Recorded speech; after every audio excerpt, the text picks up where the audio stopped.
Okay, then officially welcome, chat. 3 more hours to go until the Gauntlet actually drops. So we're very close to the thing, well, being the thing, like, you know, the thing popping off. And before we actually get anywhere now, we'll be just trying to actually improve on our old position and see if we can get a little bit further. Oh, that was bad start. Yeah, I initially need a good start for this. To kind of get there. And this is like, right now I have a new strategy that already improved my score by 20,000 points. That doesn't sound like a lot, but 20,000 at the top is quite a lot. So we're planning to pump it a bit further and then essentially be ready for the release straight away and get going, right? Oh, we want to take a potion too. The problem is I only have 1 more hour. So it's actually like really clucking time limited what I have here going on.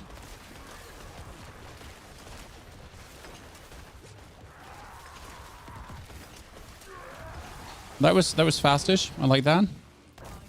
Okay, so our new route is still the standard beginning where we go over the right side. And here it comes with a 4-second dash. Now you notice how I have the dash, right? And I need to take it in the right place, that I'm essentially just getting my dash going. I can then also get, when the instant refresh starts, a faster refresh on this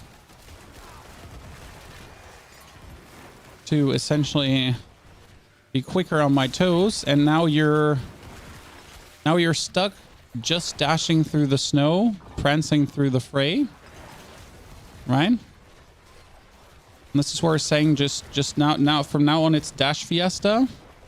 And that stone is horrible when you actually hit it.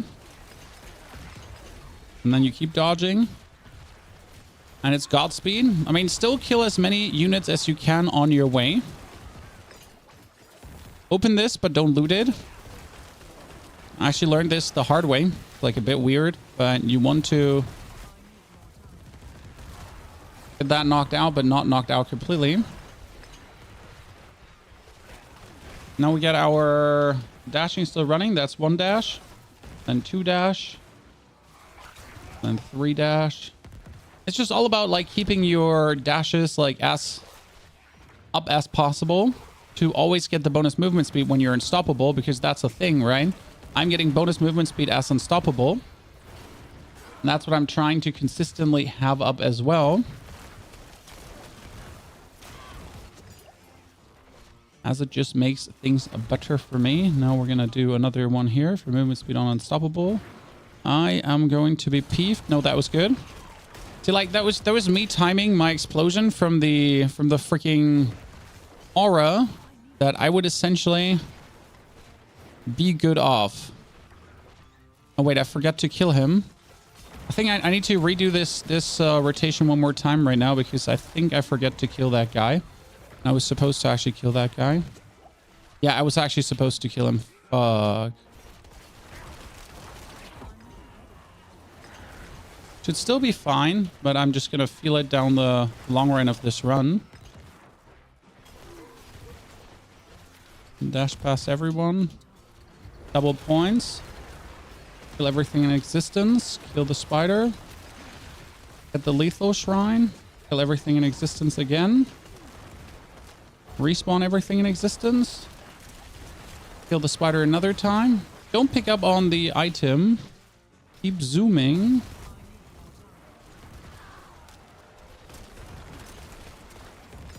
Pick up the things that I opened up earlier, so I don't have to do it later, because that's like part of the plan, that when you open it up beforehand, then you don't have to open it up afterwards. That makes life vastly easier. Last wave shrine.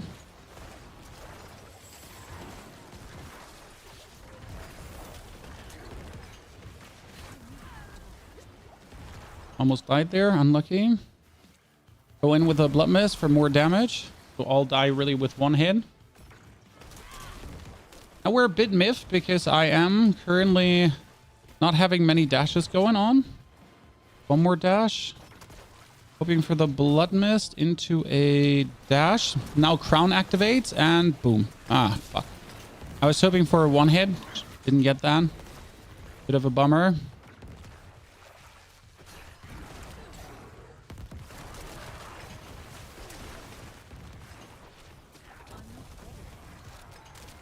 Trying a new one by going up here.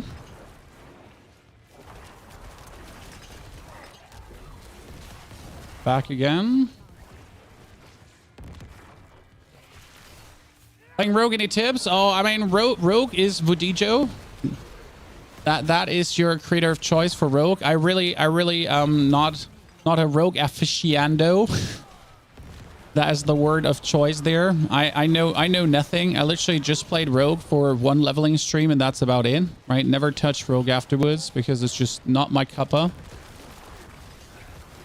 I know a lot of people enjoy a good roguening and that's fine to me. Get that.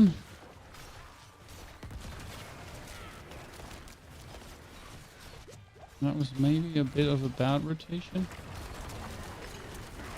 You gotta look out that we don't walk into all the crazy birds there. That has literally killed me when you actually walk into that.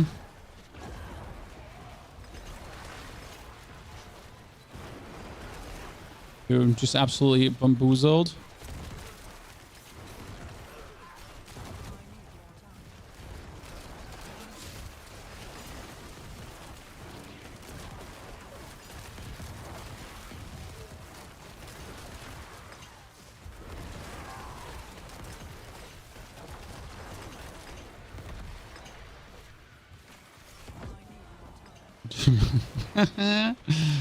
Okay, we get one key left. Exactly how we want to. Respawn everything. Now we're going down here.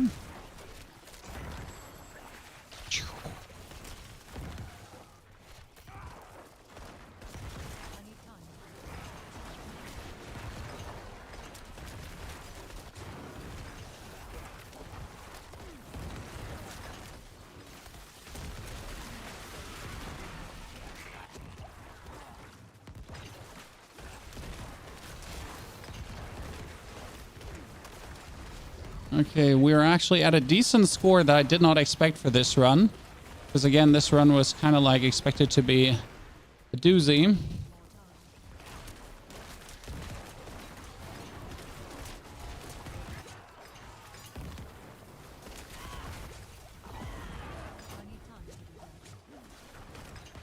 Oh, this almost went bad.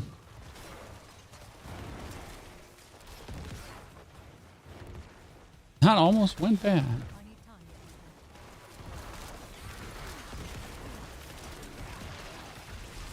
See if this is working the way I want to, because if this is working the way I want to, then we're going to have that aura destroy this guy with a one hit. Yep, it's working as I wanted it to. Perfection, actually. I did not expect that 100% to actually work out this way.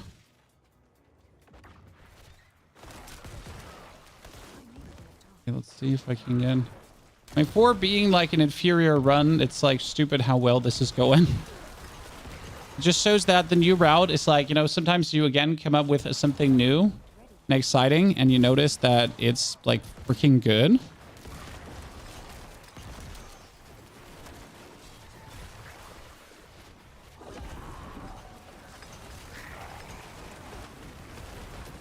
And an improvement in score again, dude. Whew. Are you going basically from boss to boss, zooming and killing, but not really stopping? Exactly, Katie. It's all about tempo. Man, right now we improved our position again by a few. Like we went up from 35, I think, to 33. And we need to overtake What's Up, because What's Up is playing the same build as I do, just that he has the Ring of Starless Skies and Harlequin Crest. So we need to beat that fucker. Positively. So yes, you're basically zooming from boss to boss. Also, can you do all the old seasons? No, you can essentially just do the current season, the one that's live right now. It's kind of like how it works.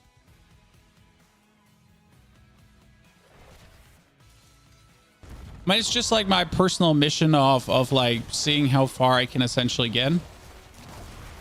Right? And you notice like the route still has potential because I'm essentially slower at times. And if I was a little bit faster, not much, just a little bit faster, I could positively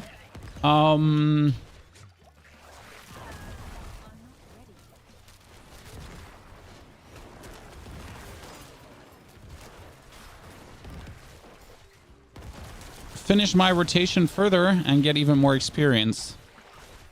But I don't think like there's much like speed improvement. It's more like at this point, like the speed would come from just killing every single boss with a one hit of the aura shrines. So that would be like the only improvement I can achieve.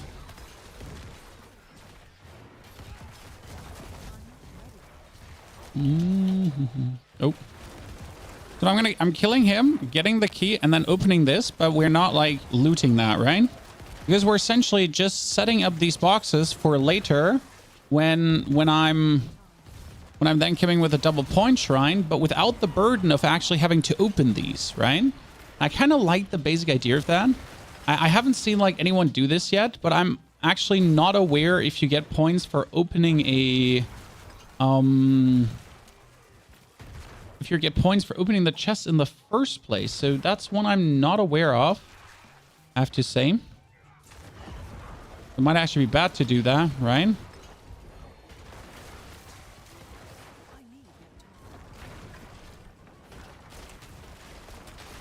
That was almost bad. Because he was having the aura surrounding guy. Support him, boom, dash in. Get my speed boost. You notice how I just got slower, right? And how I essentially dashed in to get the aura kill straight away. And then boom. Now need a zoom, and this time we're saving time. Because I'm going in here. I'm killing all of them. And this might have been a mistake, because I need my aura one more time to essentially kill him, and I didn't. Mistakes were made. See, and now we're losing killing speed, because I was making a roundabout that I shouldn't have. And that cost me.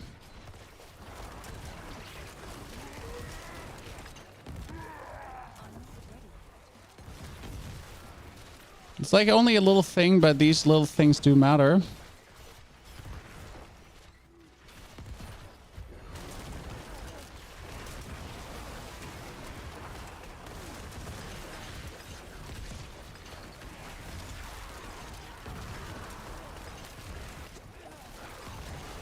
This is a good one here right now because the hordes spawned very nicely for me.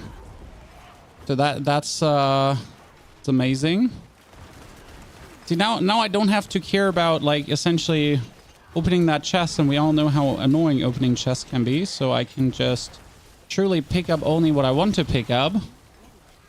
Go in, open the next chest, kill these lads here. And before my double point shrine runs out, truly yoink this off too.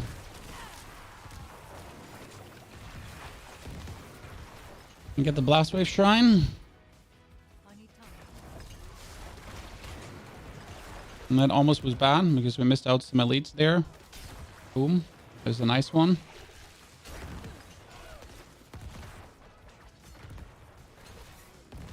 We're literally like macro min-maxing, right? This is there. Yep, that was the one hit I was talking about. That's the big differentiator if you manage to actually hit a one hit like that, right?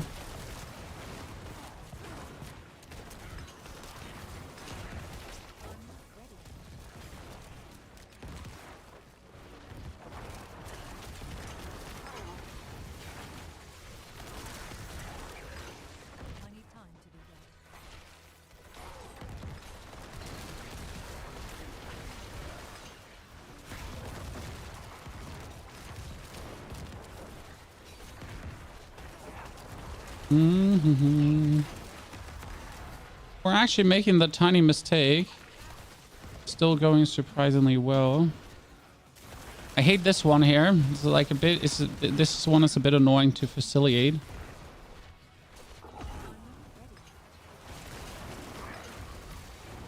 No, we're not going to go up. I'm going to go down. Might be a mistake.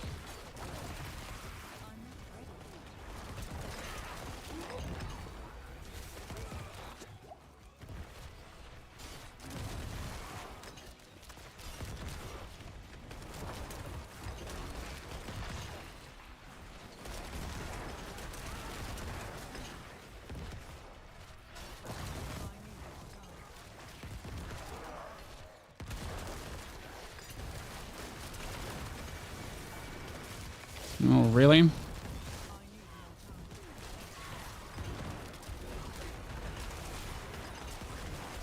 Boom, boom, boom, boom, boom, boom, boom, boom.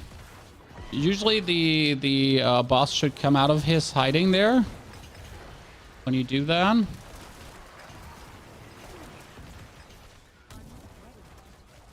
Don't need the double point shrine for this.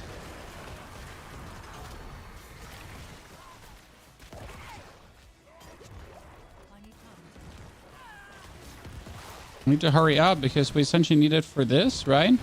But we also need it for the return trip to really get these all killed. Yep.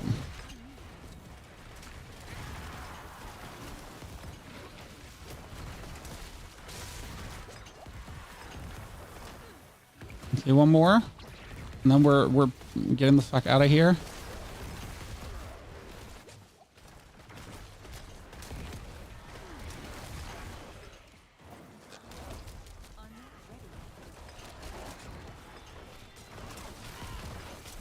No, everything respawned here.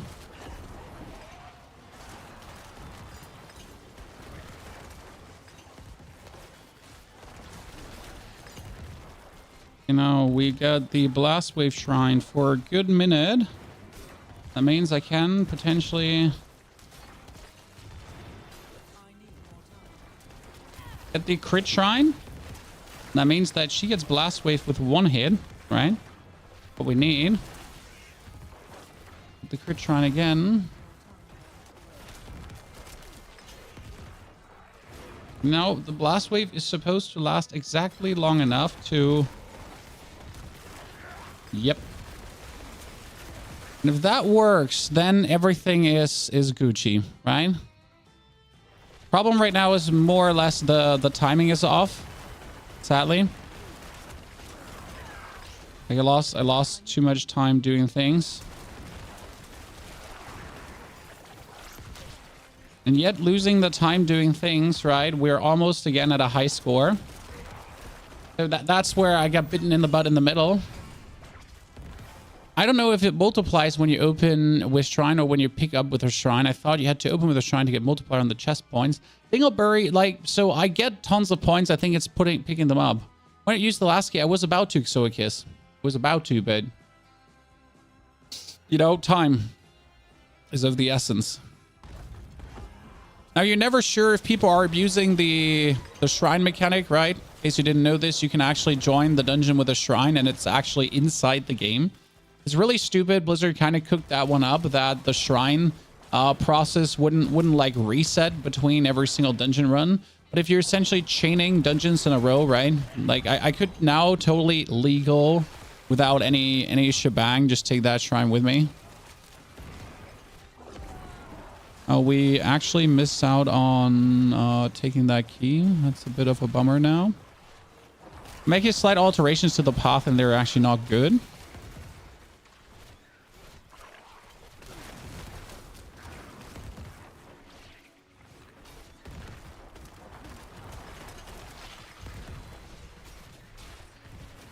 They're not intentionally alterations, it's just so you know. Your brain overloading from all the flashy lights. See, like, I shouldn't be getting any points if I don't pick up something, right? So I didn't pay attention, but I don't get like the points. So I mean, the trigger should be picking up the orbs in my eyes. Maybe I'm wrong about that one. Right?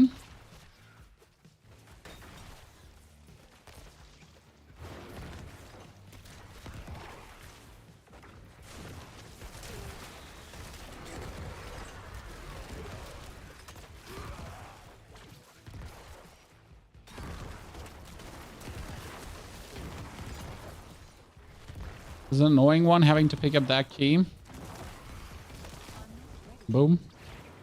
One dash and second dash. Actually, wow. I forgot to dash and yet I still got the thing off. Unfortunately, I'm on the long end of the cooldown. So now we're going to go straight away with this explosion to this dude to just kill him, right? Because the plan is you need to kill him with the explosion.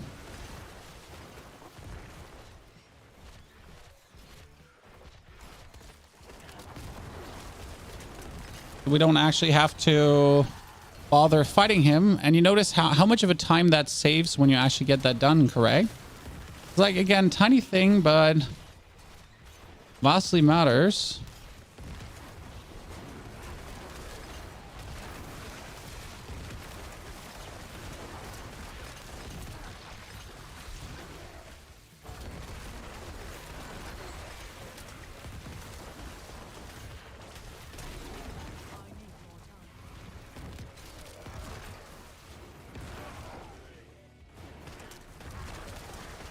Now we're walking in, pick up the key, pick up the loot, pick up the loot, pick up the next key, kill everyone, pick up the next chest.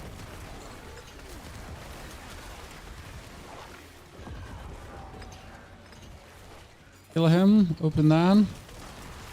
It's always easier to kind of like open chests and then like move away, because that allows them to spawn out the things, right? This one is a good one currently, at least from my personal perception. Yep. One hitting him is so important.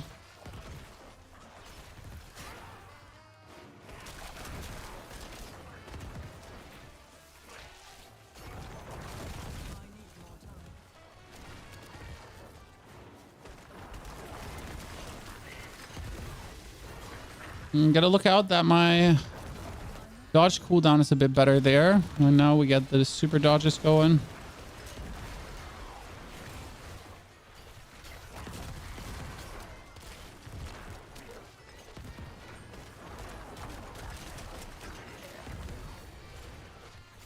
Could probably go back on top.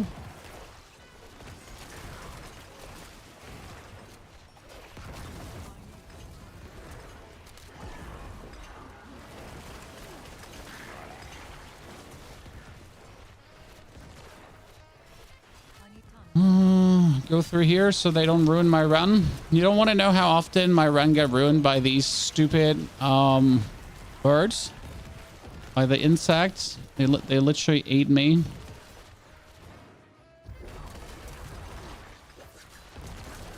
Important to not pick up the thing there.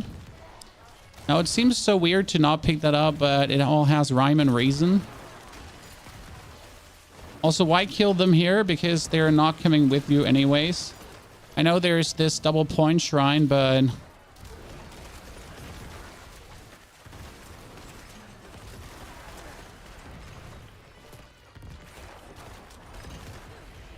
or Sports of the Land just getting absolutely miffed.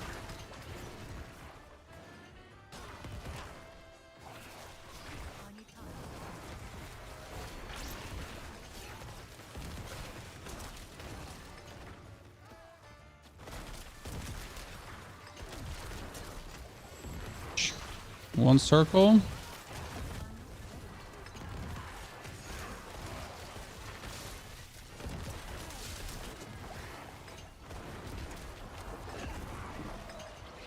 Well, that was too soon.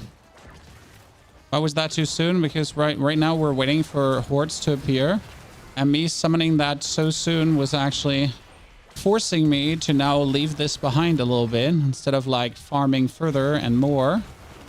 Because if I now overstay, then we're in this problematic situation where my shrine runs out in the worst moment possible and I'm not able to pull off the strategy we're aiming for.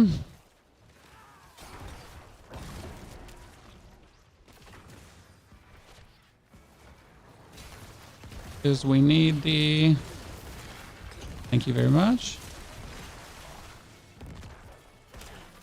I mean, actually, surprisingly, we're actually having high points again.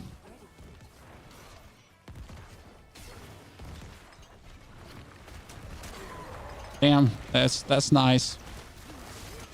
That's a big one when I one-hit him.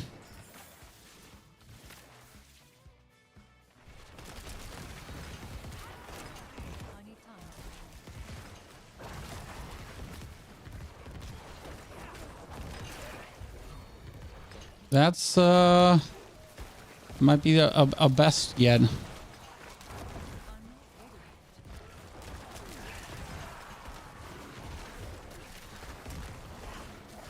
By screwing a few things up at like corners, right?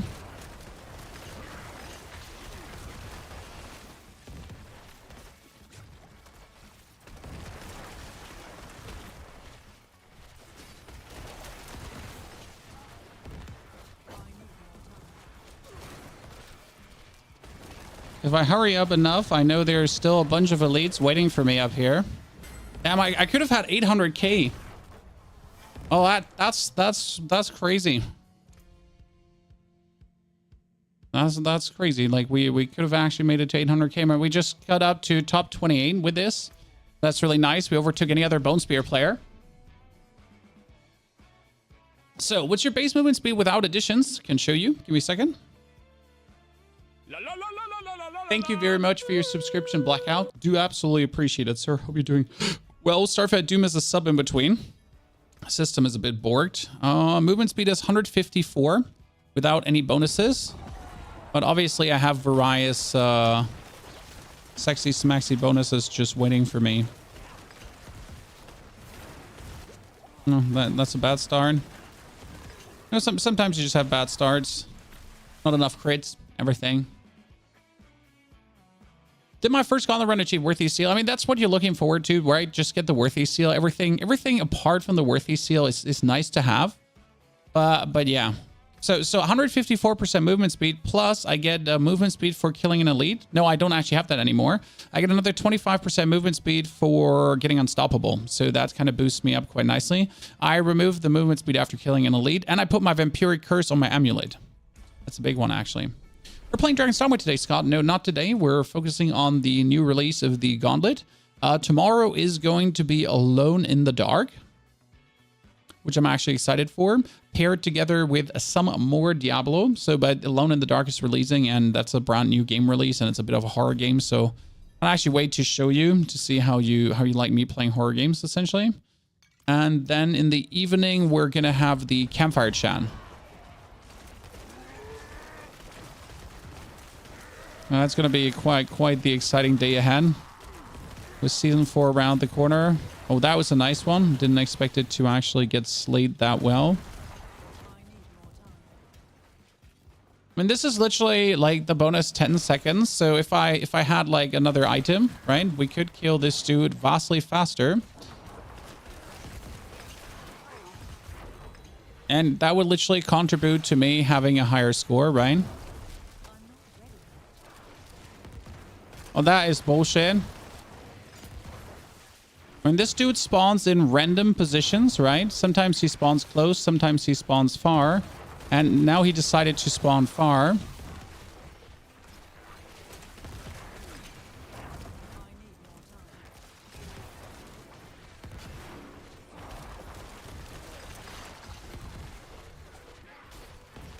Let's keep the Land of the Dead or the Army of the Dead for this area here.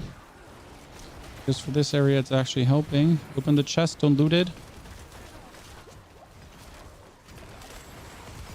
I feel like it's all about like making good tempo there.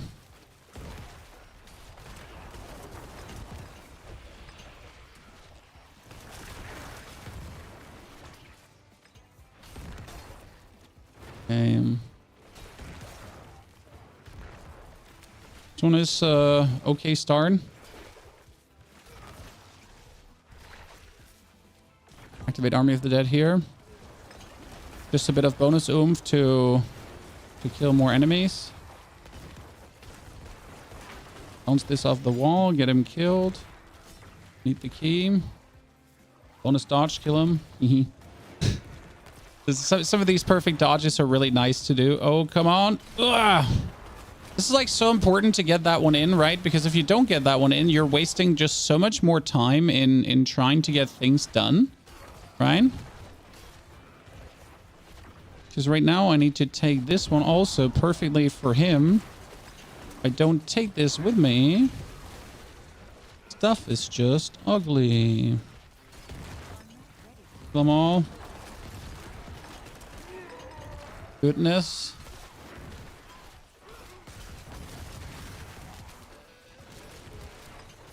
dash past everyone. Your spacebar is going to break at some point, guys. We all know that, right?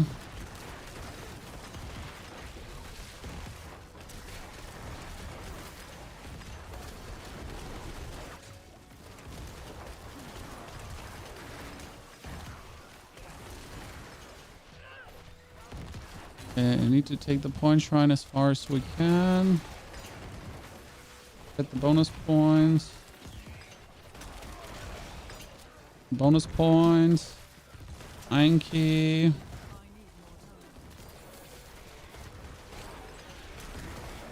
And this is why you need to hurry so much, because you need to kill him essentially with the artillery shrine. Because that just helps so much on a timing on a time agenda, right? Okay, get the blast wave shrine, move on.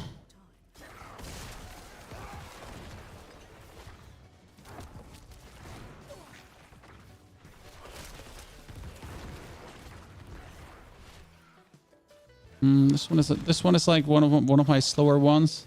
One dash in. This one's gonna be bad. Oh, nice. I feared they would like bounce me away, so I wouldn't actually get the kill there.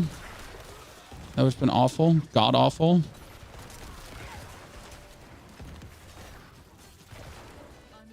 Go through with the Plumist. Just makes things a bit easier. Blast them into pieces. These actions are not like there's no other build, like, you know, the blood surge doesn't really do that one much faster. There's not much of a speed difference there.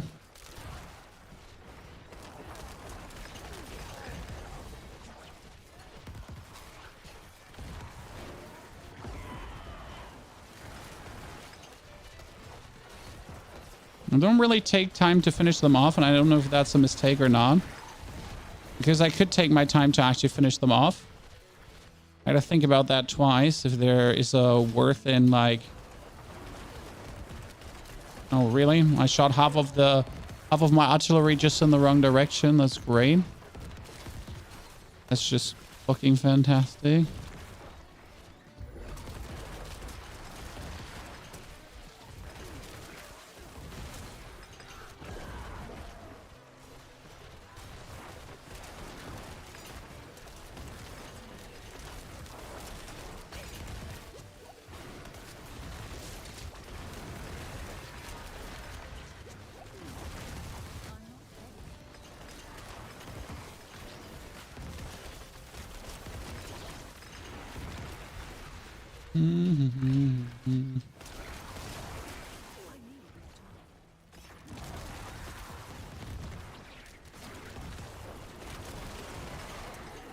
Okay, double point shrine, enemy horde incoming. Sadly, I can't deal with that because I'm too far gone already.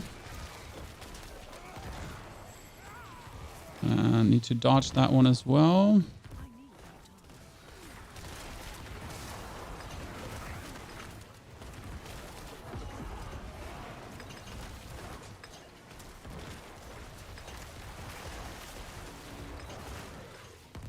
Don't take this one straight away because it's not worth it.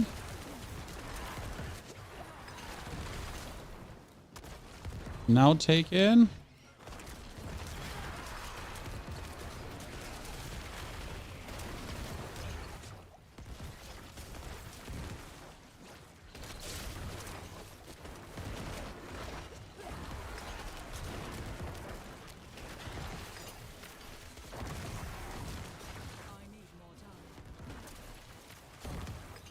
No, this one wasn't so good. Like, it all comes down to like a little bit how the elites are grouped and everything, right? That really plays a big role in a lot of these things. So now the elites weren't grouped well enough for us, and we're slow. So this one is not going to be happening in our favor. I mean, though killing him with a one hit is quite nice still. Now you only have 35 seconds and you're essentially forced to just kill that one. And what we could do instead of like going to the other guy is just taking a back up here. Roundabout trip, because the thing is that I'm like, due to the way we're playing, we're leaving behind a bunch of hordes, right? And that there might be even more hordes left behind due to us spanking this. Right? Not as many as I was hoping for. Yeah. That was one inefficient rotation. Is the Gauntlet worth coming back for? No. No. The Gauntlet is not worth coming back for if you don't enjoy the Gauntlet.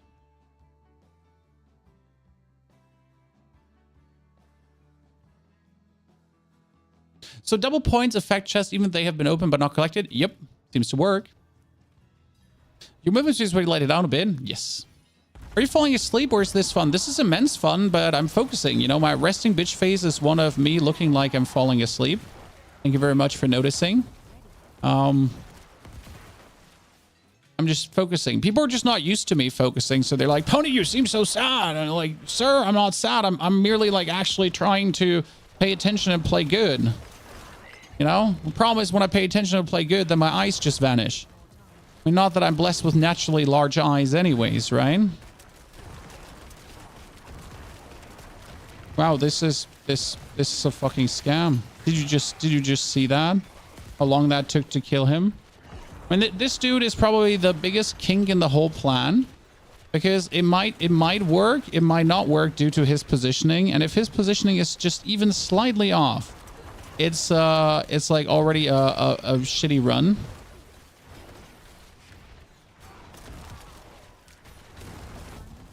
Actually, rather interesting. Oh shit! I picked that up. That wasn't my intention.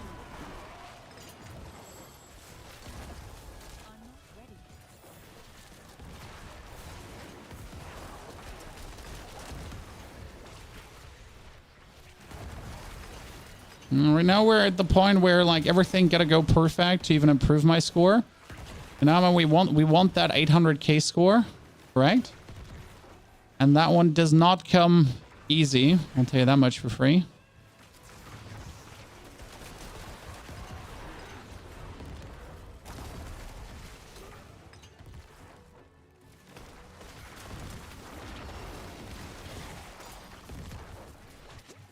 That is like the most annoying dude in existence.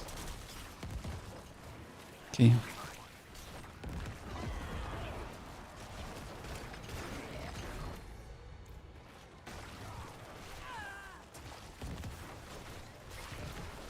Oh, fast. Gotta be fast as fuck, boy.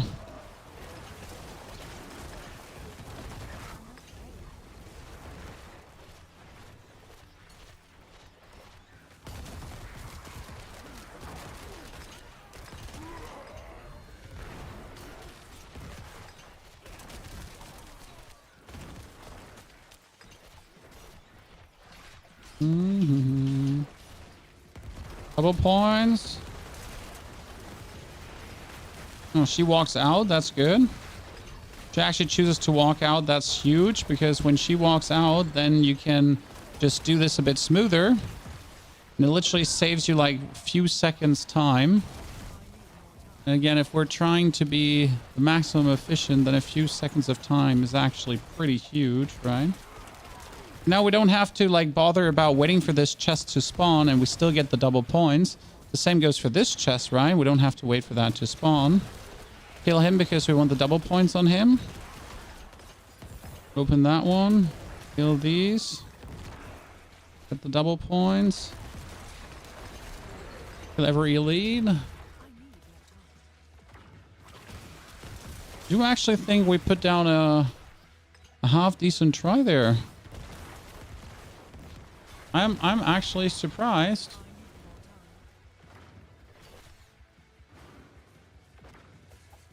Because I didn't expect the... And now we trigger that, and we trigger the crown to almost one-hit him. Thank you very much. Kill all of them.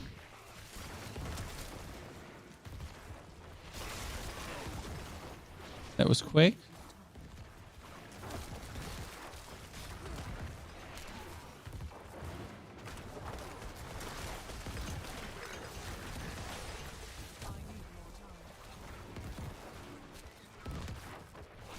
Getting up. Nuking Jimothy, Jeremiah, Dave, and Francis. Just really not caring for their existence to loop straight away back. To kill him again. And why do you do this? Why do you double kill him there? Because you really... Oh, fucking hell. You really want the maximum duration on the dashing. Right? It's a bit tricky because we actually have to kill a bunch of bosses here.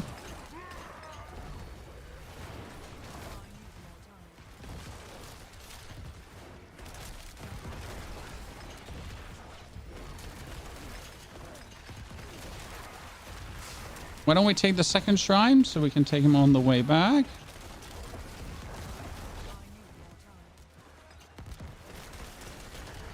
Might pick up that key on the way back. Haven't decided completely yet. Kill everyone.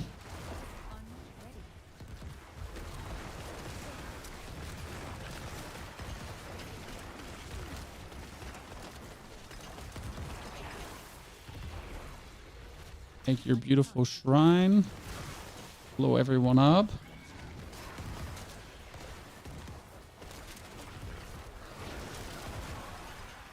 Respawn everyone.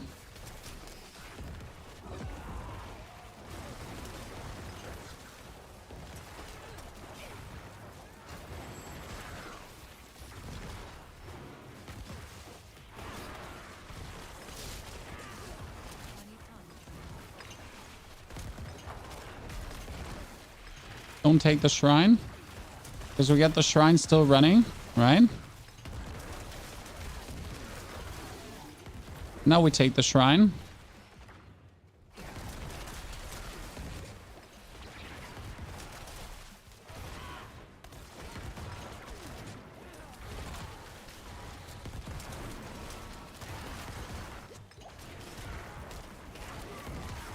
Take one iron key. Don't take too many iron keys.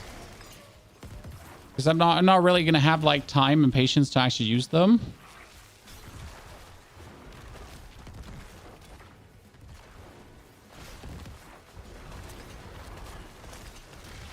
That lethal shrine is just so amazing. That's one of my favorite shrines to like leave open. It's just so powerful.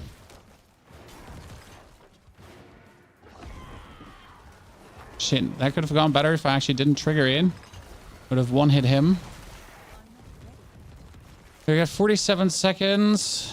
It's a bit on the unfortunate side.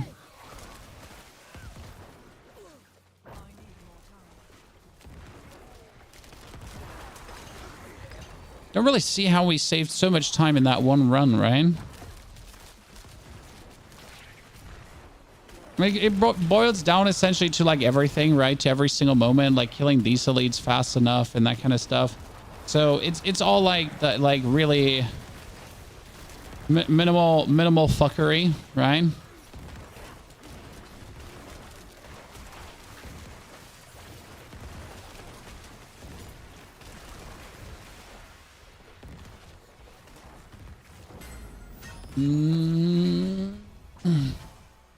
Oh, damn, son. Okay, we need 88. There's the campfire tomorrow. So we're just excited for season 4 because I've seen a lot of creators talk. And, well, I mean, you know how some creators just will say anything for clicks, right?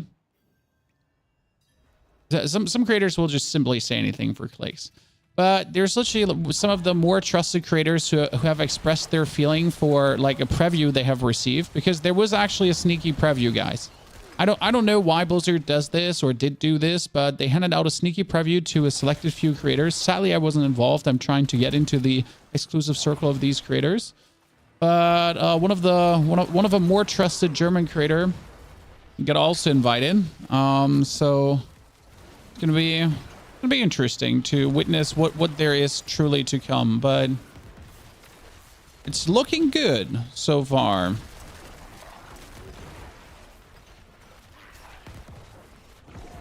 I mean, end of the day, for me, it's a very simple, like, I'll play the PTR. That's what we get it for. So the public test realm is coming, chat, in case you missed it. And with the public test realm, we don't have any guesswork anymore, right? I mean, either it will play good or it will play bad, and that's it. There's like no room for interpretation, no room for discussion. Either it will or it won't.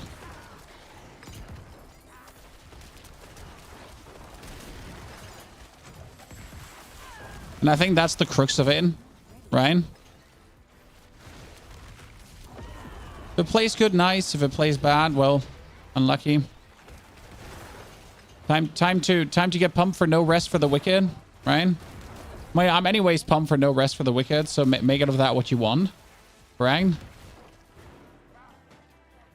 Really excited, looking forward to that game.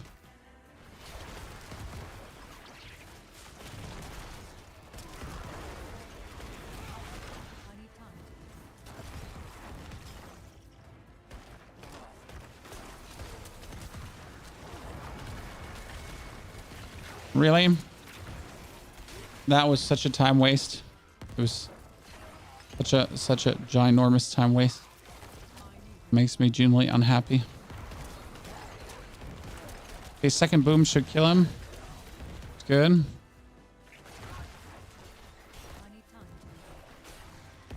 Uh-oh. Time.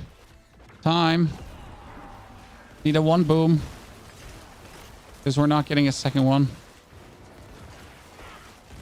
Oh, that was okay. Could have gone better. Could have gone worse for all I care.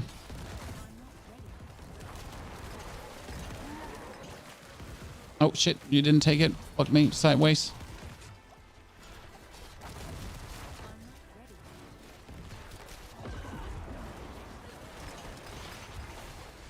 Oh, no. I made a mistake. Wait, we're here? Why do I think we're somewhere completely else? What? Huh? Oh yeah, we're actually here. Wow, that's crazy. I thought we were like one rotation further already. Huh.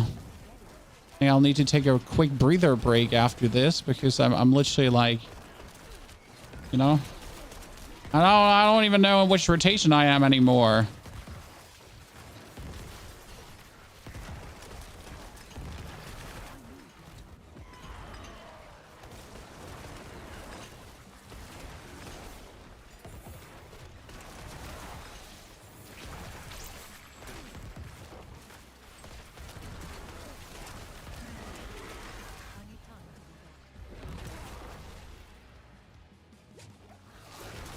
That's gonna be interesting to see, like after having such a screw up, if you're actually gonna be managing to yet still pull off a good score, right?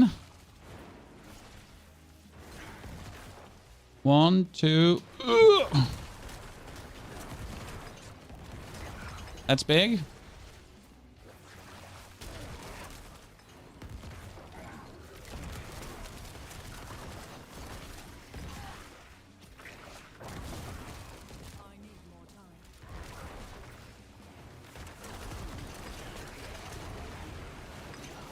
Mm-hmm.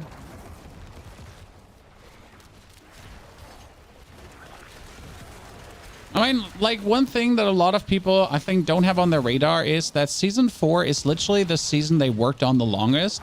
That might not mean anything because time spent on a season doesn't make a good season, right? But realistically, Season 4 is the season they spend the longest on so far. I mean, Season 4 has been in the making since Season 1. That sounds crazy, right? But since Season 1, Season 4 has been in the making. Because during Season 1, we get the first hints of we're working on something, right? We're working on some itemization shebang, so get ready for that. And I think that's rather promising. Oh wow. These are the tiny moments where time gets lost.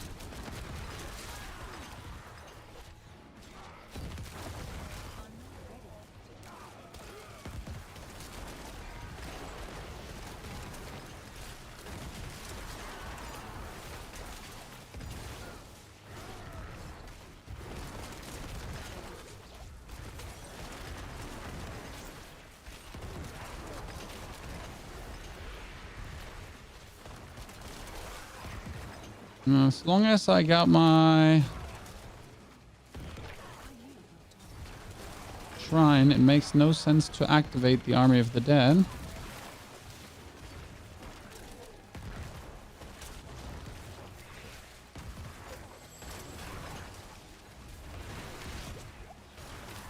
Now it makes sense to activate the Army of the Dead to pull in things better.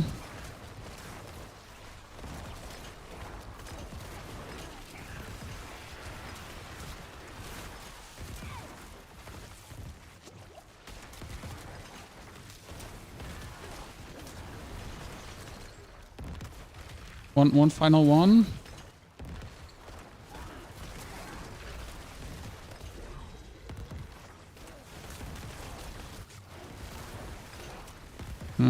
These were like some annoying fuckers to kill. This area is too open for a bone spear to truly excel there. One to reasonably say that. That's not a good rotation. Nah. But it's gonna be another 700k, and I kind of like we're at the point where every single rotation is a 700k rotation now. So we truly have found our rotation that works. Again, just need a nigh perfect try now. Okay, we got enough time because I'm gonna waltz in here. Yep, and almost one hit him.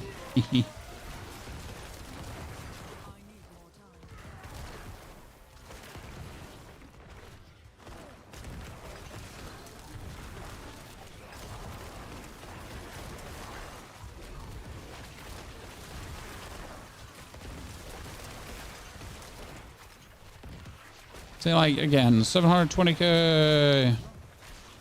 Oh, I'm out of keys once in a while. Who would have guessed?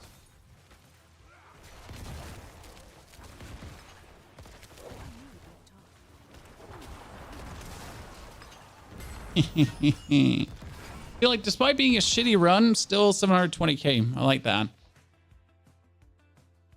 So after season 4, like season 7 will be great. I mean, like D3 great. I mean, who knows FTP hard? Maybe no season will ever be great. Like, again, it is a very simple thing. Maybe Diablo 4 will never be that great that you're looking for. This is just the harsh reality of what it is. Right? Because, for example, the Gauntlet is here to stay. If you don't like the Gauntlet, then the game already has one mechanic you absolutely don't agree with. I think the Gauntlet will get improved over time, like maybe with how a few things are done. But I think the core principle of the Gauntlet being like this shrine buff rotation fiesta, that will stay. Because I mean that's like the thing now. Imagine them actually changing that again. That'd be weird. Yeah, and if you don't like this, well, that's tough luck, right? Might have something in the game that you simply don't enjoy.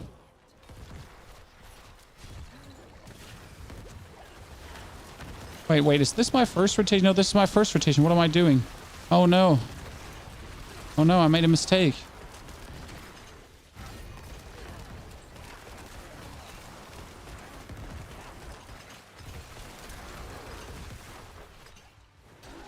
Well, let's see how that one goes then. As I said, I need to take a brain break because I'm mixing everything up together currently. Well, it's like somewhat okay. Just a bit less elites essentially to kill. Not many, just a bit, and less keys.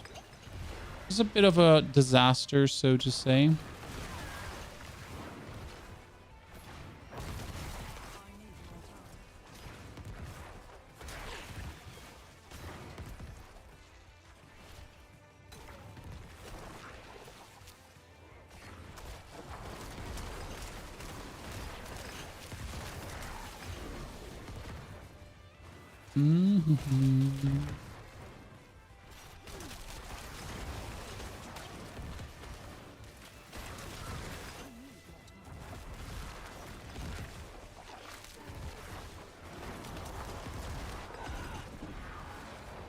It's going to be so weird. Why is this going to be so weird? Because I literally don't know how to do a certain something of the rotation now. Hey, but maybe tough luck and it actually works out, huh?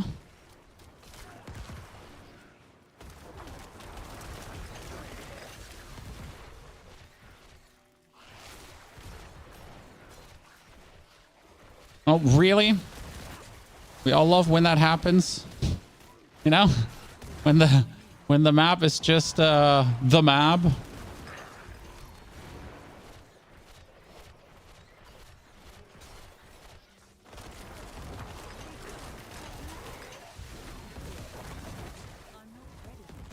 Happens to the most of us. It is so like, this is probably the most maddening moment in the game when that happens, right?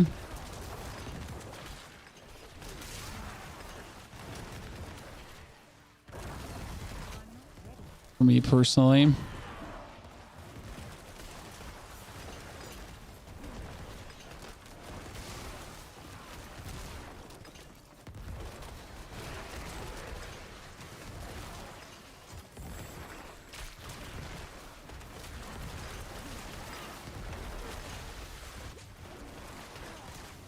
Mm-hmm.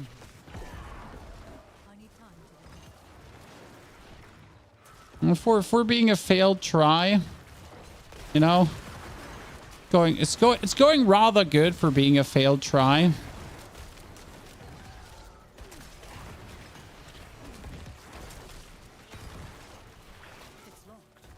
Oh no, I don't have one more key. No, mistakes were made. I had to say it, right, chat? I had to jinx it.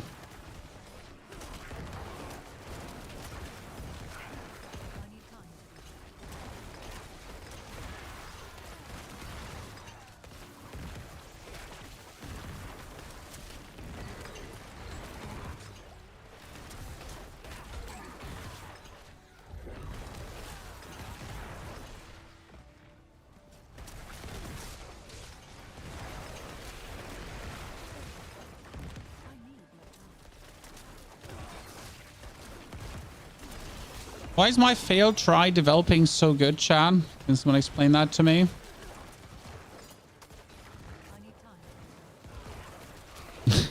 Someone explain why my failed to try is actually going rather good right now.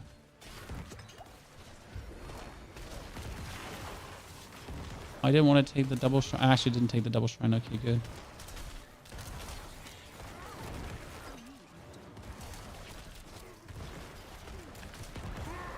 Whoa, that was a good one.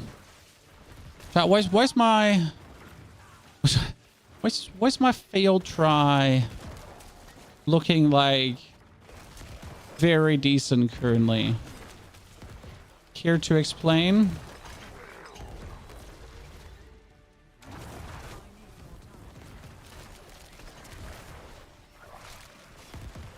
The efficiency is higher. Nah, it's also about like we have the bouncy shrine a bit more. The thing is, like right now, this is maybe crazy to you, but I do actually have one shrine left up here. So I have one complete rotation left. The only thing you notice is how, despite having like the whole rotation left, I don't have that many points. And there's a simple reason for that. And that is because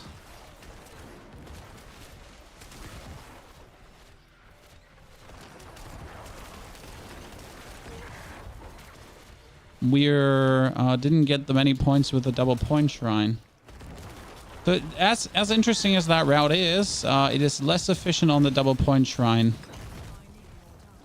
Oh, that was a really terrible kill. I mean, let's see how many elites we get to kill, but I'm pretty sure it's going to be way less efficient.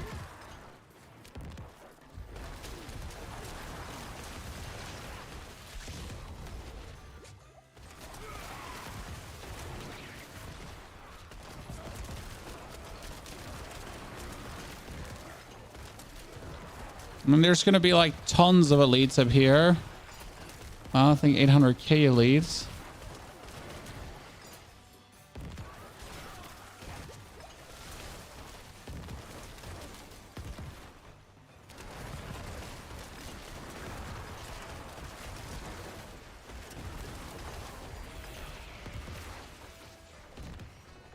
Huh, that's interesting.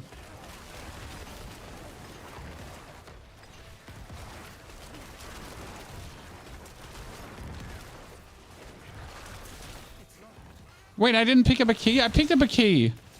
Picked up multiple keys.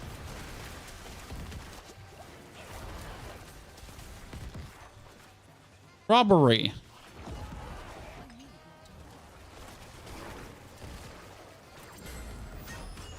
That was interesting.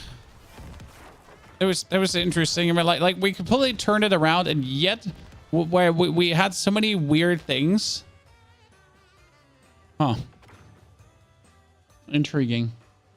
The problem is we're like, oh, the gauntlet's over. No, chat. I wanted to do one more. That's it. Okay, rank 28 without a single uber unique, chat, without the Genesis stone, with lacking kill and damages.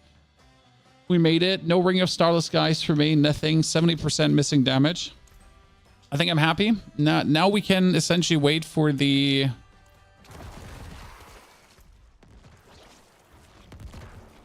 Now we can wait for...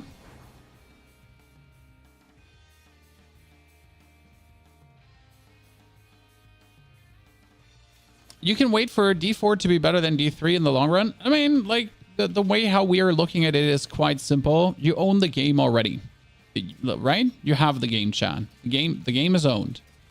So at this point, you have wasted your money. Your money's gone. You're not getting your money back. Ergo, might just wait and see if it ever gets a patch that you find interesting. And if not, then not. And we hope the next Gauntlet doesn't have snapshots. I doubt they'll fix that, Keeper. I doubt they'll fix it.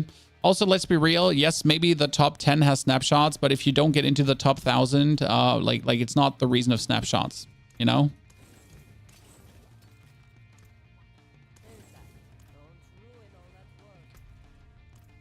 Okay, so anyone wants to do some Uber Malphus, chat? I still have some Malphus course, and I got nothing better to do while we're quickly waiting now for the release.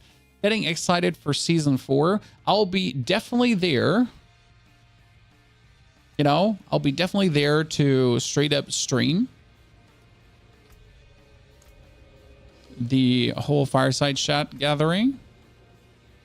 If I like Diablo 3, is it worth to pick this game up for 35? I think it's definitely worth to pick the game up for 35, no matter if you liked or did not like Diablo 3. I have scores. You don't need cores. I have 34 cores. 38 cores, actually. So I do have 38 cores, so don't worry about cores. I can take you to the mystical wonderland. I do actually have one single. So yeah, if you want to do some Malphus, just post yourself. Post some the Battle.net ID and then get into the team. Your Battle.net? No, I need your Battle.net. I mean, Diablo 4 is I think, like, it's worth it.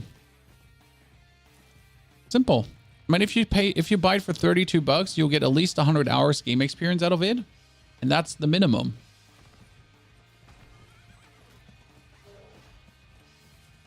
If you play through the story, if you experience the gameplay loop once, there you go. If you're fast enough, you might even be able to participate in my Uber Duriel. What I'm most excited for is Season 4, all the reworks, but not only Season 4, all the reworks, because you know what no one is talking about, chat? I mean, Season 4 is also going to have a season theme, right? So what's going to be the actual season theme? What's the build? Oh, I'm playing Bone Spear. Bone Spear Black River with Army of the Dead over... With the Army of the Dead over...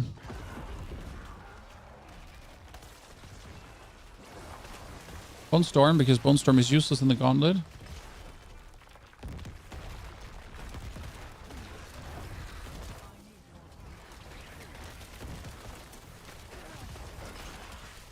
I'd rather, like, have more corpses going on. Fast, join the team. Join Teleport Army. Free Uber Duriel. Whee.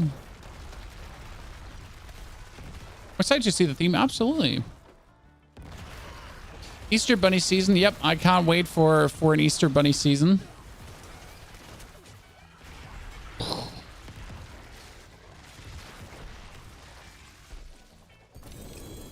I don't even want to find the Ring of Starless Skies anymore because that would steal away my underdog position.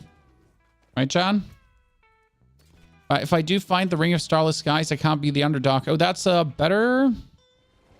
The lower maximum life, but it's a better cooldown reduction, and it's a higher damage, and it's a higher damage. Okay, that's good.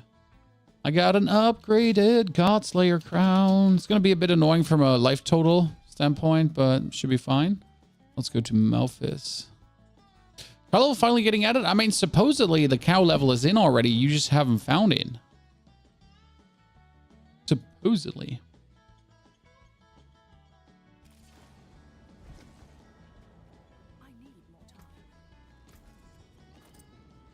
And who really knows, right?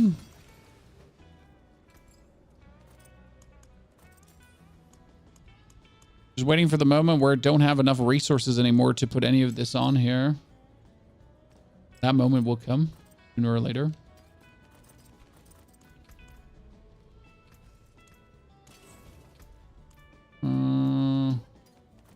This is a less defendy version, but honestly, we're not planning to do any kind of tier 100s, so they'll show you don't give a damn. Okay, let's go here.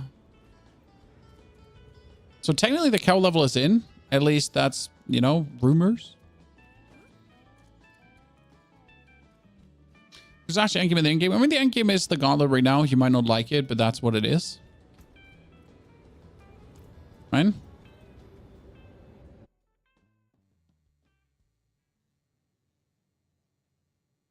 You cannot say there is no endgame. It's just simply like very limited. We'll see if Season 4 changes that. I'm living in constant dread that they're actually taking away my vaults. Okay, I'm alone at Melphis. I'm doing it alone too. Relats. I'm very happy, Chad. Position 24. At 28, I mean. That goddamn nerds with their uber uniques, and you get beaten by my Chad. I beat him. That was the most important, Mr. Unknown, because he plays exactly. He was playing Bone Spear, or was playing Bone Spear. He was playing Bone Spear. It was better than him. Oh, I know. I don't have Shattered Stone. Okay, someone needs to host the first run so I get Shattered Stone. Thank you.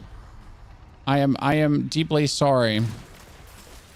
I have the cores, but I do not have the Shattered Stone. I do feel a bit bad about this right now.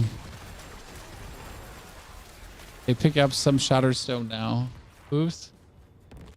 They're linked to this build. Yes, it's called the Top 100 No Ubers on YouTube. Because that's essentially what it is. You know, it's Top 100 without Ubers. And it's probably the most optimized Bone Spear version you'll find. Solely made with the purpose of doing maximum damage, maximum crits, maximum everything. That being said, in order to truly pull this version off, you do need quite the amount of critical strike on your items. I mean, for example, my gloves have 10% critical strike chance, and if my gloves didn't have 10% critical strike chance, it would be hard to play this version. Because the 10% provide so much extra kavoomph.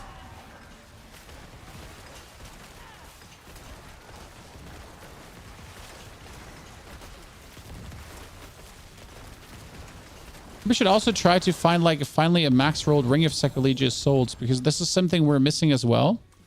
Right? Still don't have a Ring of Sacrilegious Souls. But at least we can finally open up the next Elphys. But Rax said you can't get top without Ubers. I mean, let's be fair. How much did Rax really play? I mean, I appreciate Rax for his opinions, right? But at that point, he's also like, he literally throws a cursory glance over the season. It's like, which is okay. Like, you know, no hurts. I mean, people still listen to his opinion, right?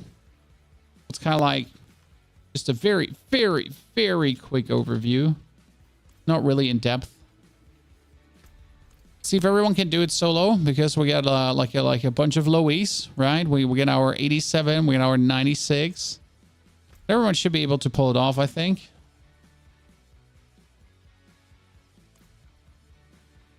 I was fastest. Check what AO is doing. Dude, he has Black River already. And Ring of Starless Skies. I feel robbed. Honestly, why are you robbing me? The campfire said tomorrow.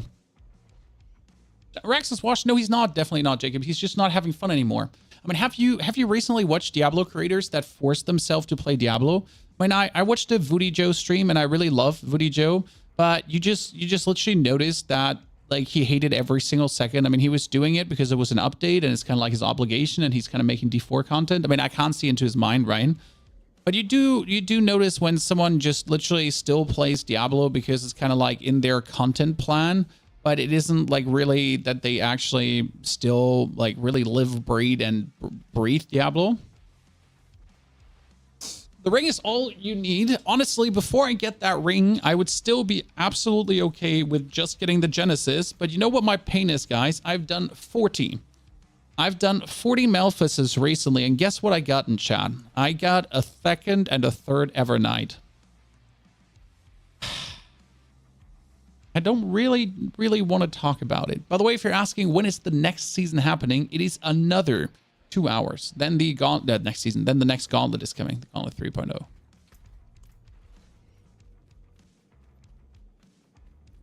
Of Genesis and the Evernight. I mean, Genesis is better. You don't need Evernight. Honestly, Evernight is truly like optional, where Genesis is actually good, because Genesis, the 40% damage you get, 30% damage from Flesh of Adrenaline, that 30% damage essentially allows you to boost the damage of the shrines. It's what a lot of people don't actually talk about, but your shrine damage goes vastly higher. I was out. Yeah, I was out of the screen for a second, chat. Sorry. So like, yeah, it gives you vastly higher shrine damage, and like that shall not be underestimated. Sorry, chat. My character's not made for this kind of endeavor anymore. Don't even have resistances maxed out. Do you know anything that's coming in the new Gauntlets in 2 hours? Well, I mean, I'm hoping it's good, I guess. Well, we don't know what it will turn out to be. Will it be bigger, smaller? Is it more like the first one? I truly hope it's not like the first one, because honestly, the first one was a doozy. Like, I personally found the first one a supreme failure. My humble opinion that you don't have to agree with. I feel like the Gauntlet was so bad received. Like, if the second Gauntlet would have been the first Gauntlet, I think it would have been received vastly better.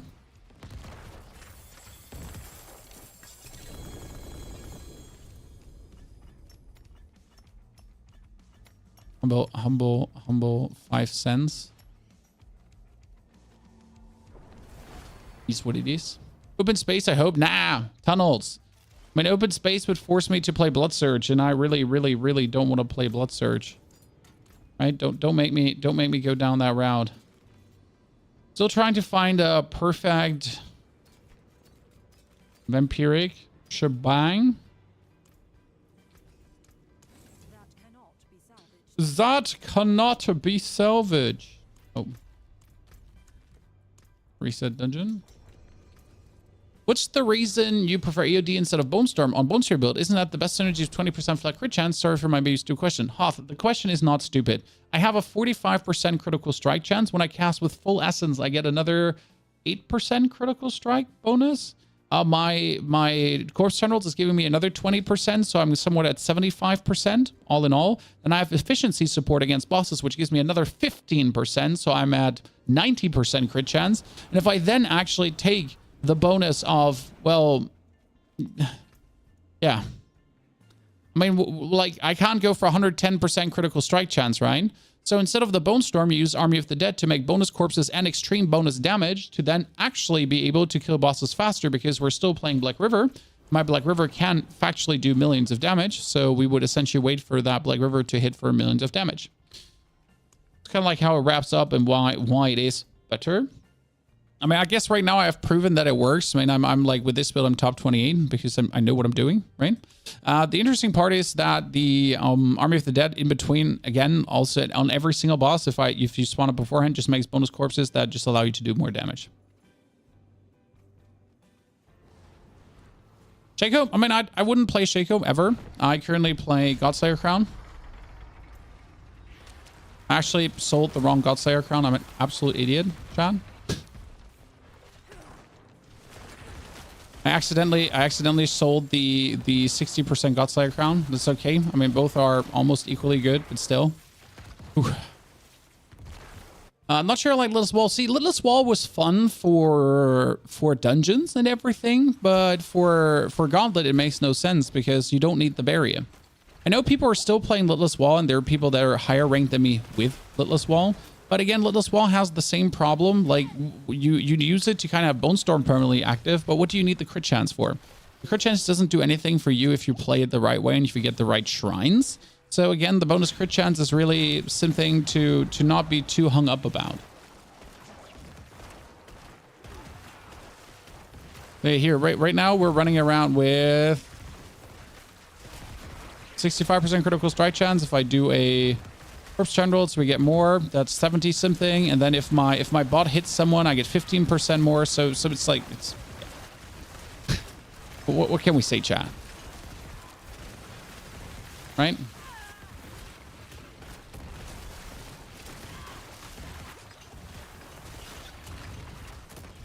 It's just beautiful.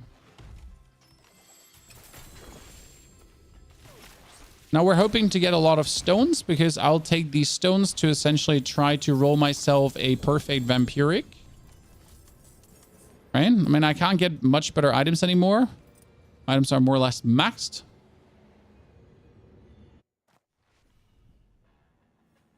So yeah, that's at least my reason why I'm playing it this way, right?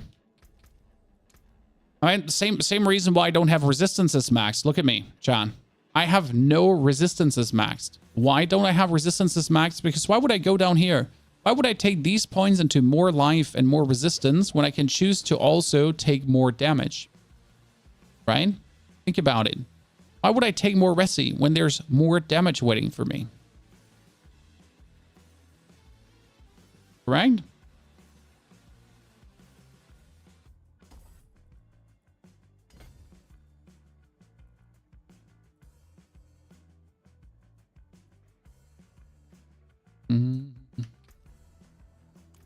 I used to have so many stones that I was looking for a good Ghostwalker aspect. Yep.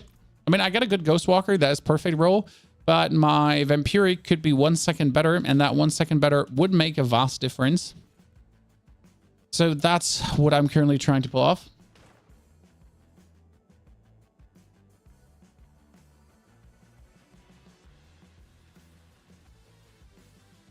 So yeah, that's where we're not having resistances maxed out. It's really interesting when you look at the Gauntlet, and this is what... So in the beginning, I was really pissed about the Gauntlet, right? Because I made this cool character that is undying in tier 100 dungeons, and I was like, this is bullshit, right? I made this cool character and I can't even use it. And now I'm kind of like, you know what? Makes sense.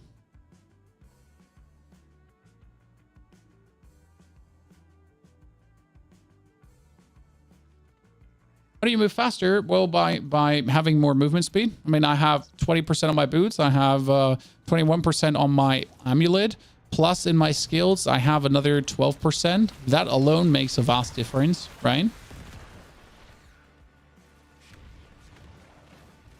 We add that all up together. It's quite a lot.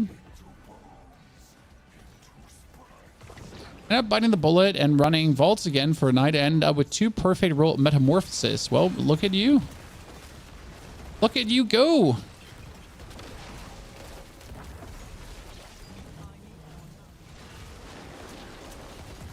That's what we want to see. Also, vaults are still fun because at the end of the day, you just rush through them and then just do the end of the vault, right? And don't really care for anything in between.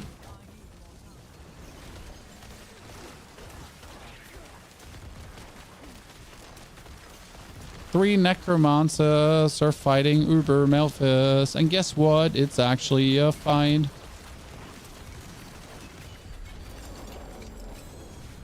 Shard of Agony. Wow. I'm lucky right now. I'm pretty sure when a Shard of Agony is dropping, you can't get a unique. And I'm pretty sure there's something like Shard of Agony or unique. Choose. Choose. Is there a list of what campaign can be found on certain items? Is there a list? Steve. So no, but you can go for a D4 Obol gambling tool. It's called the D4 Obol gambling tool. And that D4 Obol gambling tool has all the aspects on. And you know, for example, that Metamorphosis, I think Meta is not in here, it is in, is a boot aspect. So I go for Meta on Necromancer. And then it tells me that the most optimal one to roll it on would be boots. Right? And that goes for every aspect. This is how you can look it up. I'm going to post this in the chat. One of the more useful websites in case you don't know. But usually movement aspect is always boots. Defensive aspect is pants. Offensive aspect is focus. Like they all have their perfect thing to roll for.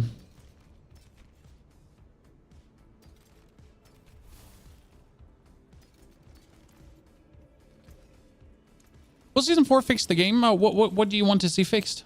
I mean, itemization? Yes. And like, even if they screw up itemization wholesale, like okay, let's go from the worst case scenario, guys. Let's say they screw it up. Oh, we have one slot left, chat. One more person wants to come for Melphis. We get one more. So let's assume it goes really bad and they like screw it up. Even the worst itemization fix is better than no itemization fix. You know? It's kind of like even the worst thing they could do, even the maximum screw up,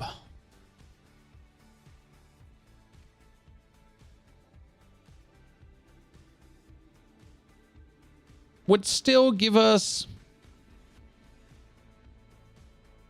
something.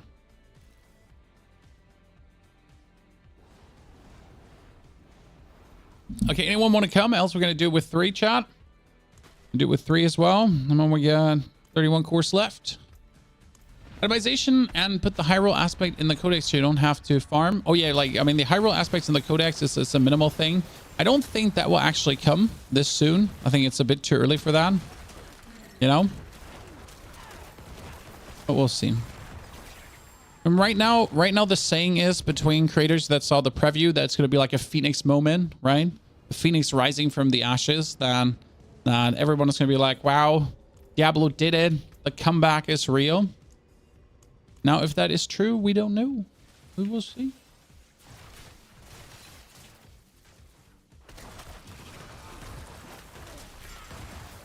Itemization isn't the only problem when you need in-game content. Exactly. But no one says we're not getting that, right? So again, Season 4 is the longest worked on season, chat. So the itemization changes are being worked on since Season 1. That makes it quite long. I mean, we can assume that on Season 3, the work kind of was during Season 2. Let's be real, because they were still evaluating data from Season 1, and they were evaluating the wrong data. And then they kind of didn't even look at Season 2, because if the development was truly done after Season 2, kind of, they would have learned more from Season 2, right? But it was definitely done like during Season 2, so they didn't even like look around. Whereas Season 4 is essentially in the making since more or less since forever. What if you, after the 100, still get 1 Paragon point for each level? I mean, it would be nice to have some more Paragon scaling, but it would also be nice to just simply have higher difficulty nightmare dungeons. I mean, 101, 102, 103, 105, 106, 107, 110, and so on. You have 0 expectations. Oh, I have always 0 expectations, but you know what the good thing is, guys? Patch test realm or public test realm. So no matter what expectations we have or don't have, you can actually test it for free. If you are a Battle.net user, if you are on Battle.net, next week or in 2 weeks, we'll get the public test realm and you'll be able to just test Season 4. And then if you don't like it, you don't even bother. Right? And if you do like it, you bother. I think a public test realm is really nice of trying to know if you can't be fucked with or not.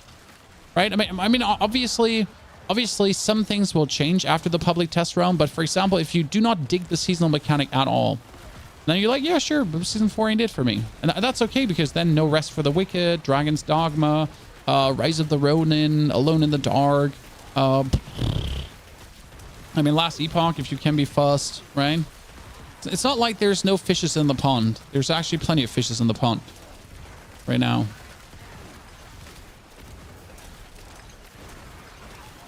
PDR is PC only, right? Battle.net only, not PC only. The reason why it's Battle.net only, and it actually does have a good reason, even though people will hate it, that Blizzard owns the Battle.net, essentially, and if they want to push updates on the Battle.net, they can just do that.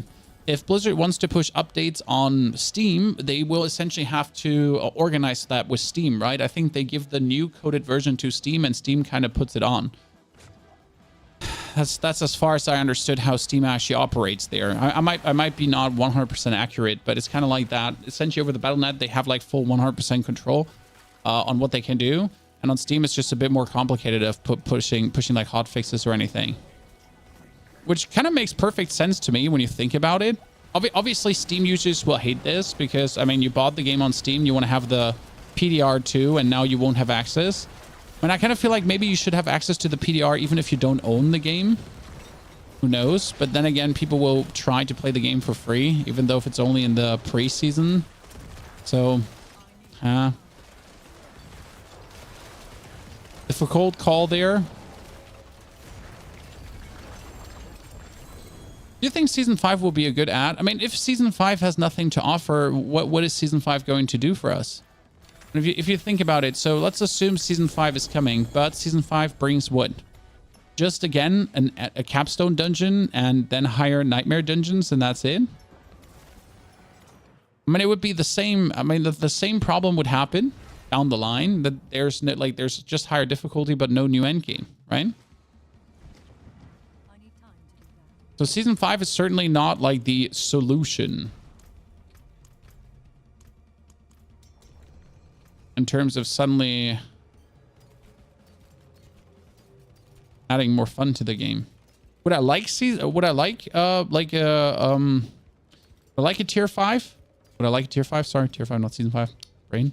Would I like a tier 5? Sure. I think it wouldn't be bad. How long will be the campfire chat tomorrow? I mean, they said, and let me read this out a lot. And this time they actually rehearsed it, because did you have the feeling, guys, that the recent campfire chats weren't really rehearsed? They didn't really pay attention to what was going on. I mean, right now,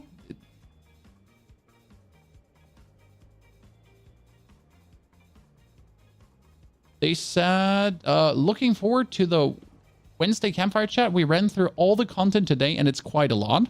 We even gave a rundown for some content creators last week as a quick preview, and then that went long. Thanks for them taking time to pause streams to listen.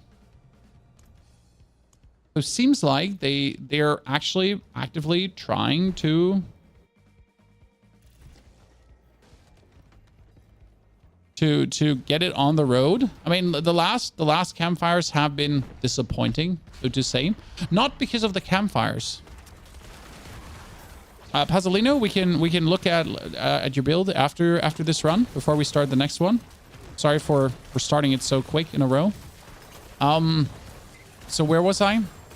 Yeah. The last campfire chats where they just felt unprepared, uninspired, and that they like really they knew they're not delivering enough. I know, I don't know how to say this. The vibe was off. Okay, I guess the best way to say it, the other campfires, the vibe was off. Agree or disagree, chat? So I'm hoping that this campfire chat now has a bit more preparedness to it, a bit more vibe, a bit more happy people that don't look like they're dead on their feet, I've got T4 on Steam. Can I play with people who get it on Battle.net? Yes. So like, it's one big game. Again, though, if you have it on Steam, you're not going to get the public test round as far as I know.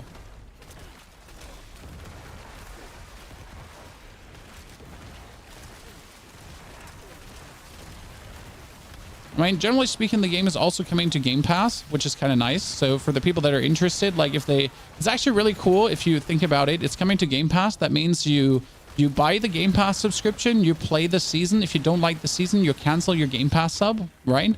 And then when something interesting comes again, you can resub to your Game Pass to keep playing the season again. So it's kind of nice. They know they're lacking content and they need to bring people back. I wouldn't say they need to bring people back. They need to also make the people happy that are playing. Because fuck the people that left. Excuse my French, Chad. But, you know, like the people that left, they left. Good riddance. You know? Here, what do we have? We have Deathless Visage together with Bonus Skeletons, Bone Spear, T-Bolt's Will, Vate to become unstoppable, Corpse Tendrils, you get the Ring of Mendown. I see what you're trying to do, and sure, why not? You know, it's simply sure, why not? Lich. It's not a bad thought to essentially take the skeletons with you and demon down for boss nukes.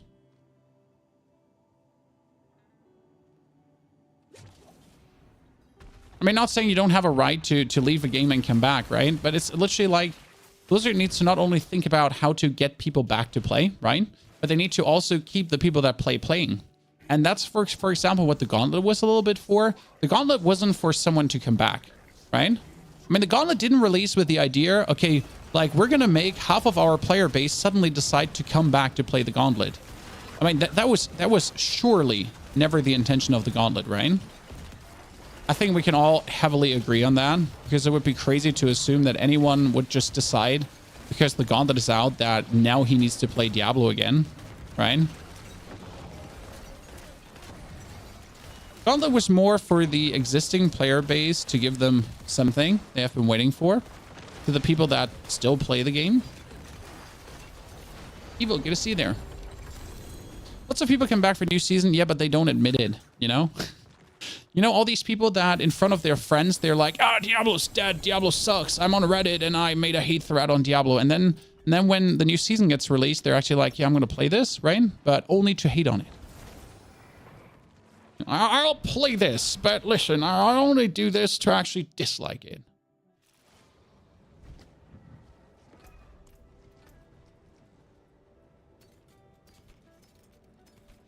Nothing interesting. The good thing is we're getting a lot of shattered stone. Okay, how many more do I have? I have another 17, so 2 more.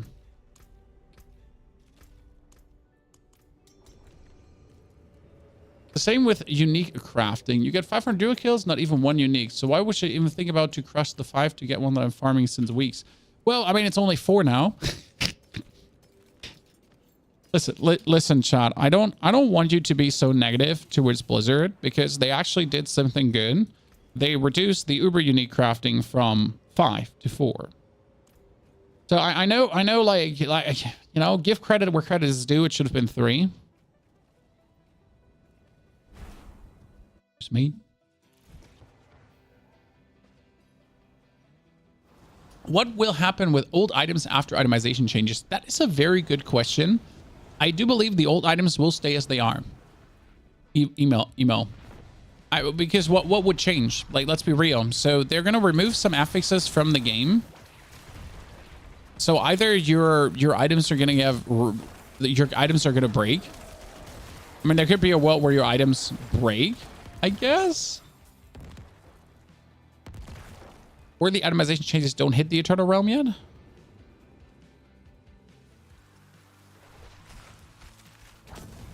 When the new uber unique drop rates are actually nice, just not for this season, because this season everyone is done, guys. But think about it for a second, okay? Let's put on our thinking hats here for a second. So the new uber unique drop rates mean that now, as you're playing the game and you're leveling to level 100, that your chance to actually find an uber unique in the overworld, not at Duriel, in the overworld exists, and it's likely. So I think that every single person on their way to level 100, if you actually reach level 100, will get 1 uber unique. Just simply due to the fact that the chance is buffed. And you just do kill tons of enemies and you get tons of equipment. And again, we don't know if they maybe buff the chance even further. But I do genuinely believe that we will actually see where I will see, for example, in the next season, like due to leveling an uber unique. I mean, consider that you're also leveling more than one character. So again, I highly think so.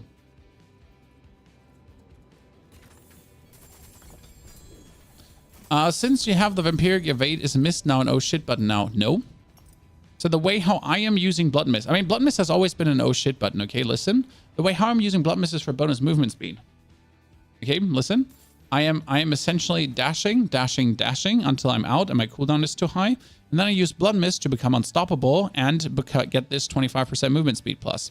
So that's how I am looking at the mist right now and how I'm looking at how it works to use it that way. So I wouldn't say mist is just this oh shit button. I wish they would change it 20 regular for one uber, probably 30 or 40.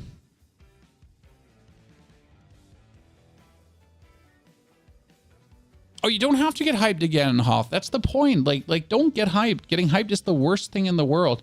I'm personally just hyped because no matter what happens, it's going to be something. You know, I like to talk about Diablo, right? Worst case scenario, I simply like to talk about Diablo. So, like, even if the season turns out bad, I at least have something to talk about and complain about, you know? And then I'll play No Rest for the Wicked. I'm anyways going to have a hard time playing Season 4, Chad, right? This is honest words for me right now. No Rest for the Wicked, or the new Season 4 releases on the 16th of April, correct? And No Rest for the Wicked releases on the 18th of April. And I'll be honest with you, I probably will skip Season 4 for the time being to return at Point X to play No Rest for the Wicked, because that game is going to be new and hot and will have many opportunities, whereas Diablo, despite Season 4 probably being good, will not have these opportunities. I'll still play a marginal amount of Diablo, but probably going to have my focus there in the beginning on that game.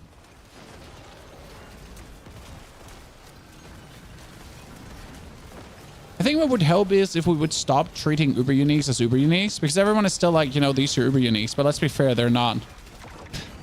I mean, at this point, uber uniques are just farm as much as you can uniques, right? They're just put more time in uniques. They haven't been uber uniques in quite a while, so.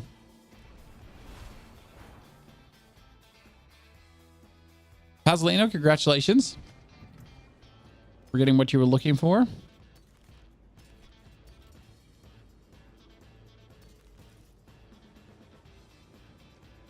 Shrine buff duration, Chad. Max buff. Boom. Movement speed after killing a lead. No, damage after killing a lead. Boom.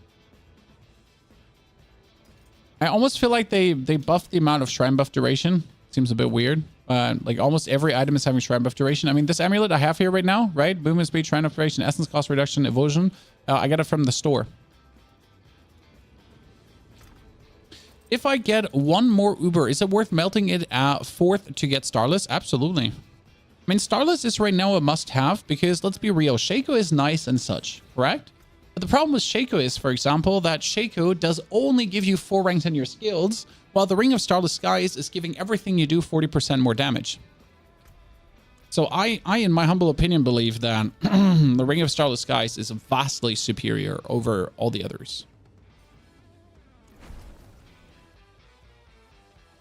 Simple.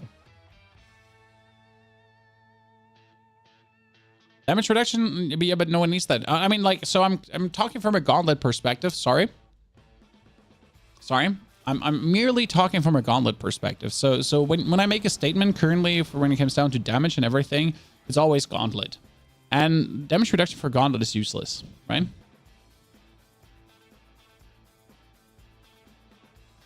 Okay, ladies and gentlemen, we have another hour and 30 minutes for the next leaderboard.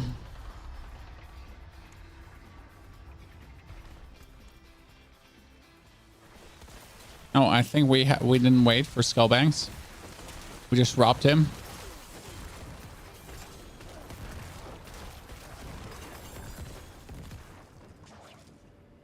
Uber's not even Uber 68, man. Huda wanted Duria most of the bosses without any Uber. I mean, it's more about that, like, Ubers used to be rare, but now they're still rare, but you just spam Duriel until you have them. Right? And that just simply doesn't feel rare to me. Just like keep spamming. Pretty finished last league. I got 28 with Bone Spear and without a single Uber Unique or Genesis, which means I am insane. Krister. Sadly, I figured out a good strategy for 800k too late, and I didn't have enough time to pull the 800k off. So I think reasonably possible 800k would have been for the top 20. So top 20 was definitely in the realm of possibilities. I just didn't have enough time to do that. But it's funny that like in the final day, after 1 week of Gauntlet, I finally like refined my strategy to a point where it's like actually super S tier, right?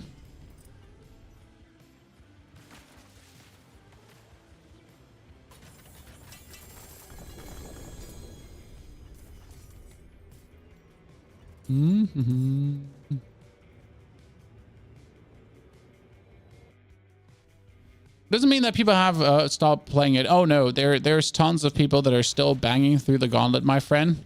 They're doing their utmost best to get the highest rank possible. They just didn't succeed. You know? Kind of cute. I mean, this Gauntlet is vastly different to what we had before. Because the Gauntlet before, you were just playing Blood Surge and you essentially had a good score save. And a lot of people only received a good score last Gauntlet because they bugged the Gauntlet, right?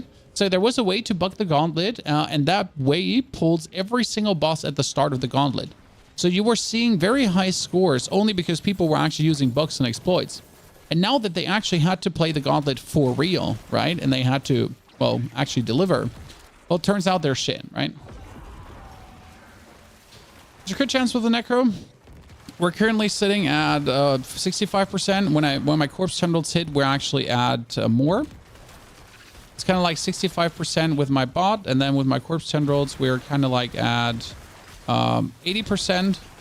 So yeah, but that's not even having a potion for crit chance, right? There's even the 15% crit chance potion, so I can easily get a 100% crit chance without a single hassle.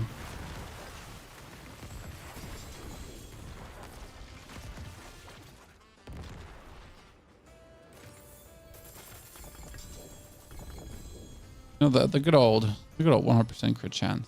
Because who wouldn't? I finished 3-2 with my skeletons. I'm thinking of a shoot, but my PC can't handle speed and dash without lag. See, that's a limitation. For real. A hurtful limitation. Because yes, I mean, like miniature stutters and everything will hold you back. Not even a question.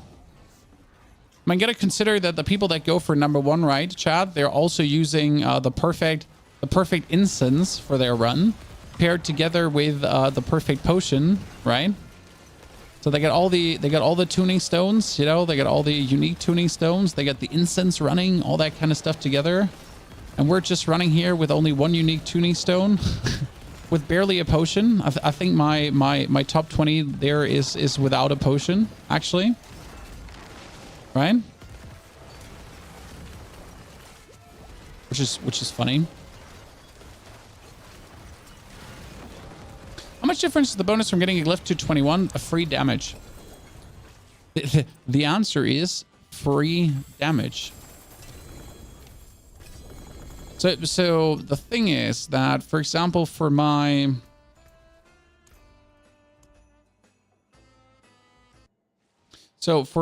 exclamation glyph currently does 200% corpse skill damage with 13.9% increase at level 21. At level 15, I think it's only 12.1 per 5 intelligence. So that's another 1.8% per 5 points of intelligence. Same goes for this one. This is 150% increase, and if you have it only on 15, it's only 120% increase, so you get a 30% increase free. And that's it why you want them on 21, because they're free. And you have 5 to 6 glyphs activated, so 5 to 6 glyphs of free bonus, right?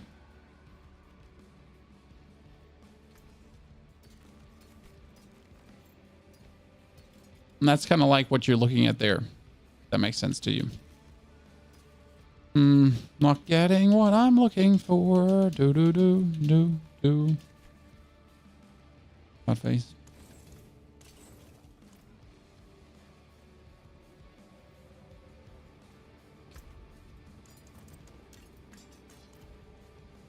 Do we need more mats? I mean, what would be nice, and someone said it, would be a way to transmute materials. So, for example, the abattoir or Lord Zur is very annoying to get to, right? So why can I not go for living steel and transmute living steel over to whatever materials I want? Why can I not take my distilled fear, which is completely useless, and make it a 2-to-1 trade? Make it a 3-to-1 trade. I don't care. But why can I not trade my distilled fear for living steel? Distilled fear for Lord Zearblood. I mean, like, Diablo, you're not my mom, right? I have a mom. My mom tells me what to do. I don't listen to her as I don't listen to Diablo, correct? So now think about it. Why don't they just give us the opportunity to, well, do that? I think that would be great, because some people like farming Helltide, right? Some people like farming Varshan. Some people like farming Legion events and whatsoever, right? But being able to literally transmute the boss materials allows you to do what you want to do. Now you could say, but Pony, like, you can get so much more living steel than Lord Zerblood. Yeah, and so what? I mean, everyone chooses how they play. Like, you know, if someone wants to ruin their fun by only farming the easiest accessible material to then get like the other material easier, let them do it. Right? I mean, I always advocate for choice in that regard. And if someone wants to, like, it's the same with Domheim Tunnels, right? So you have Domheim Tunnels giving you the most XP. And there's people literally that every single season farm Domheim Tunnels, chat. So instead of leveling with the seasonal mechanic and actually having a life, right, and enjoying themselves, they level with Domheim Tunnels just to be the fastest. And now you could say, hey, Blizzard, please take Domheim Tunnels away, because obviously, like, people shouldn't do that. But you know, fucking what? If you want to do that, if that's your choice, may it be as it is.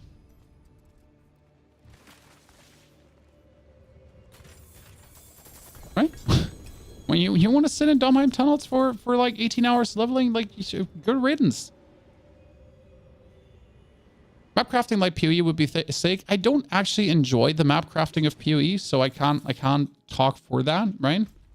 I'm not an excited fan of that one. I do like the endgame in Last Epoch. I don't know what kind of endgame I want, to be honest. Like, if it's Rift or something like that.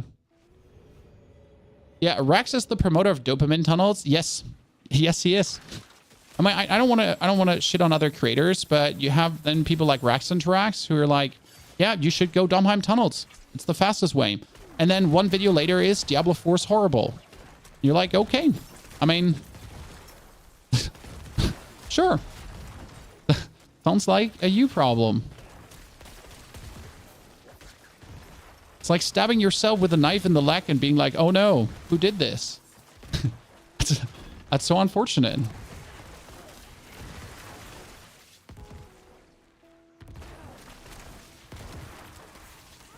But again, it's a free country, right? America, eagles, guns, and so on.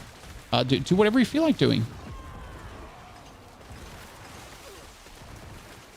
All right, if you don't want to engage with a seasonal mechanic because, well, why even play this season then? Then, like, sure. You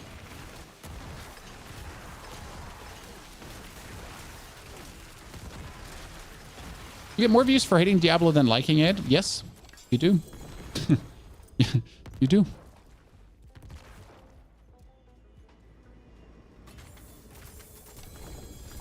It's also way easier to hate on Diablo. Let's be real. And I can tell you from a content creator perspective, I wake up in the morning and I have two choices. Make a good supportive video that helps someone, or make a hate video for like $50 or so, right?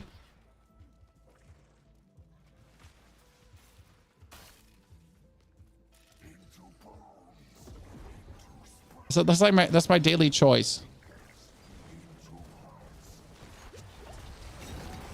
The problem is, after you made the x66 hate video, who's still watching your content? I mean, I'm personally going to be honest. I respected a lot of the D4 creators, and I stopped completely watching most of them, just simply because they choose to, like, they're still playing this card. Oh, I love D4, you know, and I just want to see it be a good game. So they're still pulling like this kind of card, but you just notice what, like, you know, notice what it is.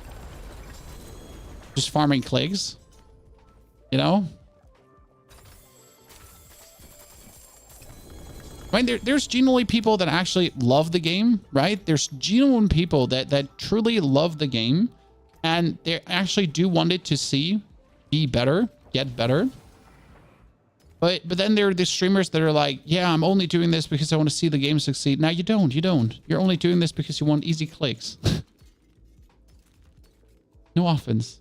Just say it. We all know it. The community create their own endgame. I mean, it would be fun to have an own map editor, but that is something not on the horizon. I don't think so. And I did love the Warcraft 3 map editor. Don't get me wrong. Good memories.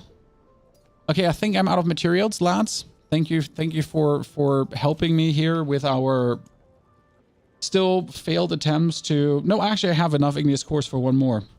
One more. I lied. I lied to get rid of you guys and do it alone. I'm sorry. I'm a terrible person. I got one more.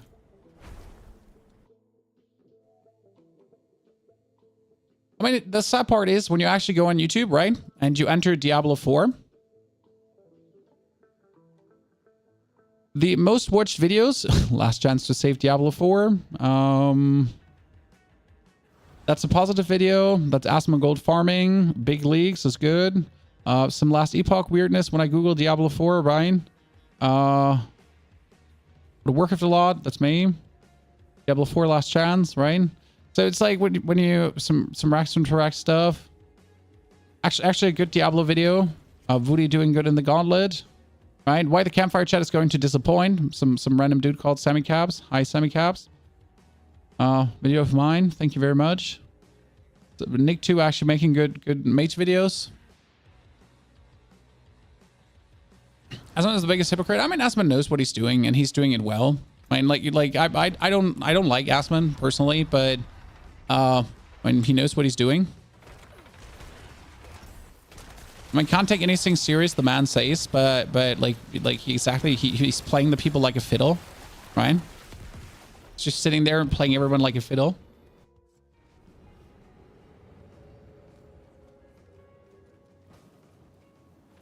I mean, imagine you could just sit there and literally upload 5 videos per day that are very low effort reacts in quotation marks, and everyone gets 500k clicks. I mean, everyone would do that. Do you know how much money that is? A lot. A lot, Chan.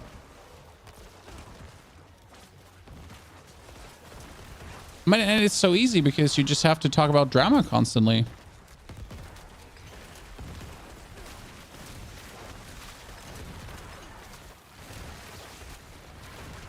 He knows what he's doing. Keeper, he 100% knows what he's doing. Why wouldn't he? I mean, man's fucking smart. Man is a giga brain. When everyone calls him a filthy degenerate. I mean, he might still be a filthy degenerate. Like, don't get me wrong. but man is fucking smart. It's the same with like the you know all these people that are hating on the hot tub girls on Twitch and Amorend and so on. They're not stupid. They're all very smart businesswomen, probably vastly smarter than us, and they're playing the game, and they're playing the game goddamn good. I mean, you might not respect it, you might not like it. It is not your content. It's not mine either. But that they're stupid is the last thing you can actually say.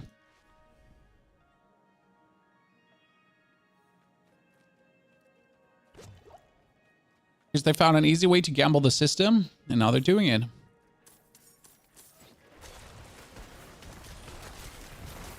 Asmon is a content creator without any true love for any game. Well, he lost that love a while ago. I mean, I just like gaming as a whole. You know what I mean? I don't have any, like, I'm not a one game hugger too. I literally don't care. I play whatever I feel like, you know?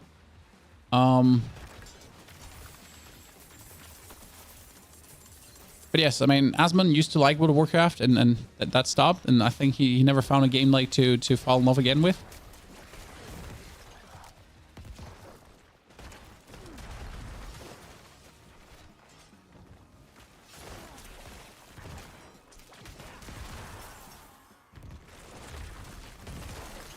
Have you not seen the latest Twitch meta, Chan? I think you've missed the latest Twitch meta. You want to know what it is? Chad, you want to know what it is? But like be ready to like face palm, okay? So you want to know what the latest Twitch meta is in the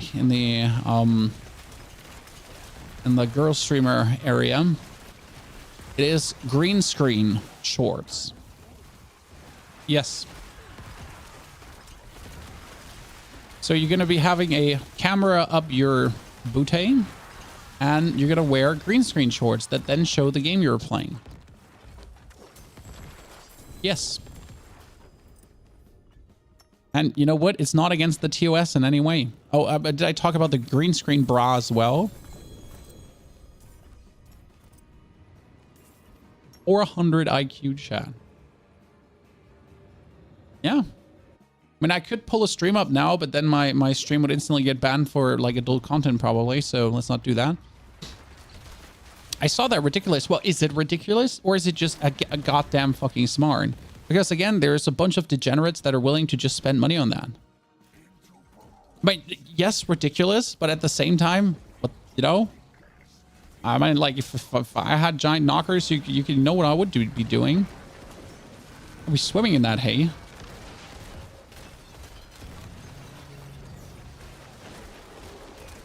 But everything is smart when it sells. Yeah, but it still sells. You know? So at the end of the day, smart or not smart, it still sells. Right? It comes down to what you're doing with your money, right? Oh. Ladies and gentlemen, it happened. Happened. Can finally get paid. Let's go. I pay for you in green screen shorts. I mean, I can make a green screen toga, don't worry. I mean, in my years as a content creator, I have gone through various green screen setups. Don't worry. Don't worry, chat. Don't worry.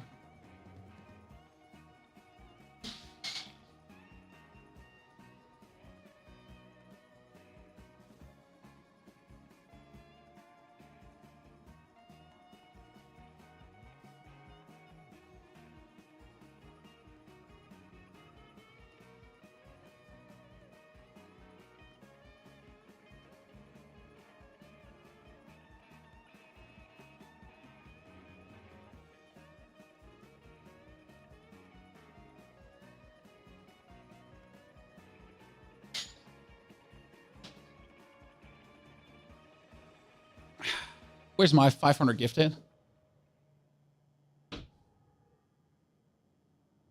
Good.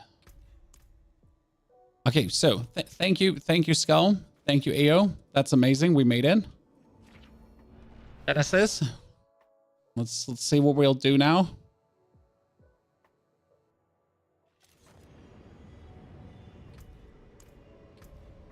I saw a clip for his wife. My wife has seen more degenerate things. Don't worry.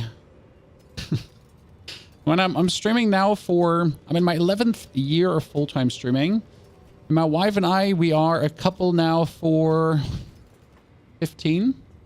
So she's been with me there from the very start, through the everything, through the growing phase, through the pains, through the self-doubts, through the burnouts, through everything, you know? She's still there. Do you still work out? Oxera, I kind of struggle with motivations. Oxera, I do as much as I can, which is currently every second day, 20 to 30 minutes. That doesn't sound like a lot, but we're talking about 20 to 30 minutes.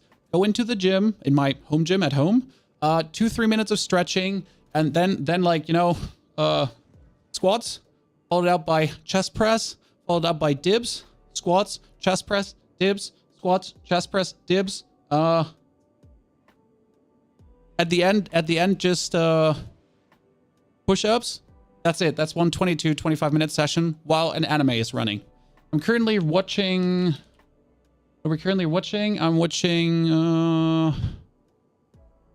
The Rising of the Shield Hero. Very good. I like it. So that's my 20 to 25-minute session, and I treat it as a workout and one anime. You know, like I'm a family father. I don't have time for anime in the evening a lot. So I treat it like as my little get-go, right? As my toilet break, my extended one. And then the next day, so every two, like I do a 2-day set. So one day, 2 day, break, 1 day, 2 day break, 1 day, 2 days. So always like 2 in a row. And then the next is really just deadlifts, back pulls, lat pulls, biceps, and also push-ups again. And that's it. Like just a simple body workout, right? Nothing too fancy. Pull-ups if I want to do, but at my weight that can be interesting. So just like that, you know? Ayo, it was my pleasure. Thank you very much for helping out. When we have Genesis now, chat, so we can put out the safeguard support, again, useless, because we don't need the damage reduction, and we get Genesis, and that means now I have 50%, 30% more multiplicative damage. Kind of nice. And when we could try to get one single more Duriel, as we're on it. Health just ended. Great. Oh, you know what I can do? I can actually finish the seasonal. Have you finished it? Have you decided what to play in DD2 yet? Yes, we're going to be playing a thief / archer and a mage as my main pawn. Definitely mage. So I haven't finished the seasonal quest line yet. I still need to kill the abominations while blood marked.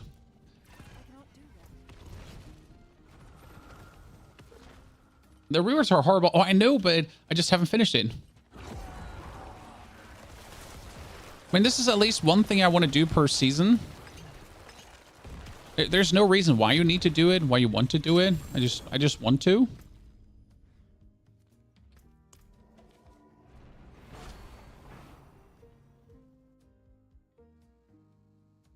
Just watch Devilman Crybaby, definitely not a workout anime. Yes, yeah, so I watch like animes, like very light novel animes that you can watch with one eye. Like definitely for a workout, you don't want to watch anything that you need to pay attention to, right? So you want to watch something that can run on the side without making you too crazy. But yeah, or like a nice little rowing session, guys. If you ever want to buy yourself something for a home gym, okay, Chad? If you ever want to buy your something for the home gym, it's a rowing machine. Well, we have a very tiny rowing machine that you can put up against the wall. It's actually a water tank rower. So this is essentially what I have, right? I mean, it's like not this model, but it's a tiny water tank rower, right? It has good resistance. You can just put it up against the wall. That's it. Done. And they're available for anything like from like 500 to 700. I know. I mean, it's kind of expensive, but that's probably the best item in my home gym at this point. I wish we get better rewards from the Gauntlet, like Fiend Roses and Forgotten Souls. Yes, Eden. We should have. I mean, there's no reason why we're not getting any kind of good rewards from that, because like the Gauntlet should help you to improve your character, and right now the Gauntlet is not doing that. Oh, there's the boss. Blood mark me, daddy. Out of my way. I don't want to fight. No, I have no interest of fighting. I just need to kill the boss there. This is the only thing I'm interested in. Yes, I'm done. Seasonal mechanic. Woo! Ladies and gentlemen. I mean, seriously, there was someone PvP. We did it, chat. We did it.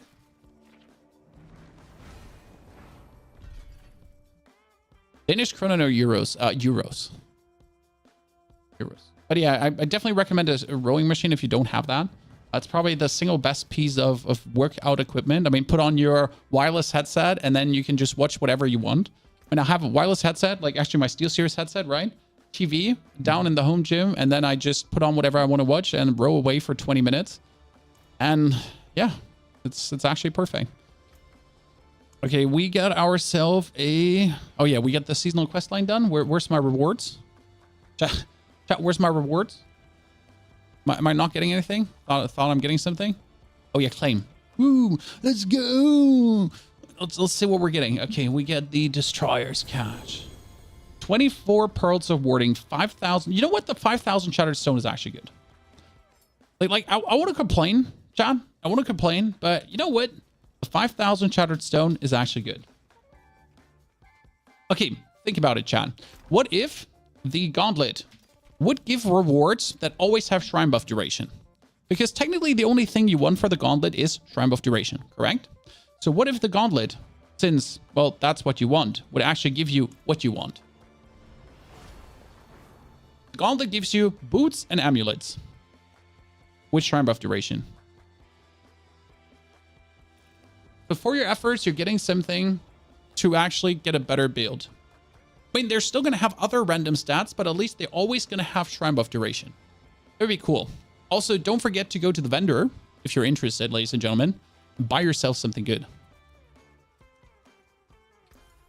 Because I got here myself an amulet with shrine buff duration, max roll. Right? It was like, I still shook. Quickly running for the toilet. I think saying goodnight to my family. And then in 1 hour, we're ready to go. We're back.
Okay, Chad, call me crazy.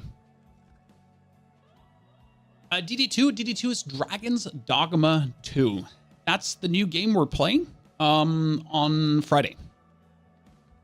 So, Chad, I have a very important question for you, and this might be deciding if you're weird or not. But do you sometimes feel that drinking out of tiny bottles is more tasty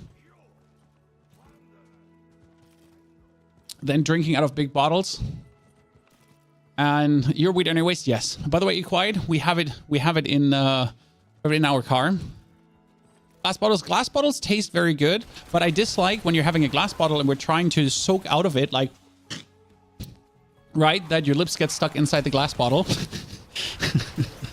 You know, when you're too lazy to lift the glass bottle further, and it's like.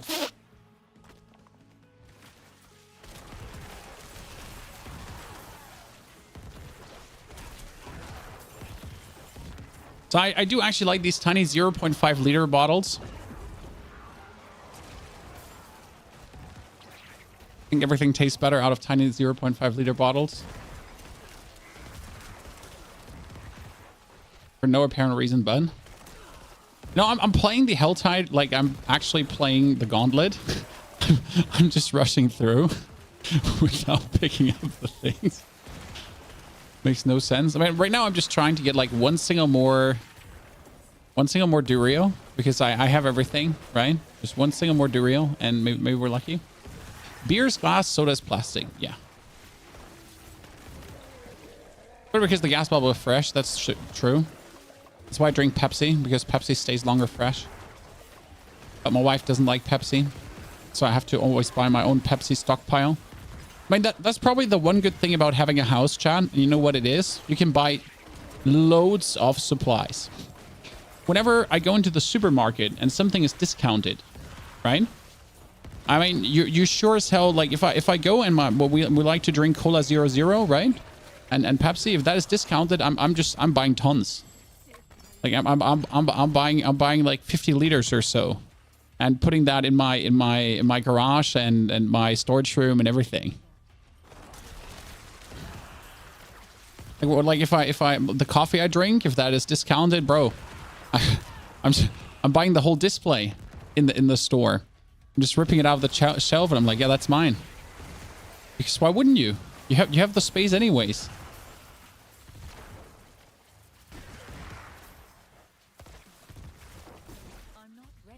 Oh, be quiet. There wasn't anything on discount currently.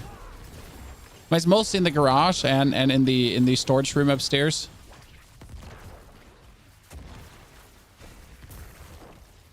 Yeah, I know Pepsi's currently on discount, so I gotta be raiding soon. Mm-hmm. Oh, nice. You know, doing this one as a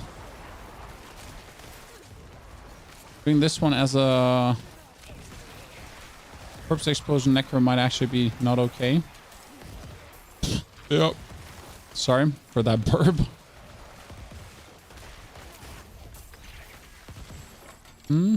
What am I doing? Well, you know, just one more living steel, so we're ready for the Gauntlet, chat. Well, we got another hour, final hour incoming for Gauntlet 3.0. What are we hoping for? I think, honestly, I would like it even bigger. I mean, the Gauntlet right now had a really nice size and a really nice roundabout. I hope for a similar design, if I'm honest with you. I mean, right now it really comes down to enemies too, like what kind of enemies you're going to be facing, right? I think that plays a big role in enjoyment as well. I mean, we had like these the demons, we had the flies, we had the jumpy bumpy demons and all that kind of stuff, right? We had the Zerkers. Interesting.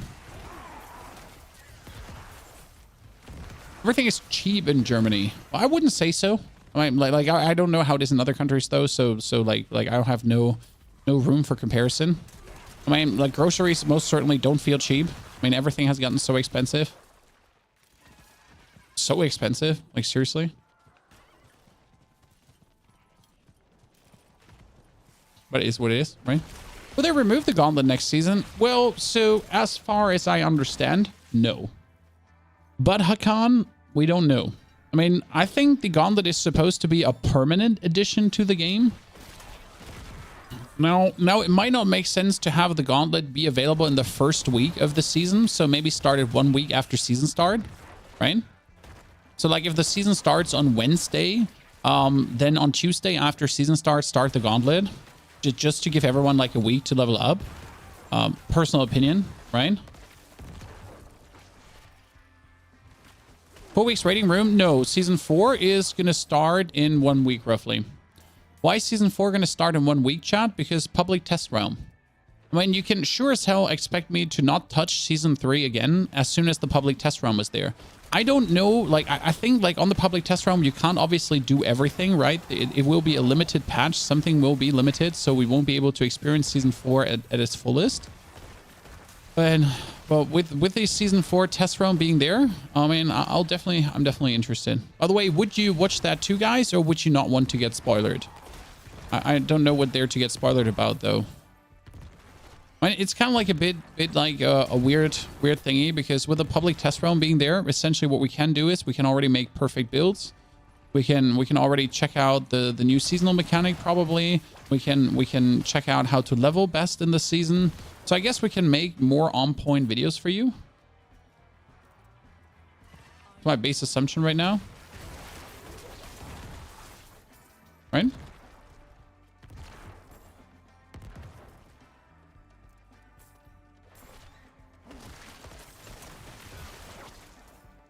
Here is always 100% playthrough. Yeah, but you're saying that, right? But you know, you don't know what for ginormous ideas Blizzard is cooking up with. And that's the thing. I think with like Blizzard and Diablo right now, like we can't go with an always, or like in World of Warcraft it is like this. I don't think these things actually apply at all, because it has shown that no matter if things in their other games are exactly like that and make sense, that for Diablo they still do it different, right?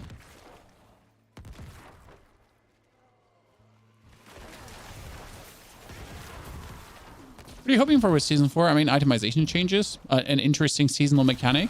I don't know what I'm hoping for there. Just something. I mean, something cool in the overworld.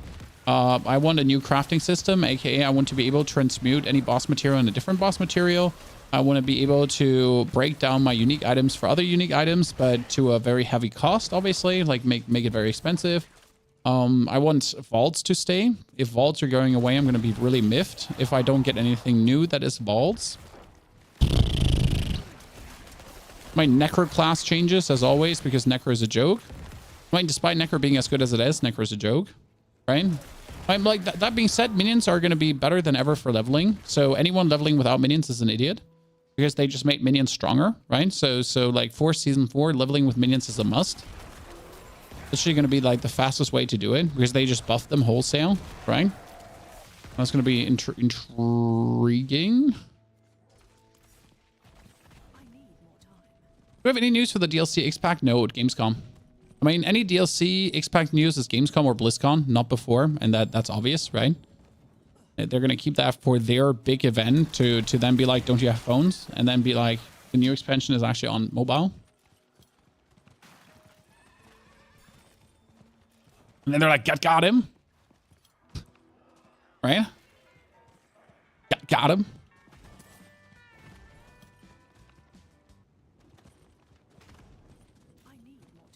But yeah, the endgame item farm is different. Duriel needs to change. No, I think Duriel can actually stay as it is. I mean, you choose yourself to farm Duriel. I have done not even 50 Duriels or so this season. I mean, that's completely down to you. I mean, I'm currently top 20 in the leaderboard, right? Without essentially. Oh, where's the leaderboard, guys? It's gone. You can't even check the leaderboards anymore. That's weird. What's their new update I missed? So yeah, like we're currently doing very well without Ubers, right? Shrine Snapshotting is getting patched out of the Gauntlet. I like the tweet if it's allowed. Oh, we can pull up the tweet. Thank you for telling us. I think it's a good thing that it's being patched. Anyone relying on it is a pussy anyways. Sorry, I said it. I'm not taking it back. So there is a hotfix rolling out this morning before the new Diablo Gauntlet week. This will address temporary buffs like shrines being taken out on the start of the new Gauntlet. As this is a hotfix, it can take a few hours to hit everyone, and we want to make sure that it hits everyone before we start the week. We expect a short delay. Fuck you.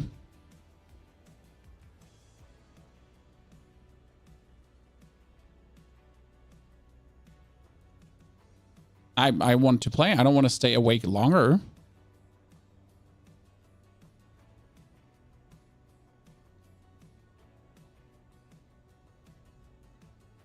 So that's bad. And we appreciate it, but I'm awake for 1915 release. Give it right now. I mean, yes, it's good they put it in, but like at least do it proper, you know? put it in the right way. Because it's like really like delaying the thing for that, you know, like you have people like staying awake for this. I mean, I guess I'd rather go to bed right now instead of waiting, but I don't have that luxury, sadly, so I need to wait, which is a wee bit annoying for sure. You look pink or red. Need to fix camera lighting. No, I am pink or red. This is my skin color. This is how I look, sir. Is the campfire tonight? No, tomorrow.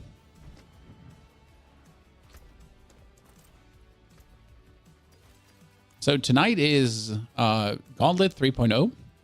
So the new map is coming, and I want to see it. Like, I'm always excited for the new Gauntlet, personally, to just see what it holds. I mean, right now, they have done a really good thing. I mean, first Gauntlet map, awful. Second Gauntlet map, really good, in my eyes, personally. So I am excited, looking forward to what the next Gauntlet has to offer. By the end of the day, it's still the Gauntlet, and if you don't like the Gauntlet, it will be nothing exciting for you, right? When this is something to leave the church in the village, as we like to say in Germany.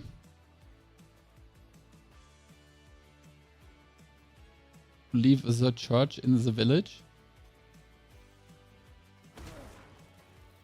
Oh, where am I going? I meant to go there.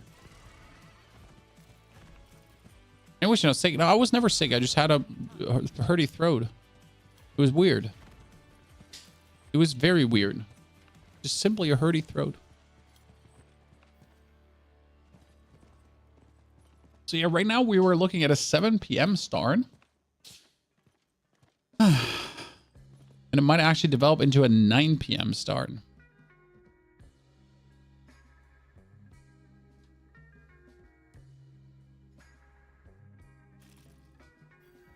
What should I prioritize during leveling? Done with the campaign and level 76 now. Unlocked Torment 4. I mean, well, now you're just going to start doing Nightmare Vaults and get all your glyphs up to 15. Right?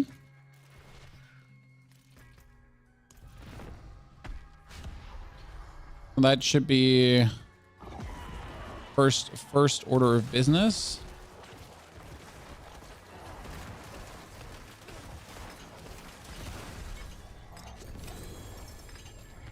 Heart of Agony. And now we're going to do one more Duriel and pick up our Ring of Starless Skies, chat. And then I cannot complain anymore why I'm not number 1, right? right now, like, right? The only reason we have been number 1 is because we haven't had the Ring of Starless Skies yet. There's be other languages besides German and English. German and English is what I predominantly speak. I mean, I know some French, I know some Russian, I know some Spanish. But that's like some. Enough to do stupid things with that language, but not much. If you live in Germany, you do get exposed to quite some languages. And if you are a content creator, you definitely get exposed to even more languages, right? I mean, in my 11 years of being a content creator right now, I've met people from all over the world. Like, literally from everywhere. And not everyone always speaks English, right? And you got to communicate somehow. Let's get the basics down. Okay, ladies and gentlemen, this is it. We're in the end game now. I just have to decide if I want to stay awake now toward the leaderboard, or if I'm going online tomorrow. The problem is that tomorrow I have different content plans, so I can't really go online tomorrow. That's bad. Tomorrow I didn't have any Diablo planned, so that is a bit of a bummer. Why didn't we have any Diablo planned? Well, there is Alone in the Dark releasing, which is a pretty damn interesting horror game, in case you missed it. Alone in the Dark is a very old horror game where they now release the remake, the revamp, the reimagination. Smash Red Bulls and stay awake. I mean, it's not a question of staying awake. It's like a question of want. No, I get some, like, I need to be... Tomorrow is also an evening stream, so tomorrow's the same length of being awake. Right? I still need to be helping my wife to buy a tree tomorrow. A tree.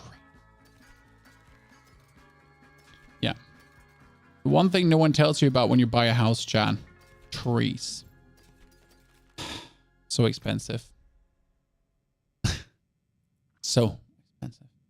That's the game that inspired Resident Evil in 1992. Yes, Alone in the Dark inspired Resident Evil. Here, Alone in the Dark gameplay trailer. I can show you this. This is what I'm looking to essentially play.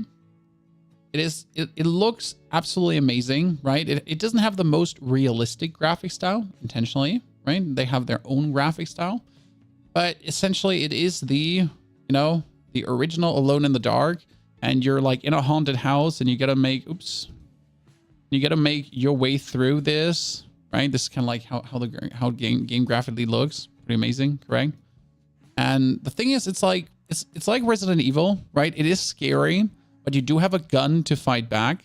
So you might be having monsters coming, not zombies, monsters, right? Some kind of ghosts or whatsoever.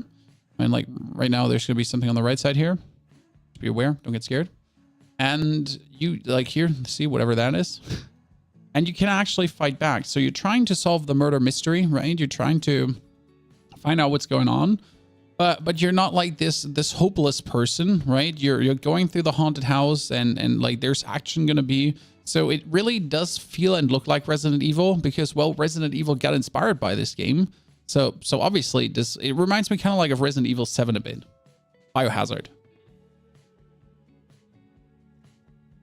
What was it good to see there? And that's what I'm positively excited for. I see like these are the monsters. That's like some kind of dog.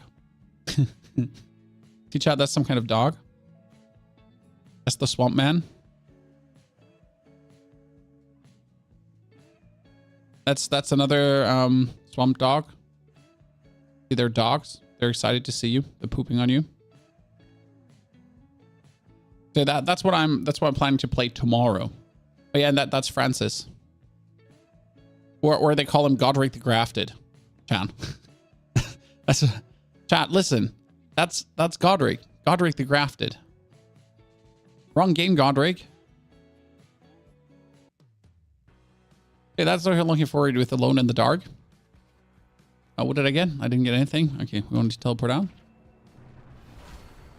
Ah, yeah, we wanted to go for Gate Hall, and now we are essentially fishing for the perfect aspect. And I'm very relieved that I finally get my Genesis. So after all this time, after all these tries, we finally have the Genesis tuning stone, ladies and gentlemen, and Evernight. So we're wholesale doing 30% multiplicative more damage, which is damn huge. For real. Let's break everything. We do have 146. And how many stones do I have? I'm not sure what you're doing with your caches, guys, but I'm burning through them like there's no tomorrow.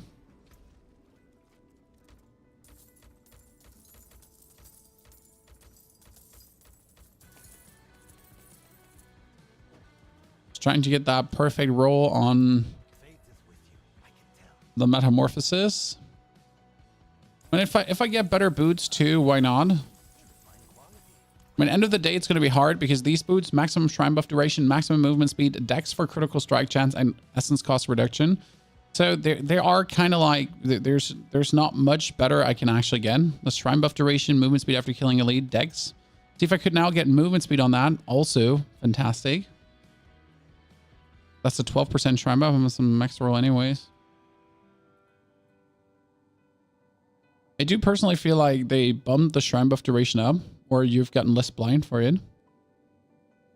But I'm still saying they bumped it up. Heavily feels like it. Almost every item has like shrine buff duration on it. Or you finally developed an eye for shrine buff duration. I'm not getting what I'm looking for. Very bad, very bad, very bad.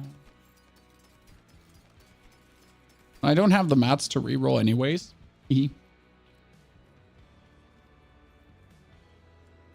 Ryan? What's happening with the Gauntlet? Hotfix. Short delay. 1 to 2 hours. Pain. We should probably restart and see if we get the hotfix already. Did any one of you get the hotfix already, Chad? They said they're rolling out the hotfix, but did you get it already? Anyone?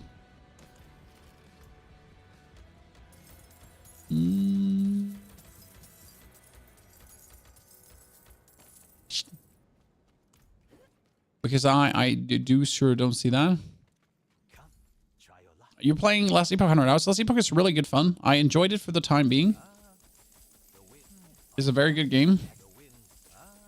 But at the end of the day, I just vibe Diablo more. You know, Last Epoch is a brilliant game. And I really, really do love it. I just vibe Diablo more. Okay, what is this? 6 seconds. Oh, that's actually better, right? Mm-hmm. That is minimally better. No, wait, actually, it's the same. 6 seconds is down to 4.3 then, correct?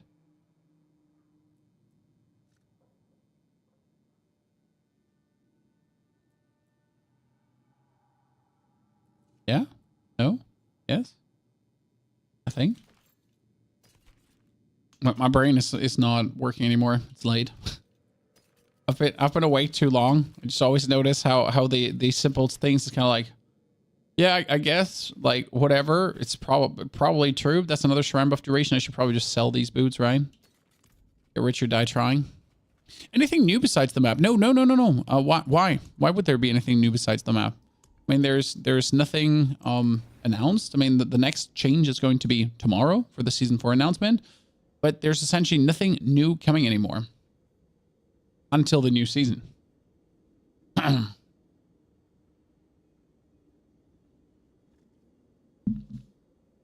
And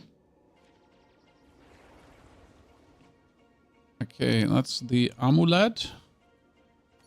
Let's see, that's down to 4 seconds. It's actually worse. No, it's actually better by 0.3 seconds. Yeah, I'm not crazy. Chad, I'm not crazy. No. 0.3 seconds better. This is perfect because now my cooldown has a my evade has a 4-second cooldown, and every 4 seconds I can use T-Balt's Will. Right.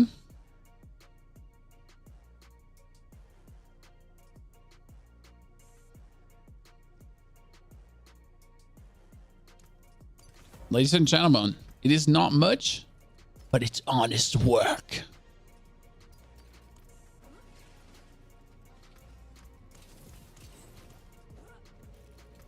Do I have more?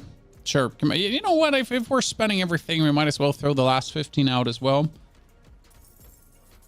How's the new map for the Field for Necro not out yet, Richard? We're waiting. New map was supposed to be in 30 minutes there, but right now it's going to be even longer. I'm not even sure what we're going to do in that time. Twiddle our thumbs. Watch some more funny... Do some Asmongold React stream, you know? Watch some other creators make content and then just make fun of them. Something in that direction, probably. Nothing interesting. Movement speed. Prime buff duration, movement speed, but low roll. That's an evade high roll. Movement speed. Movement speed after killing a lead. Prime buff duration at movement speed. It's actually not a bad boot, right? 36 dexterity. Movement speed almost max roll. Shrine buff duration almost max roll, but we have a shrine buff duration max roll. It's actually a movement speed higher roll than what I have right now. And the dodge chance could be re-rolled. So that's huge. That's huge.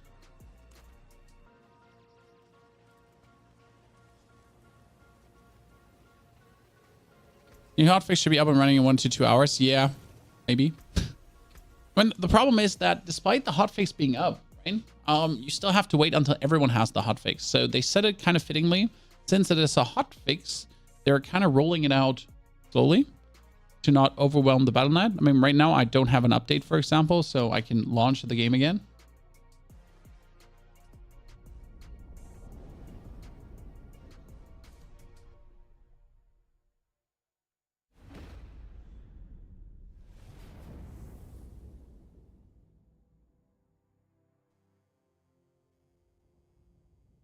We could just sit there and play some backpack battles. We could try to improve the build further, but I'm going to be honest with you. The build is perfect, chat.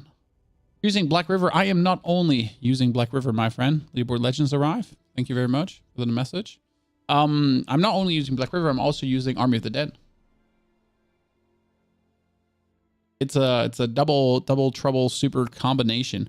Oh, what we could do is we could kill Vorshan to get a better Ring of Sacrilegious Souls, because right now I don't have a perfect rolled Ring of Sacrilegious Souls, so might as well do that, I guess.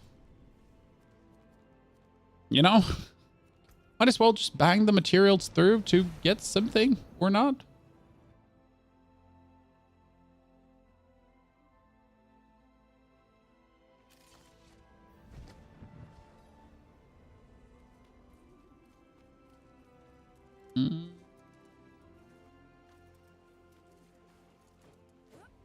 Yes, we do have Black River, an offhand. That could be a bit better because it only has 6.3% critical strike chance. Perfect boots, perfect. Actually, the ring is missing 2% crit chance too. So you notice how I still have like a minimal room for improval. Not really much. Let's be fair. Not much at all. But there's some wiggle room, right? Could be getting slightly better stuff. Evulsion, movement speed, intelligence, low roll. And we're using Army of the Dead because Army of the Dead gives us bonus corpses that can be used for bonus explosions. Really good.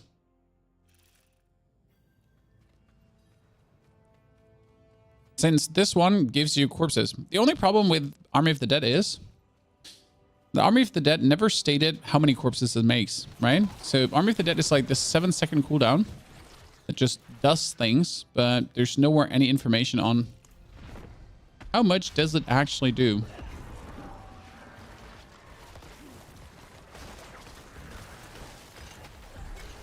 Yeah, you know what? This item is broken, Chan. Just saying. Right now, I'm currently have Genesis running, right? And all my damage I deal. So usually my bone spears are like a couple million, right? And now they're like 2-3 million instantly. And why? Well, because like I get the Genesis now. Like all my damage just 30% higher. Done. Because I get Genesis. That's what I mean.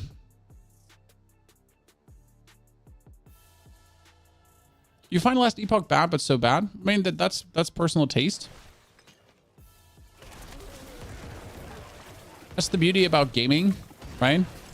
There's so many games out there that you can play. And no one is literally forcing you to play any game.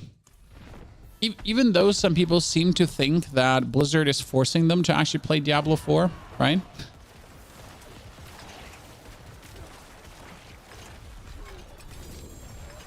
Now, Blizzard is putting a gun to their face and they're like, you need to play more Diablo 4. You little shit. They're like, okay, Daddy Blizzard. Don't hurt me. I'm innocent. I swear I'll play more Diablo 4. There's even people that think that Blizzard is actually allowing these Duriel resell material websites to exist to make profit of them. I mean, this is the level of argument we're having, right, Chad? with people that are hating on Diablo. Blizzard is allowing the websites that sell materials to exist to make profit. They're probably even giving these websites the materials in the first place, so they have more to sell. That's the level of argument we're having. You might notice that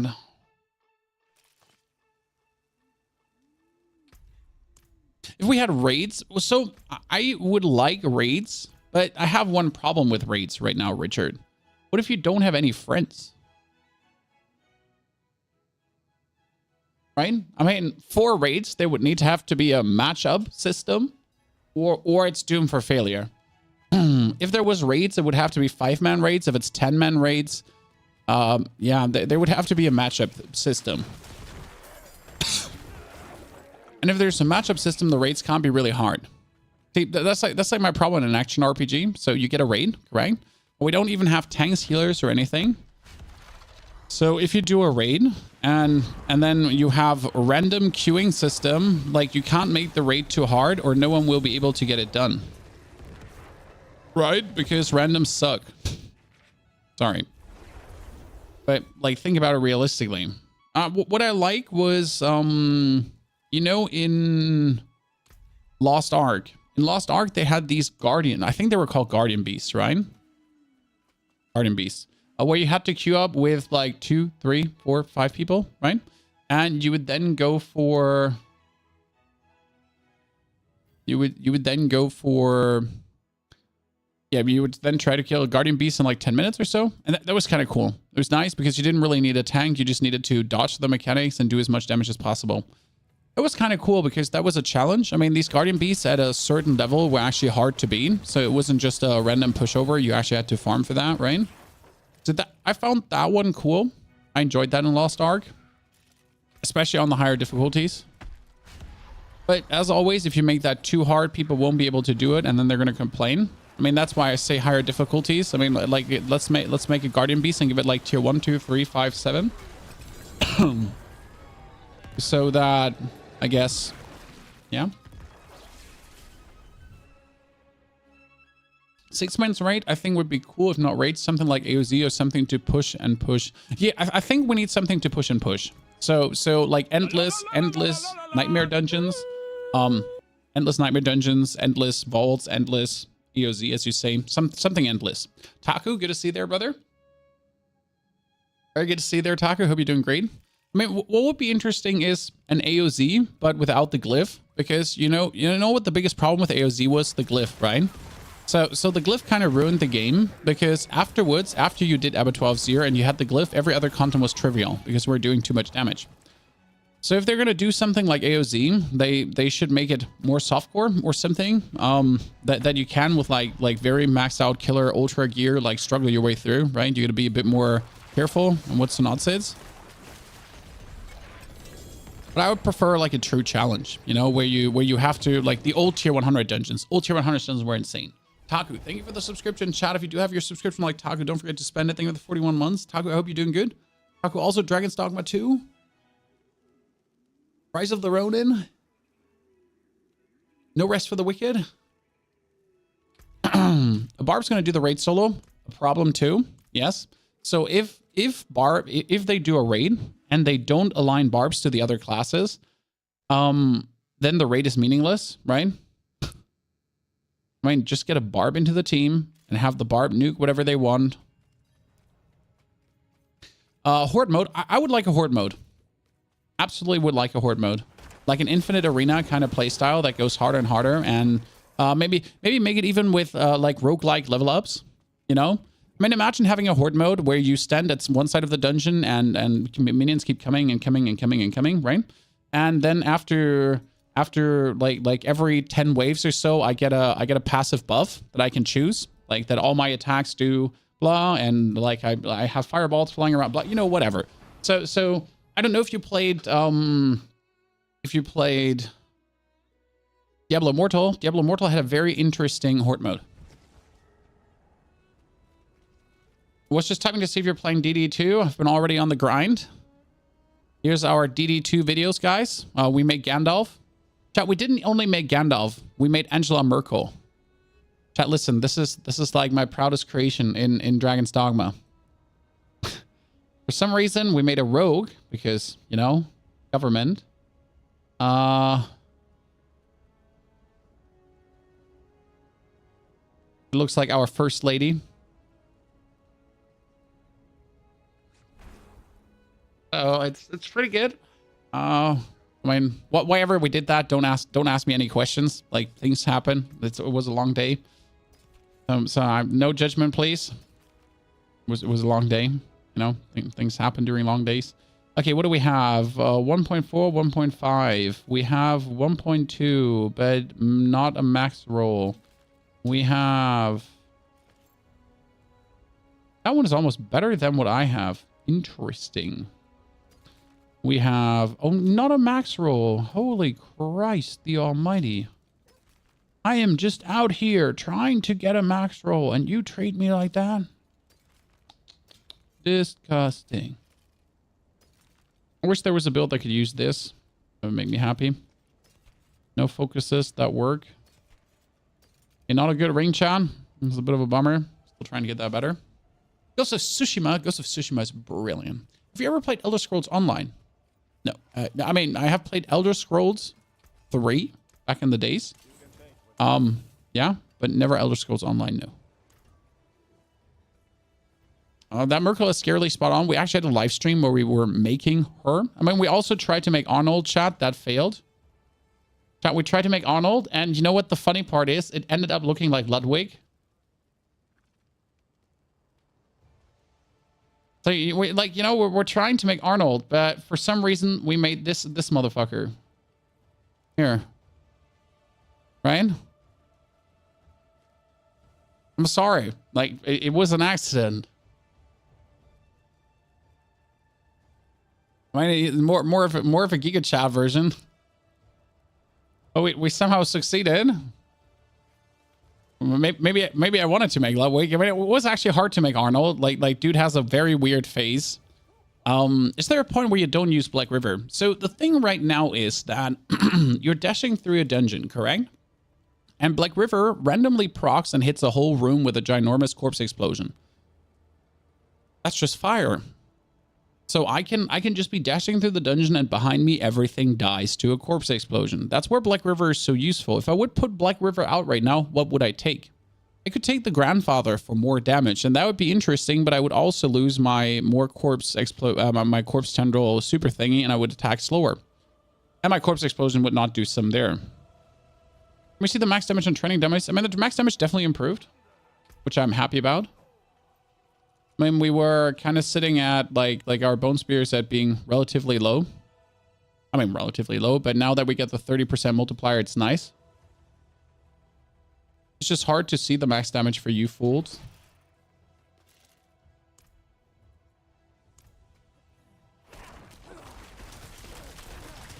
Because there's so many of them.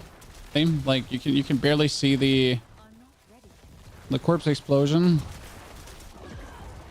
I mean, like the bone spears are doing millions up to 3 millions, and the corpse explosions are doing like that was 8 million corpse explosions. That was, I don't know what that was. That was more. It was 7-8 million corpse explosions. So the corpse explosions are doing decent damage, right? And consistent decent damage. That's the best part about it, right? Where the damage is actually significant. And now if I would have the Ring of Starless Skies, my corpse explosions would go up to 20 million easily and beyond. I mean, I'm not even dashing, so I'm missing out on 40% damage multiplier, right? I mean, that was just a 7 million bone spear there. So here, dash, and boom. And boom. I mean, like, again, you have a hard time actually seeing my damage because, well, my damage is kind of... You know? I have to like record the stream and make it like slow. But it's reasonable good damage, you know? Your glyphs are 15, 16 and not 21. Yes, it makes a huge difference. I mean, like if you look at the glyphs we're using right now. So glyph number 1 is the critical strike glyph, and that is 200% critical strike damage in 21. In not 21, it's like 150 or 140%. Right? Big difference. Then you do have Exploit, which does also 53% vulnerable damage, which is only 32 if it's not maxed. You got Sacrificial, which has your bone skills be only 8.5% or something like this. I mean, you have less damage versus elites, right? Vastly less damage versus elites, which almost double here at this point, and you do less corpse explosion damage, which is 200% and only like 130 or so. For attack power, I mean, attack power doesn't say anything about your actual attack power, right? If I dash, there we are. Now my attack power goes higher when Godslayer Crown triggers, because this is something that you can't put into the equation, right? So we have Godslayer Crown here, that every 12 seconds for 3 seconds, I do 60% damage multiplier. And that's what's consistently happening versus bosses, that my beginning bone spears, okay? That was a 12 million corpse explosion. So my beginning bone spears versus bosses, they're going to have the 40% damage multiplier from dashing. They're going to have the 60% damage multiplier from Godslayer Crown. They're going to have the 40% damage multiplier on critical strikes from Ossified Essence. And they're going to have another 40% damage multiplier from critical strike damage bonuses, right? And the Bone Spear Splinters are going to have another 60% damage multiplier multiplicative, while your Corpse Explosion is getting 130% multiplicative times 40 times 62. And then you're obviously adding every single, then you're adding like, right, the 50% from Flash of Adrenaline on top of that. And you kind of notice where the damage just goes.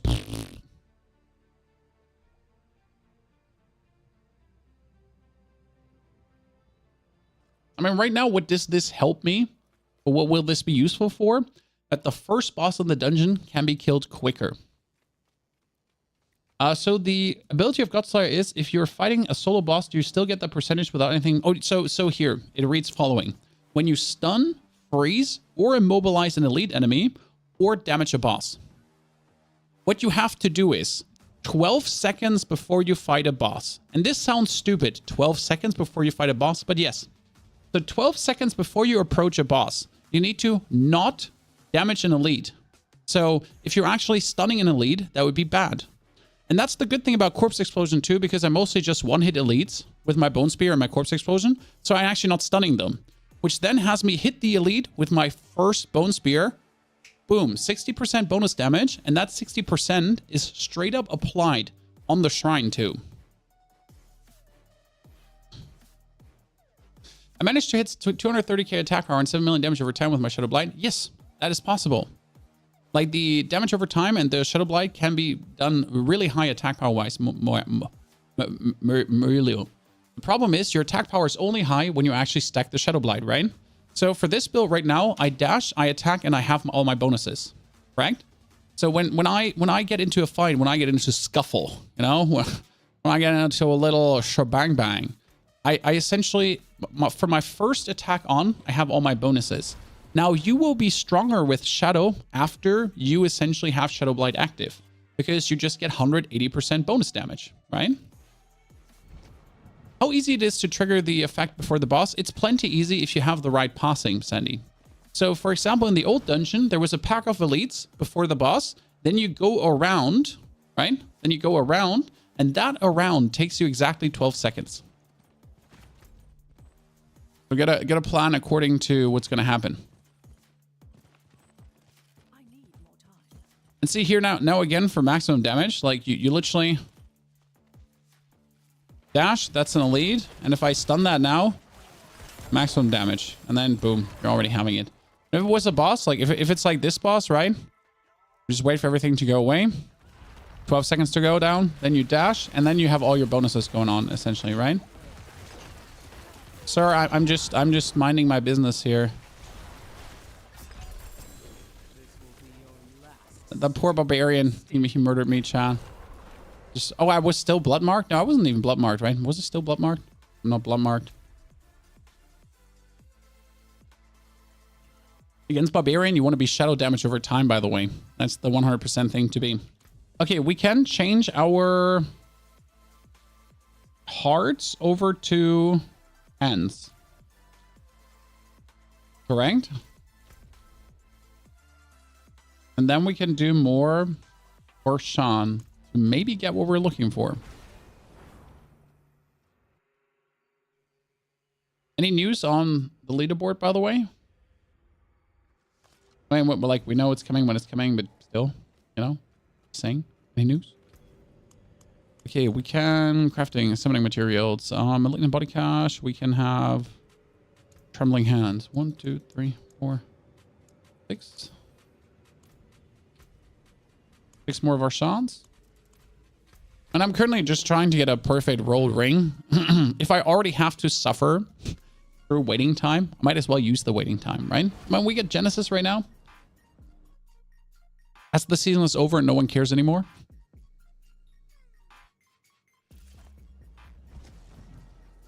Okay.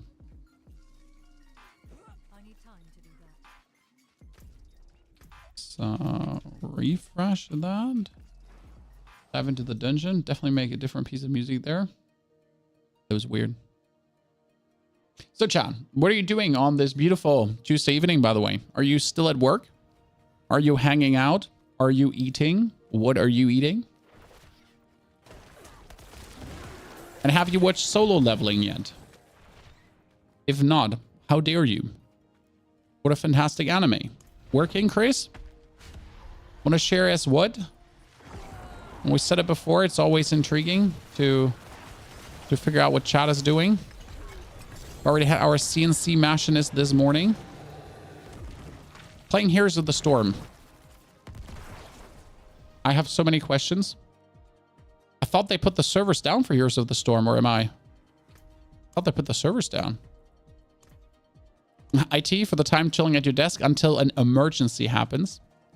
Playing Last Epoch Parallel. What are you playing? I'm in class, you know? I hope you die while answering. Eating caramel salt popcorn. I never understood that salt popcorn thingy. Must be a cultural thing. I mean, in Germany, you usually get sweet popcorn. I mean, when I was a kid in my hometown, like, salt popcorn did not exist. We're talking like 1995. Druid, I've literally not looked into Druid in Last Epoch, what it actually does.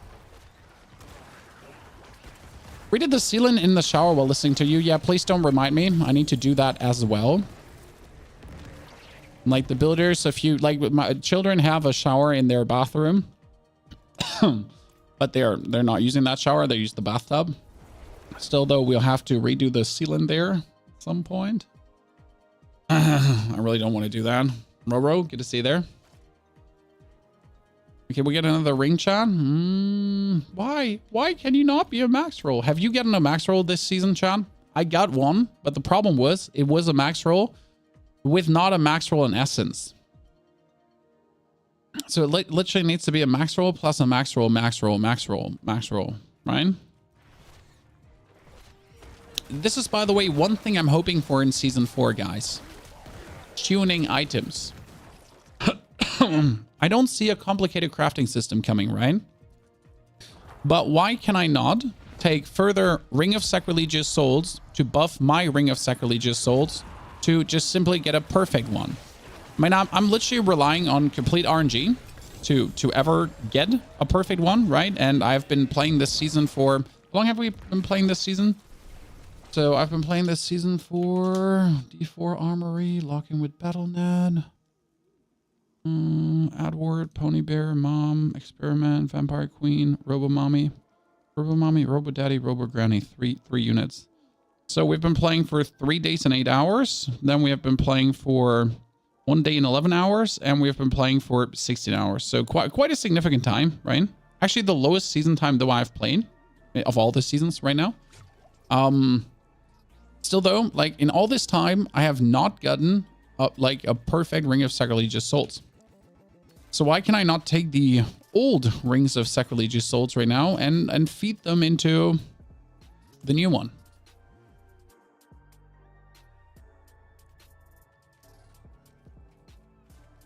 You could argue, yes, then everyone will end up with perfect uniques at some point.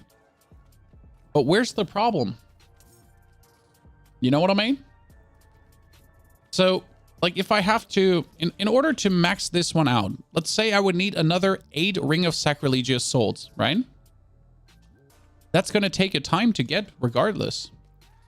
And, I mean, who gets hurt if I have a perfect one? You know what I mean? Who gets hurt? So, yeah. Since the crafting system is so limited in Diablo, I would really like that. It would be nice to pull a perfect affix from an item to put on a different item. See, this is something I won't see coming with their systems. I mean, like, let's see what Blizzard has in place right now. Let's see what exists in the game. Is there any interface where you could do this, like select an affix, right, and pull it out? I mean, technically at the re-rolling guy, something similar-ish exists, right? But it's always like, I do assume season 4 will bring something in the constraints of the existing season, if that makes sense. But yes, it would be nice to have a window like this. So where's the re-roll guy? If I have a window like this, right? And I would essentially put an item in. I would then choose the affix, area generation. And then I would essentially put another item in, correct? To put barrier generation on. You know, like this overlay. But here I'm choosing the affix to essentially rip out of. Like, right, you put it in here, you have 1, 2, 3, 4, and then you click this, bomb, and it just gets overplayed somehow. Maybe. Sure, it would be nice. Doubted, you know? It's one of the things I highly doubt. Like, gotta be realistic, gotta leave the church in the village, as we say in Germany. Yeah. Right? It means that the church stays in the village. That means to temper your expectations, I guess. There's probably a reason why this exists, but honestly, I don't literally know why it exists.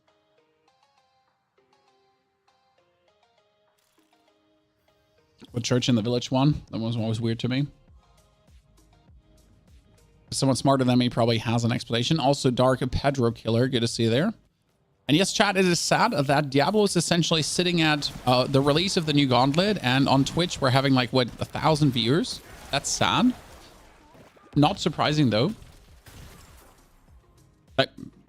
Genuinely, 100%, not surprising. Are you German? Yes, I'm German. What gave me away?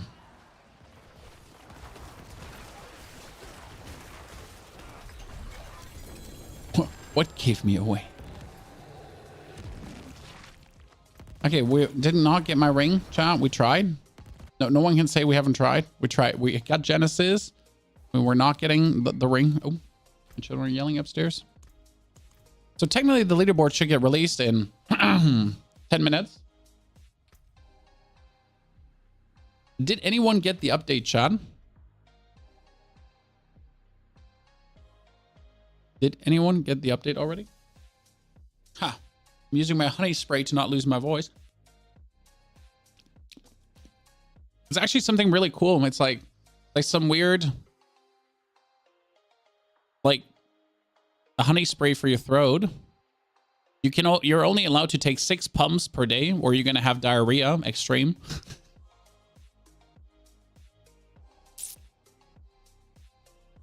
But yeah, it would just really help with the throat. A peppermint schnapps in a pump bottle.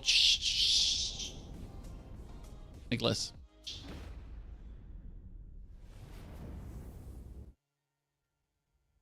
You can now win a signed poster. Hey. I think it's cool. It's just like useless again, right? So what we're talking about is this. If it's evil, I love to draw it. The world of art and the world of gaming are closely related. So with this thing, I wanted to feel like majestic. I wanted it to feel regal, but I also wanted to feel gritty and dark. So he's like, if you get in the leaderboard, I think #1, and only the #1, which is the crazy part, right? I wanted to make something that people felt. You get your very own artwork. For this, like I pulled it out of that world into this world. It says top spot. I didn't actually pay attention. Like I tried to read through this. Something in hand or on the wall that is like, hey. So they say earn a top spot in the leaderboard, but there's undated eligibility. Promotion is only open to offered people who are over age 18. America, Guatemala, Europe is obviously working. Person may only participate in the promotion as long as they're how to enter and win. To enter trial leaderboards week 1. So to enter the promotion, eligible participants must log in Battle.net account during promotional period and opt into the promotion via the in-game prompt. And complete at least 1 Gauntlet in Diablo. To win the promotion, you must finish at the top of the in-game trials leaderboard in either the solo barbarian leader, necro, or sorcerer, or rogue. Really, it's only for the first player. They might have even not bothered bringing this out. Yeah, but like so how do I put this now? It's intriguing. It's a nice gesture, right? Like this is something fancy, funny. But like for all the people playing Diablo, this feels like, oh, another update that's useless for me. You know, this is like one of these problems right now. The Gauntlet is already something that feels like, oh yeah, that's useless, right? So a lot of people, they're not interested in the leaderboard. And now there comes another fancy promotion out that's like where you don't even have a chance. Right? I found the Gauntlet to be fun, but the rewards seem lackluster. So the rewards should be very simple skins. I cannot see how Blizzard missed this one. So I don't know how you feel, Chad. But what if the leaderboard, if you get into the top 1,000, would give you shitty skins? I mean, just like making skins is not hard. You can make thousands of skins. Just make a bunch of low budget skins and make him able to be won in the leaderboard. Make like a rotation of 10 different ones, correct? And then have people give them a chance to win these skins. I think that would be great in the leaderboard in general, right? But yeah, not having any kind of skins is, yeah, I don't know. Like, I mean, I don't think that. Oh.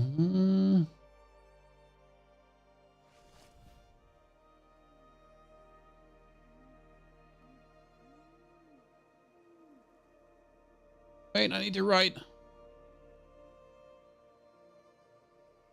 Wait, I need to chat. This is important.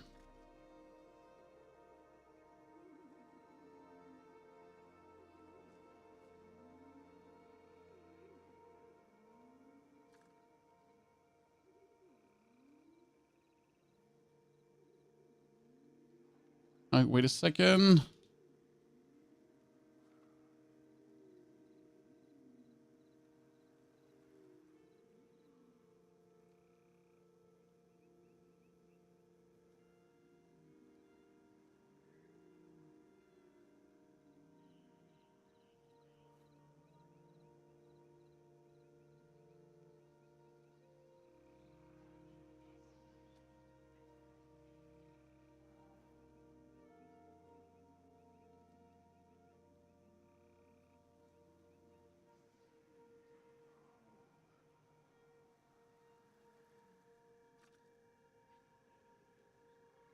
I need a screenshot, Chan. Sorry. I'm currently in the process of procuring keys for things. I'm trying to still get a hands-on preview key for Dragon's Dogma 2. By all means, I will do anything necessary.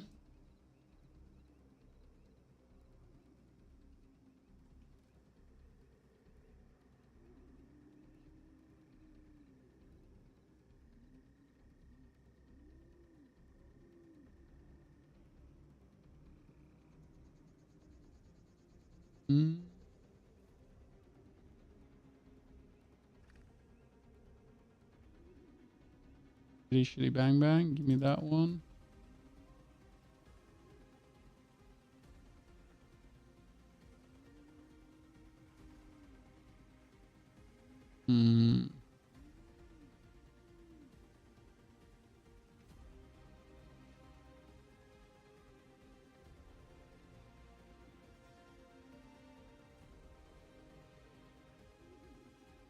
Good.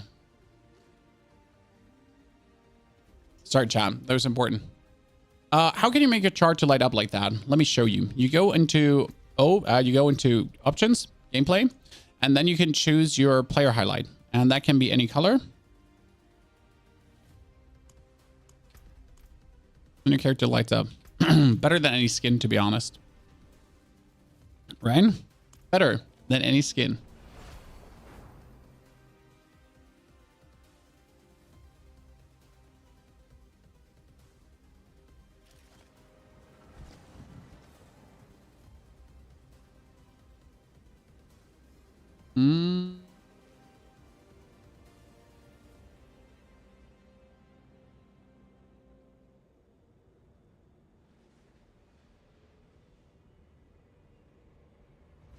Okay, let's go for that. We need to get rid of these. Sorry, chat. I was a bit derailed there because, you know, business. Can't wait for Diablo to go to Game Pass. We actually released a video this morning for people that don't know anything about Diablo. And like I know it might be a bit weird video to make this early, but we made this video this morning. How to have the perfect start for the Game Pass, you know. So if you're looking for Improving your experience. There you go.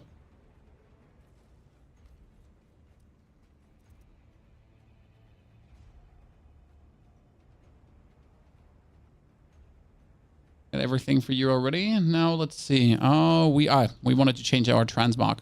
So the standard transmog for this outfit is a purple one. But I hate the helmet transmog. I'm just not sure. Like there's just no killer helmet transmog. I mean, there's only the open face helmet. Or the actual Vitreous Fiend Cascade that you have for this, right? We could try to go orange, but I don't think the orange that much. Usually I tend to go for the golden order.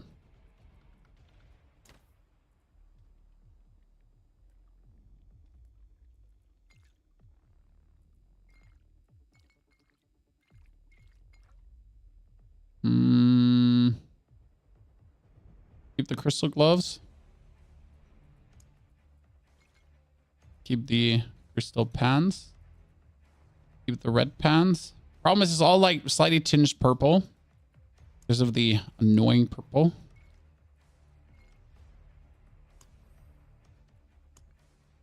For our good Iron Man look. Nah, that one has to stay. And our blood scythe. I don't have a better scythe. Like I have a bunch of scythes, right? But I mean, this one is actually kind of nice and basic. I like it. I mean, that's original Black River actually. Molten. What's that? That's the Reaper. Yeah, the Blood Sickle is just the best. What can I say? It was also ginormous. It has more range. And then we have the Chalice attached to it. There's actually one transmog I like. And this is the one, guys. Wait, here. The Crown. Do you know how long it took for me to get this? If I take the Crown, I need different hair. Wait, can I change my hair? Can I not change my hair? Thought I can change. Can I not change my hair? Thought I could change my hair. Chat, can I change my hair? Seal of the Worsey, the highest one for being in the board? Yep. Nothing higher than Seal of the Worsey. Well, that one actually looks cool. I like that.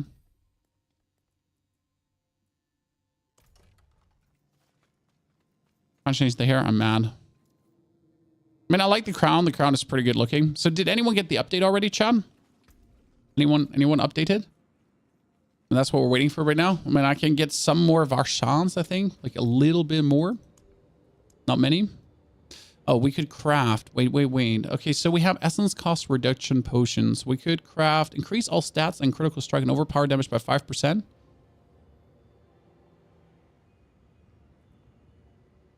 Which one is the best?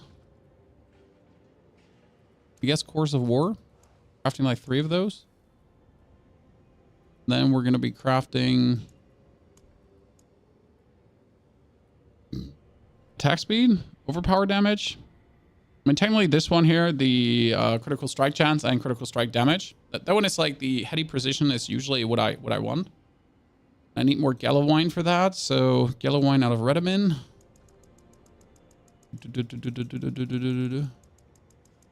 We can have 3 different instances active. That's bullshit. I mean, I'm generally not a big fan of having potions active in the Gauntlet, right? I think we all agree on this, probably. That potions in the Gauntlet is probably from all the things they have done the most silly thing. Right? Because technically you want to, like, at least this is how I see the Gauntlet, right? You want to press the button, you want to play the Gauntlet, and you want to be able to play the Gauntlet as many times as possible in a row, right? Potions are part of your build, possibly. Yeah, but they're not because they're limited. And you're essentially limiting Gauntlet playtime by potions. Not getting the update. I mean, what version do you have, guys? I have 1.3451196. So Trials is down. Yeah, they're applying a hotfix right now. And we're waiting for that hotfix to hit. So yeah, like, you see, I just want to like do Gauntlet, but I can't do Gauntlet. I need to essentially lock in, farm potions, and then like, yeah.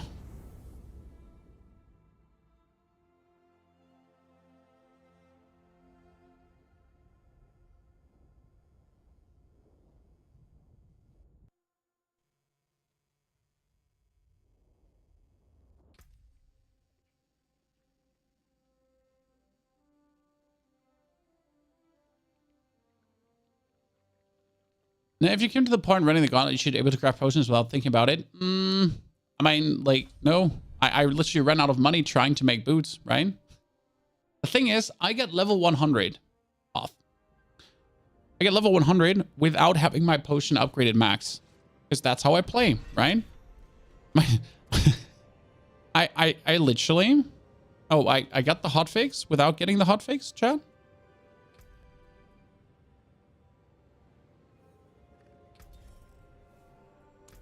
I mean, suddenly I got appear in the first place of the solo leaderboard. Yeah, I get that. Congratulations. So yeah, I got to 100 and my potion wasn't max upgraded because, well, I didn't have the materials, right? I got 134511196. Yeah, I got 134511196. I think the hotfix, actually the hotfix won't update the version. Chan. The hotfix won't update the version because the hotfix is a server-sided hotfix. I think, right? Could be. I need to run for the toilet quickly. I'll be right back. Don't you dare running away, chat. I triple dare you.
Got the rewards from last week's award. Oh, that's looking good. I didn't get that yet. I think I can relog then. Also, I found pancakes, chat. I'm gonna restart the battle net.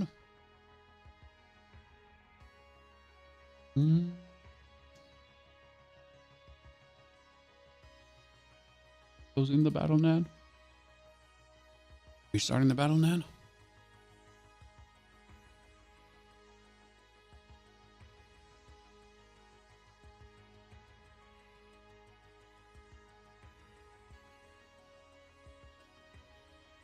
Maybe the hotfix was so quick I didn't even notice it.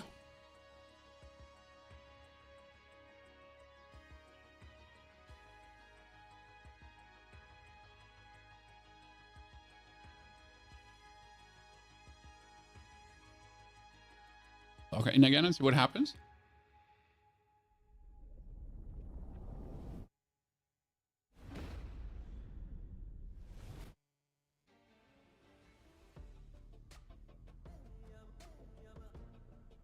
Okay, what are we getting? Ladies and gentlemen, let's get some useless rewards. I mean, I heard if you actually participate in every leaderboard, you go seal of the worsty, seal of the worsty, seal of the worsty, right?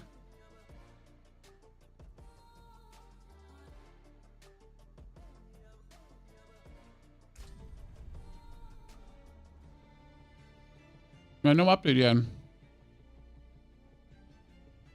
I mean, my problem is that worst case scenario, we would wait until 9 p.m. to get the update.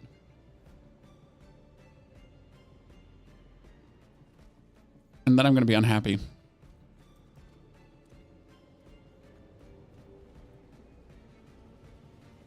Generally.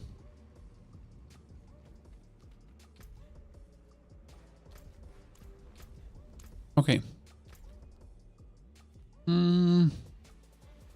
I mean, what should we do in the downtime right now?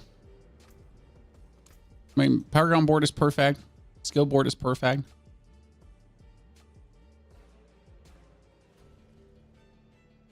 There's literally nothing I can do. Oh, by the way, we took even standalone out, chat. Mm-hmm. I know, crazy.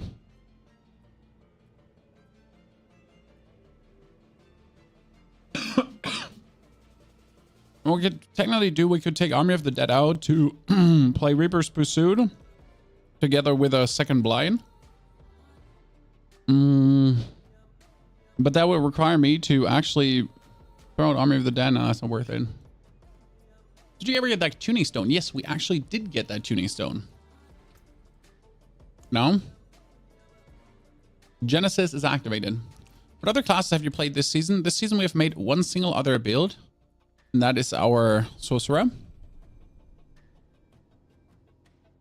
Build available somewhere. Yes, if you're looking for the build, it's actually linked in the description of this video. But also the build is called right here, top 100 no Ubers. Because that's what it is. Top 100 no Ubers. So yeah, what we have been playing is a Blizzard Sorg to essentially just spam Blizzard. It's actually really cute. Because you just rotate through your shit. And then you just spam Blizzard, and then you spam everything for mana generation, and then you just spam Blizzard. Then you deep freeze, right? Then you spam Blizzard. Oh, have I mentioned Blizzard yet? Oh, then you do your abilities to get your mana back, and then you spam Blizzard. Right? And since we can play T-Bald's Will here, so on teleport we can get things. Ta-da! It's one of my more favorite characters. It's like, it's so stupid at how straightforward and strong it is. What potions do you have? You have no potions that we need. Let's see, my other character has a potion we could need. I gotta scrounge through all the character. I get a new window after logging in. I had that too, but I didn't get my rewards yet. You should make a Barb. Well, I really don't like Barb.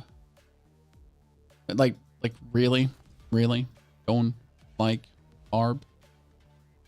Like really. Want the attack speed elixir, I guess. To have or not to have.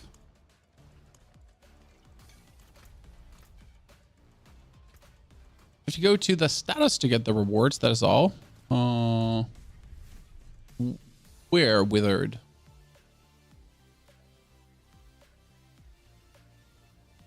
You get to me sometime. Now, I just really didn't enjoy Barb from second one on. So which status? Where can I?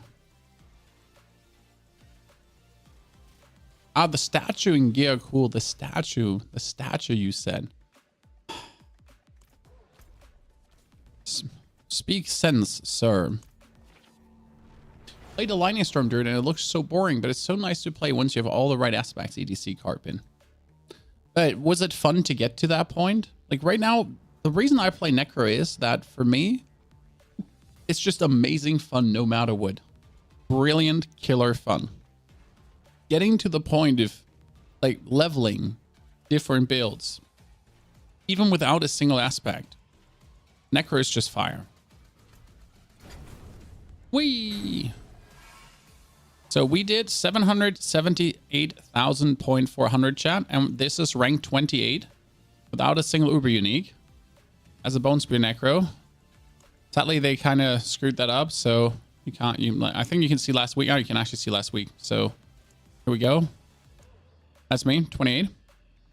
And considering that our opponents, right, are a bunch of uber unique abusing suckers, and they're all playing overpower.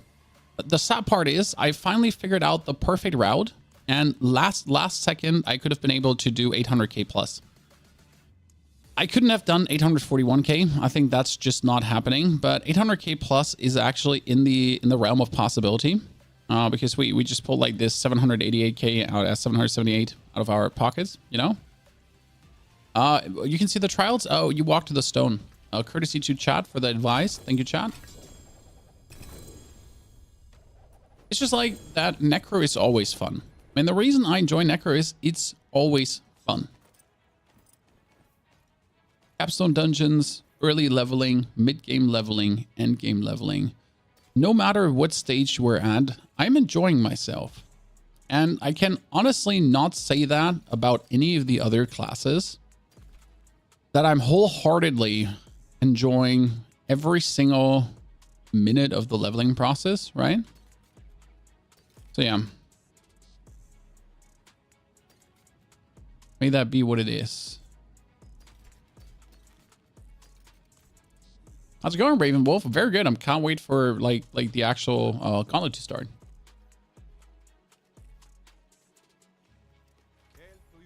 Let me disenchant this. So what we could do is, chat, we could use our last materials to potentially just buff something up slightly. Because I have, and now let me show you. Oh, I don't know how much materials I have. I think I have some left, like some Fiend Roses, maybe for one roll. But hey, maybe one roll it is. I mean, this one could get better. Oh, I don't have enough for one roll. Chat, I don't have the Fiend Roses for one roll. Now, you know what? I think you should be able to transmute Veiled Crystals into Fiend Roses. Anyone else thinks that too? Because being able to not reroll just feels bad. I made an experimental Blood Surge Corpse Explosion build. What's your opinion about the combination? So the problem about combining Blood Surge and Corpse Explosion is that Blood Surge already hits the whole room. So combining Blood Surge and Corpse Explosion essentially creates two sources of damage that are anyways doing what they're already doing, like hitting the whole room. And that's where I personally feel like you should focus on one of the concepts. I mean, for example, Bone Spear is a directional cast that goes in one direction. And if you then, to the Bone Spear, add essentially...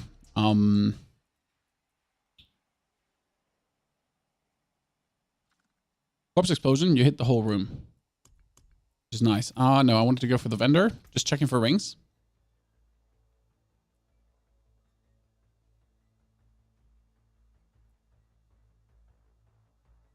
What's good? So yeah, that's the reason why I went for it. I mean, like right now, I added Army of the Dead for bonus damage against bosses,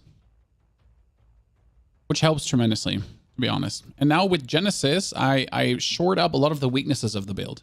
Because right now with Genesis, all my damage is getting another 30% multiplier. Here, without Genesis, 20% bonus, right? With Genesis, suddenly 50% bonus. That's it.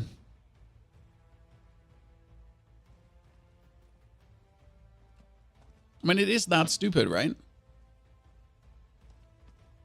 To essentially get myself a beautiful flash of adrenaline. And now if you're in the Gauntlet, let me go. So if you're in the Gauntlet and you're playing Blood Surge, then every hit of the Blood Surge button hits everyone around you. And if you have the Artillery Shrine, it also hits everything around you. Okay? So I don't doubt that you can get high points with that Sabot. Definitely not. I mean, if you have good equipment, it will just simply work, right? I wouldn't say like your amount of points like says anything if the build works or doesn't work, because end of the day, it comes down to how fast do you trigger the shrines, right? I mean, currently what I have, and that a lot of other necros are missing, I have this maxed out. So I have cast speed maxed out. I have this min-maxed. I don't even have a point in corpse tendrils because my corpse tendrils work automatically with the points I have over corpse. So I don't even need the slow or anything from that. Not even the stun. And the stun would actually be detrimental because of my corpse tendril at the vulnerable. Because I'm currently using the bone spear to actually make things vulnerable, right? It's kind of nice. I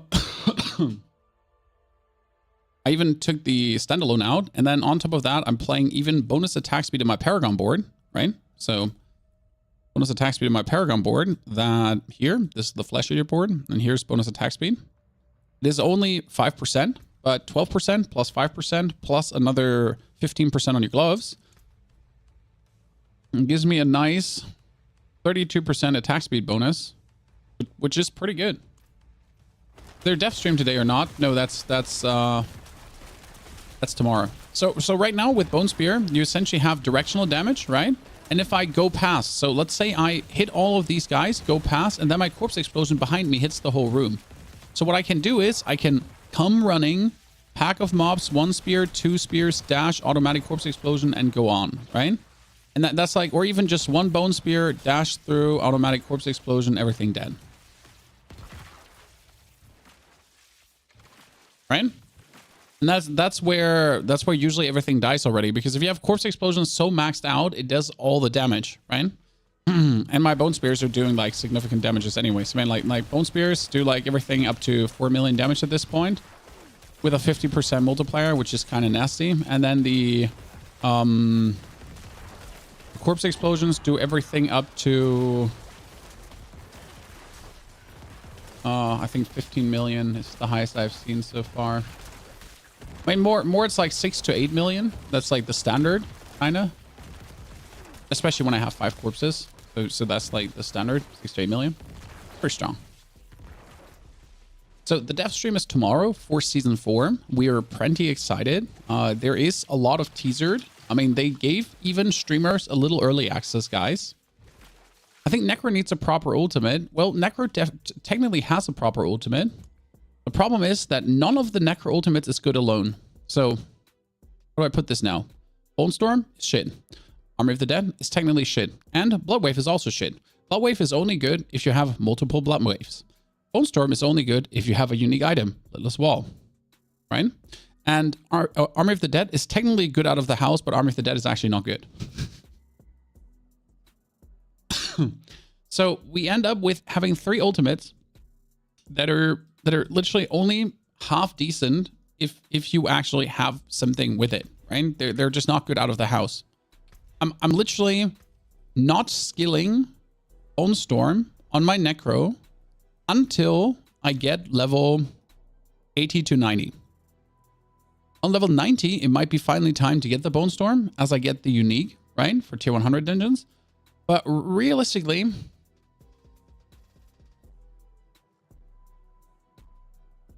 yeah.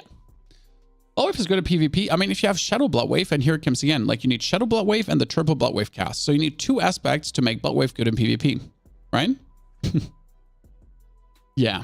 Oh, and then, okay, no, I'm taking this back. So in order for Blood Wave to actually be good, you need the triple cast aspect, you need the Shadow aspect, and then you need a glyph on level 15.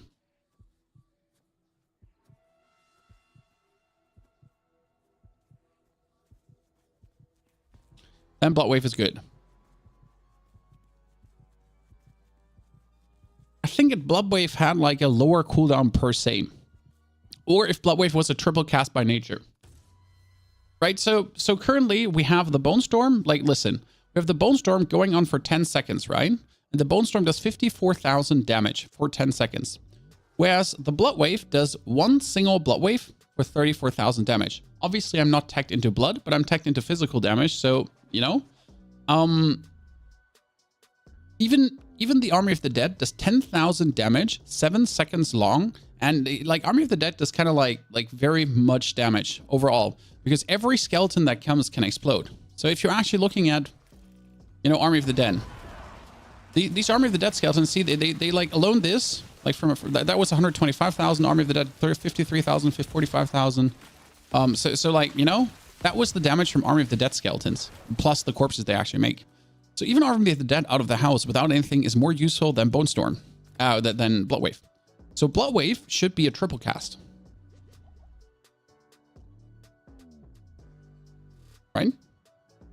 I mean, there's little, I think it wouldn't even be OP. That's the thing, right? I don't think it would be OP. I might make might make that a triple cast out of the house, and it would be merely good. And that's what I'm thinking, like, many small things that need to be tweaked about Necro. I just don't think they have the scope. Right? Ultimate skill damage on weapon also looks like making nothing. There is a very weird interaction. And that interaction, when you're using triple Blood Wave, and you turn the Blood Wave into Shadow, it heals the opponent. Now, it's hard to explain, but if you literally launch the Blood Wave at your opponent, it goes like Blood Wave, Blood Wave, Blood Wave, and for some reason in the multipliers or so, the second or the third Blood Wave actually heals your opponent. There's something seriously wrong in the code. It is so weird. By the way, this Necromancer chat has no movement speed. Look at him. Well, like I have 0 movement speed bonuses here. So movement speed is 100% correct. No movement speed, nothing. And now in comparison, so this is the base movement speed of the Necro. Yeah, chat, listen.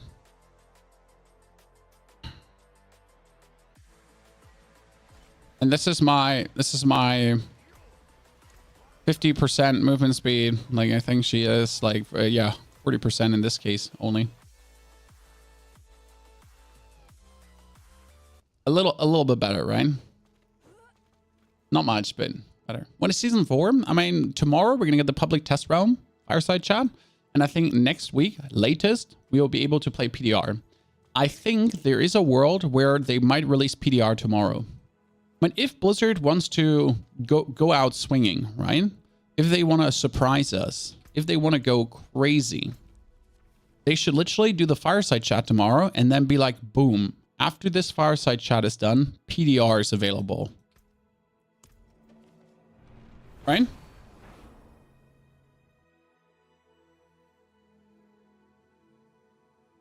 That would be insane. That would be literally like the big dig play they can do, right? Just slam it on the table. They're like, surprise nerds. Don't think that will happen. Okay, what do we have? I mean, we have nothing. So let's see. That is week 2. Currently in the Necromancer leaderboard. Pons is playing. That we're going through. So we have like the number 1 is currently playing Blood Surge with Blight. And why are they playing Blight, chat? Because Blight is directional, and they're using Blight essentially to throw their thing up front. I mean, actually, like, I probably would have to move myself to the other side. Let me move myself to the other side. Both streams. Actually, on YouTube, I am moved on the right side. On Twitch, you suffer. Let me move myself on the right side.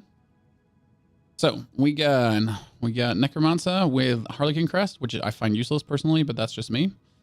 He actually plays Litless Wall, which I really don't see and understand. But hey, he's number 1, so screw that, right? By a Margin, actually. He had the Blood Surge Echo. He's not playing T-Bolt's Will. What? I'm surprised. He's playing Flicker Step too. Oh, because he's playing Flicker Step, and you know why, chat? Because he's playing Flicker Step for the attacks reduce evades cooldown by 1.2 seconds. And I think I know why he plays Litless Wall. He's doing Litless Wall to essentially do damage to the hordes that spawn behind you. You know? So you have the horde spawning behind you, right? And the Litless Wall goes on. So if you actually nuke a pair of mobs and you make 3 or 4 bonus Bone Storms, and then the mobs behind you are standing inside that, they're getting pummeled repetitively while you already zoom further by these Bone Storms. I think that's what they're actually doing at this point. Then he has the Blood Surge. He has movement speed. He doesn't actually have Shrine Buff duration. That's crazy to me. Like, I'm genuinely surprised that he plays 0 Shrine Buff duration. I respect. Right, chat? I mean, like, let's be real. These might not be his real items. So we got to say this, chat. These look like they're his real items, right? They're probably not.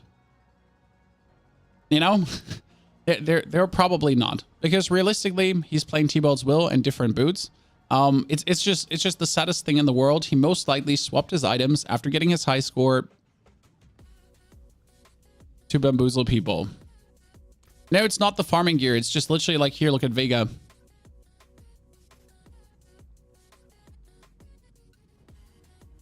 I mean, what are you scared of? I'm like, in my opinion, if you're secure about your gameplay, what are you scared of? Right? I mean, if you're good enough, what are you scared of? That someone's going to copy your gear and perform worse? I mean, if someone could copy your gear and perform better, then yeah, like maybe step up your gameplay. Right? Thank you very much, Twong, for your subscription. Appreciation, and very good to see you there. Very happy to have you with us. Thank you, sir. When we get Otter already swapping over to Blood Surge too. So this is kind of like how Blood Surge is being played, right? With Grandfather, the Blood Surge Nova Ring, the Ring of Starless Skies. He even is not playing Automatic Corpse Explosion, as you can see, Chad. Why? Because essentially it does everything for him, right? So the Blood Surge is killing everything. Why would you? Why would you need anything else when your Blood Surge is already doing it for you, right?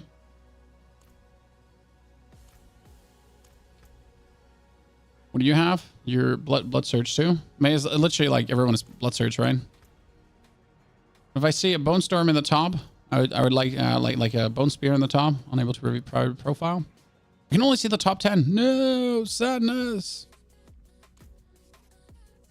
I mean, in the top 10, you like not making like this. This is the biggest joke ever, right? You're in the Hall of Ancients now. And you just look like a dick face. I mean, nothing against Vega personally, right? But you made it into the top 10 of the leaderboard. Congratulations. And what happens is that you're looking like a douche nozzle for trying to hide your gear. Hardcore Necros. That's an interesting point. Filters, mode, hardcore. Okay, Curry. Also Blood Surge, I'm not surprised, because Blood Surge is the safer play, but with Godslayer Crown, is very well played.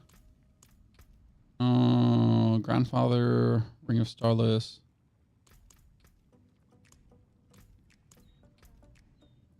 Same in green. Everyone. Blood Surge with Blood Mist this time, and Curse. Actually a little bit different, right? That's Bone Spear, ladies and gentlemen. Finally, this is actually my build so far. Yep, very good. He needs to swap these two around though.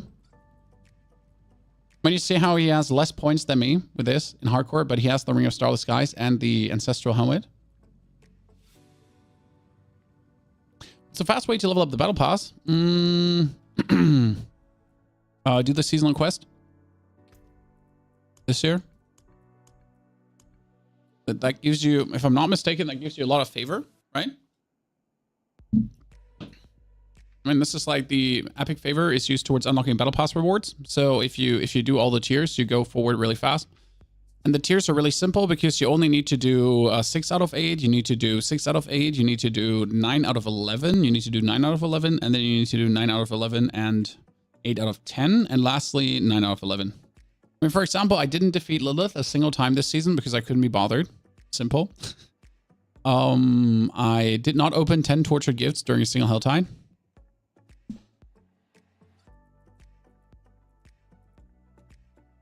I did not, yeah, that's that, right? I didn't get seeds. But the more you do of this, the more favor you get. So every one of them gives you favor. So the more you do, the more you get, right? And the faster it goes. You can see most of the gears and builds in a Diablo GG leaderboard. I mean, Spyron, it's nice that Diablo GG has that leaderboard, but I want it in-game. I mean, you know? Imagine making an in-game feature. Imagine making a Hall of Ancients where people can literally hide their gear. I mean, imagine getting into the Hall of Ancients and hiding your gear. By the way, to the question of, is this staying? You can see here, Season of the Construct already. So I would assume that this is staying forever now. Right? I would assume highly. Week 1, Curry back to back. Philly God, thank you for your subscription. Thank you for the 65 centuries of Subber Dubbers. Philly, good to see you there. We're hopefully very close to the leaderboard, chat. I mean, 1 hour delay, 1 to 2 hours delay. Please don't tell me it's 2 hours. Why not, like, the problem is, do I now have to just keep resetting? You know, do I need to keep restarting? They said there's a hotfix rolling out, right? Before the new Diablo Gauntlet week, this will address temporary buffs like shrines being taken into the start of the new Gauntlet. As this is a hotfix, it can take a few hours to hit everyone, and we want to make sure it hits everyone before we start the week. We expect a short delay to start time, 1 to 2 hours at most. And there will be breaking news on the D4 client to note this for all players. And then there's Ellen Melson down here, Chad, who's molding over no new updates, right? Even though he simply didn't understand that this is like a simple hotfix on Tuesday and tomorrow is the stream. When it's okay to be having a complete molding breakdown to a community manager. But before you do have that, right? Before you have a molding breakdown, you should probably fact check before having that, right, Chad? I mean, maybe I'm just too German for this, but I always feel like, you know, before you try to attack someone online, maybe try to, you know, get good. The delay is ridiculous. Well, what I don't understand is, like, I mean, no one gets hurt if people can start a wee bit earlier. Just open it at the time given. If you 100% the season, there's a hidden title, but no cosmetic. I'll be absolutely fair with you, Chad. I think I set my title like 3 days ago. So it's been a while. I even forget how to set titles, you know? Okay, I can take the Melphis image. Which am I going to take? Of this is a cool car preview. Yeah. Primeval. And then my title is Transcendent Ruin.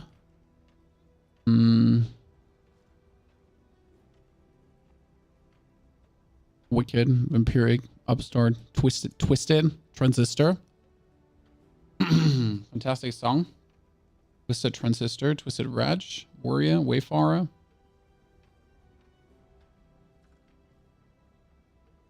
Twisted Tyrant, Trickster, Traveler, Trash, Terror.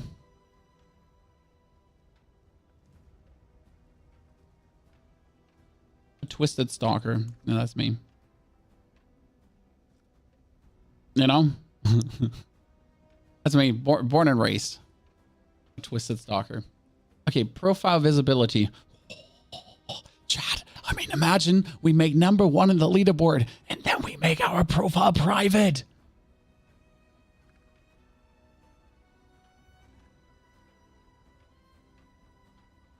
Boom. Think about it for a second. Ryan? Just 1 second. Think about it. Ryan? Okay, Robomommy. That's the name of my character today.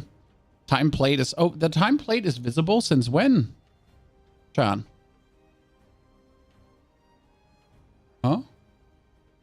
Did I... Is that new?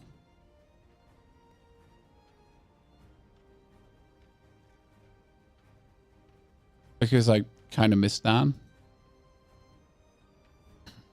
Oops. I mean, I'm sorry. Since last week, really? Well, today I learned. I guess we have 1 more minute to farm the Helltide, chat. Probably farm the Helltide. Since the Gauntlet started, can I see the game time of others when I spectate them? I didn't actually pay attention. Can I see the game time of others when I... It's new, so I'm not completely crazy. I'm just 1 week old crazy.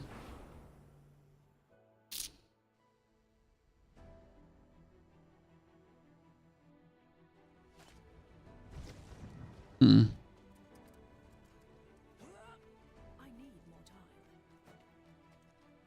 In the clan tab, you can see the playtime of others.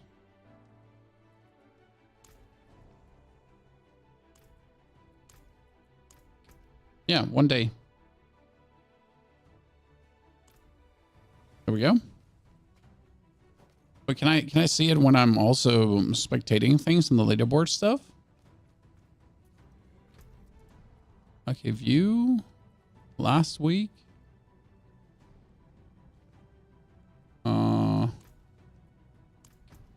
Time played 7 days. Haha, ladies and gentlemen. Let's see their depravities, okay? Let me see. Week 1. Okay. So, filters, normal. Okay, Vega. 7 days. Chinese person that I can't view. Other Chinese person. Pons, 7 days. G-Bad.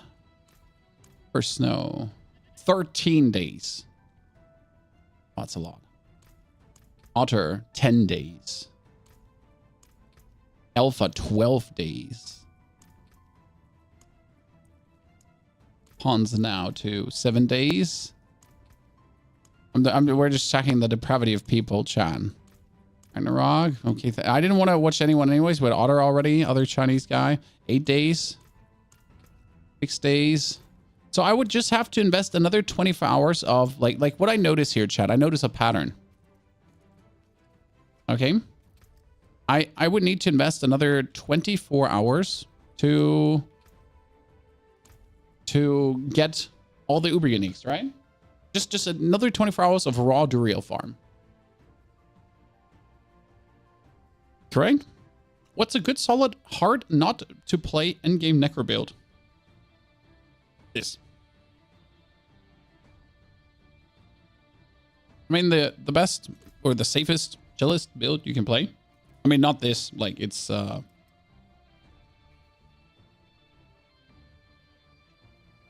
essentially that one. No, true. Lied to you. This one. Best necro. Super S tier. So this is the nuclear necro. And honestly, like, the way how it all combines everything. So this, the best necro super S tier. How it combines everything is just legendary, to be honest. And the good thing is, you can't even play this without Black River. Black River is a nice thing to have, obviously. But realistically, possible without. If I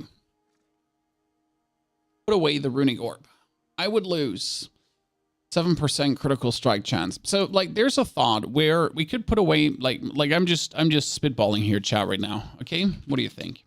So we could technically put away the Runic Orb. The Runic Orb gives us cooldown reduction, not needed. Critical strike chance needed. Lucky hit is needed. Resource generation needed on cooldown reduction. It's really good. And right now it does the corpse tendrils, right? With a 20% crit chance, which is not really that much needed because we're not really applying corpse tendrils that much, correct? So the thought is, if we play Litless Wall instead, Litless Wall would substitute for the 20% missing crit chance will permanently be active. The interesting thing about the Litless Wall is that it provides another 12 maximum essence and attack speed. Kind of intrigued to give this a roll today. Just giving it a try, you know? When we lose 7% crit chance, right? I mean, currently we are at 45.4. We go down to 37 or 38, 6% actually, 39. That's pretty good. And then you go up to 60 essentially.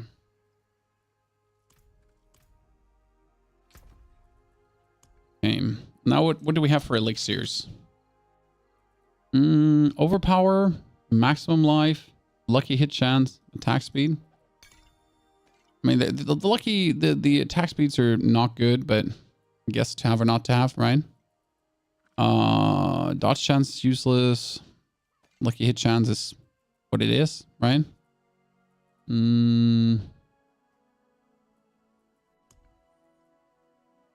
Cooldown if you evade Wait, there's a evade cooldown reduction? Huh? You're certain? You crit chance of the bones for me. That's what I set Melthire. Like, I didn't know. How expensive is that to craft? I mean, I don't have the materials, most likely. But 8% to have or not to have, even if I craft the weakest one. What is it called? It's called Weak Acrobatics. So probably you can't craft it, right? Weak Assault Acrobatics. It just needs Gallow Wine and Angel Breath. There is a potent... Is there a potent acrobatic too?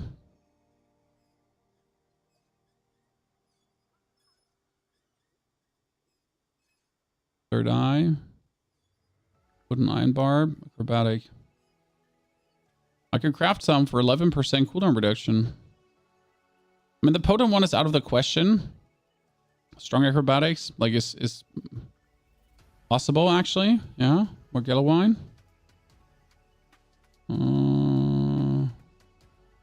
Potent is... No, I don't have the feed roses. So the highest I can craft is strong. No Howler Moss, no crushed... wait. No Angel's Breath, no crushed Beast Bones, and no Demon's Heart. So Redamin, 123. Biteberry, 108. And then we can make Strong Acrobatics. That seems good. I mean, right? I mean, that's pretty good. I won't say no to that. Heady Acrobatics Elixir. I mean, you need 5 Fiend Roses per elixir. It's like, don't get me wrong, chat, but why is the elixir material the material you need for rerolling? I mean, it's already annoying enough to get Fiend Roses, right? But forcing you to choose between Fiend Roses for upgrading or...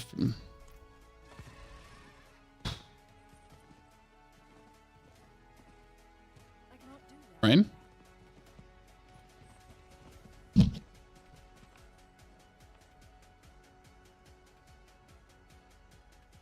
Good. Sorry for hitting the microphone.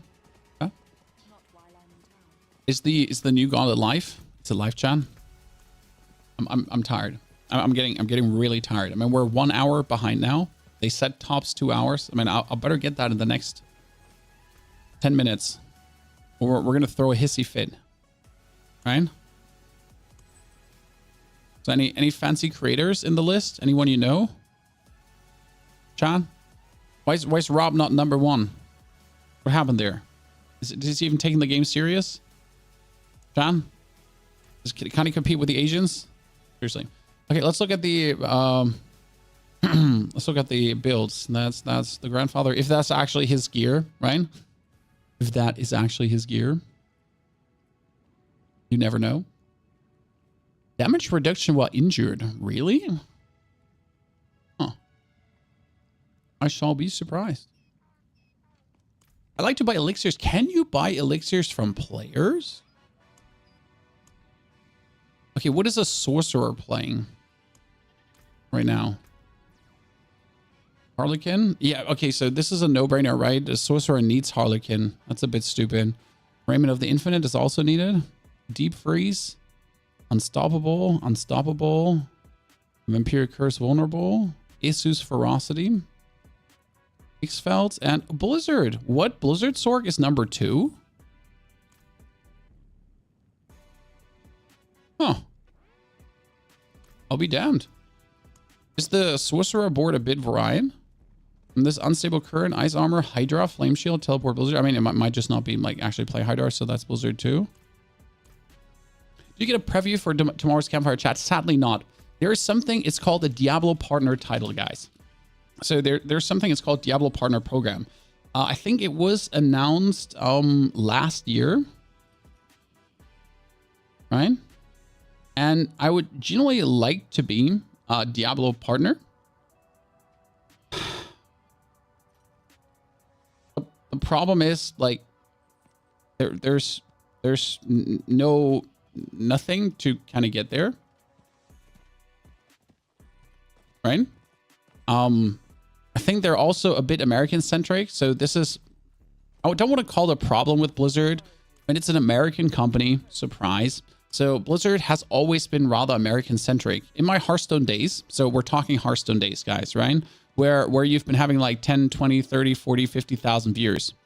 In those days, no matter which European streamer you are, no matter how many viewers you had, I mean, like Blizzard literally, like, they didn't care that you exist, more or less. Whereas the American streamers were all buddies with the people in the offices, you know? And the community managers were essentially, due to the streaming time, hanging out with the American streamers, right?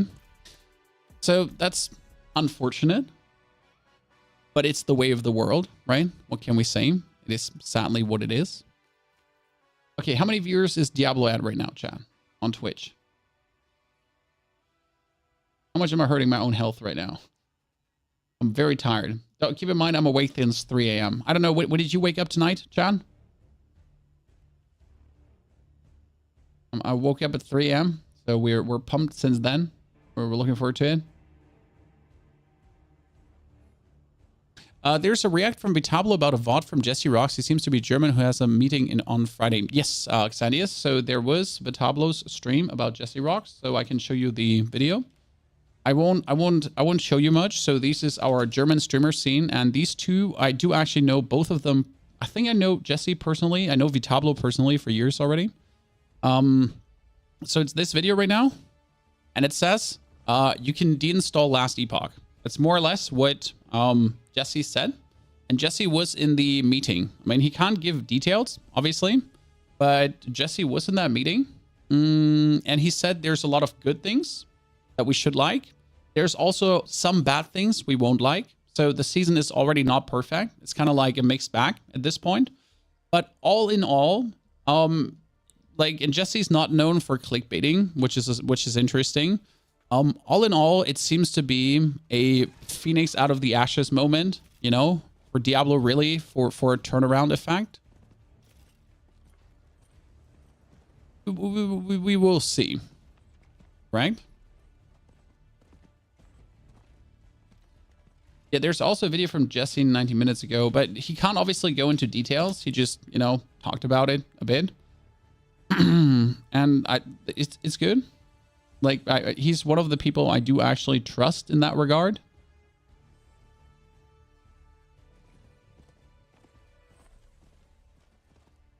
They get paid. No, they actually had to end their stream, Sandy, because Blizzard literally was like, surprise, this is happening right now. We'll cry tomorrow, Erndals. Nah, I said this before. So even if they screw up everything. Okay, listen. So even if they screw up everything, if they like make the worst itemization rework in the world, even then it's better than what we have right now. Right? We're at the point where anything is kind of better than what we have. Now, we might still get disappointed, don't get me wrong. But anything is better. Because we have nothing, right? I mean, like, realistically, if we're looking at gear already, let's have an eye on gear. Dexterity, damage reduction while injured, essence cost reduction, ranks to bone spirit. These are reasonable boots. These gloves here with attack speed, overpower damage, ranks, and bloodlines, willpower, also fantastic. But having a glove that has multiple ranks and things, I mean, alone this stat, lucky hit up to a 10% chance to slow. I don't think this should exist. Right? The same with critical strike chance against injured enemies. These two affixes should not exist.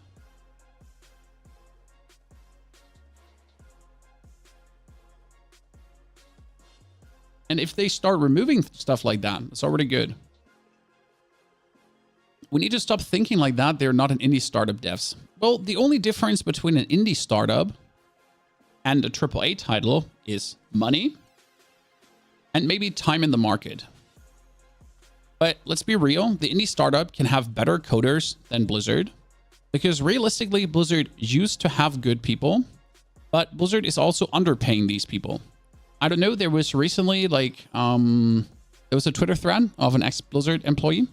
It was rather interesting about how like he gets screwed over by HR multiple times, back and forth, and his boss and so on. And it's kind of like intriguing, like to see like what he was saying, like kind of mirrors what we expect currently from Blizzard. Like a lot of workers at the company that are technically competent, but they're being overworked, underpaid, and well, like, yeah, abused essentially, right? But they still keep working at Blizzard because working at Blizzard is kind of prestige, right? I mean, it's nice to work at Blizzard because if you have that on your resume, it used to be your opening door opener to wherever you wanted to go.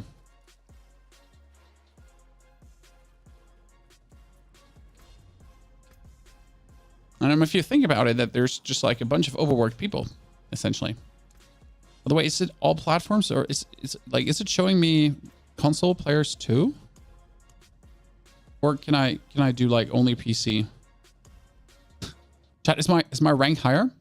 Chat, listen, chat. Is my rank higher if we're only at PC? Last week, filters, all platforms, PC only, mode normal, players. Oh, look at me, ladies and gentlemen, I'm insane. I'm not sure if that's good, chat. Chat, I have a question. Is that good now or bad? Because that means that 8 console players with aim assist, but 8 people on controller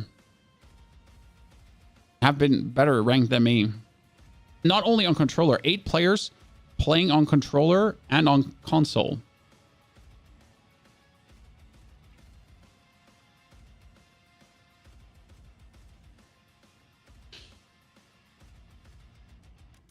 I'm not sure if that hurts my ego. Yeah.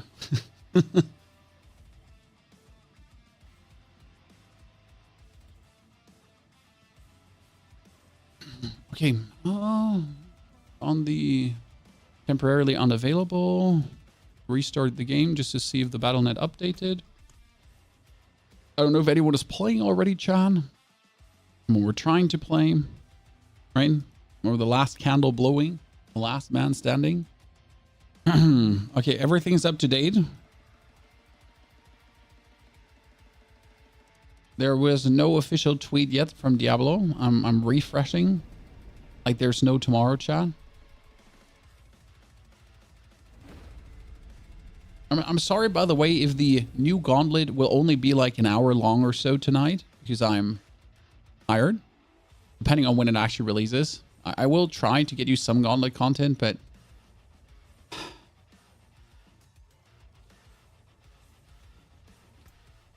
okay, there's no updates yet.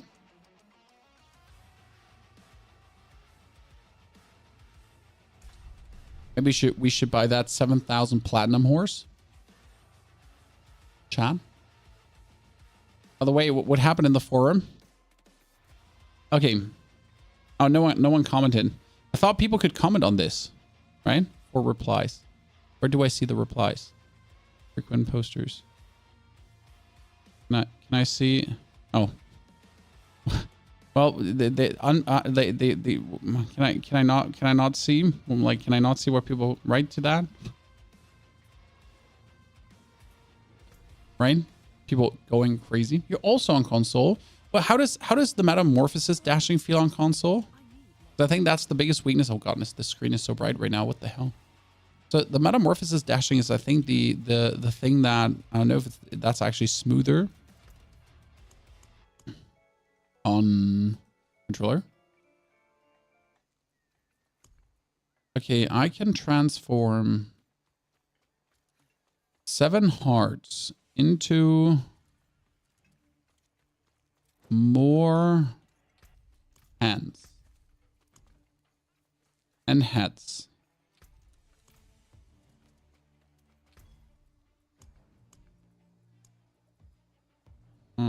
Hands.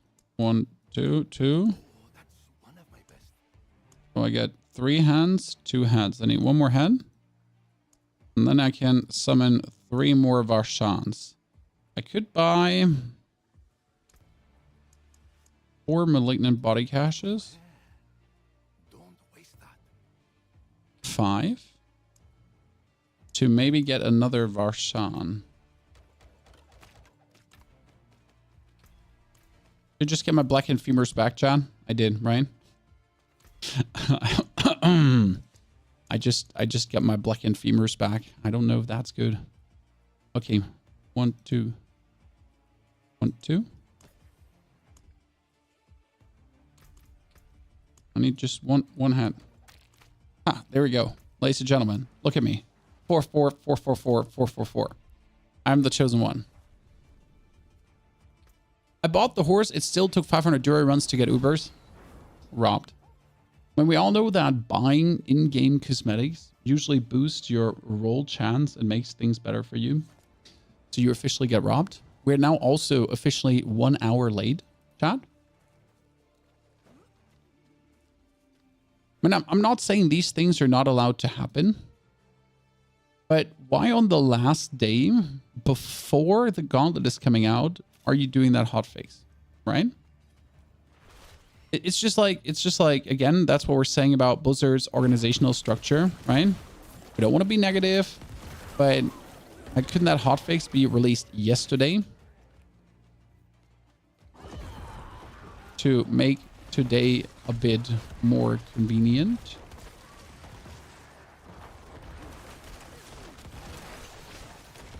Maybe I'm the problem. Maybe I'm the problem. This bug in the morning. Yeah, but they could have done it yesterday in the morning, right? I mean, it's not like the bug didn't exist all week long. You know? But here it comes. Maybe it wasn't just possible to push the hotfix beforehand. To your rune video on Elden Ring, how does one go about favoring the round table in the 4 belfries? You have to press your, I think it was right stick down, Lewis. Your right stick or your left stick down, and then you can start favoriting things.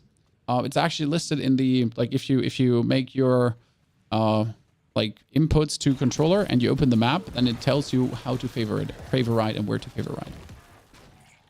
And chat, if you're interested in Elden Ring, we have tons of Elden Ring videos. Tons. What's the bug? So the bug was that when you join, oh, on keyboard, I don't know how it works on keyboard. Sorry, Lewis. Literally, haven't touched the game on keyboard in any capacity. So sorry for that. The bug was that when you leave, or when your gauntlet is over, or when you in the overworld pick up a bunch of shrines, and then join over into another gauntlet with the gauntlet start button, that you would then keep the shrine buffs active. So you could actually join the gauntlet with all 4 shrine buffs active. And that's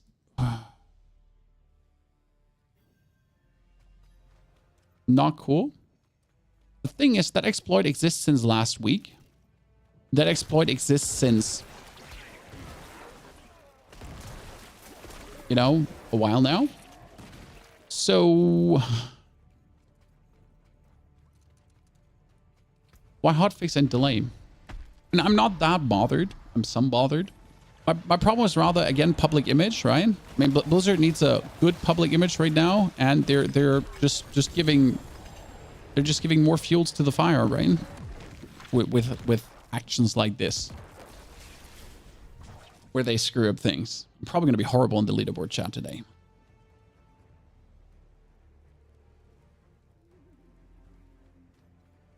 Game reset. Checking my Twitter. No updates still, chat. I'm having my eye out. We're being robbed. Oh, I'm stuck. Oh, double stuck. Sorry. Looking there.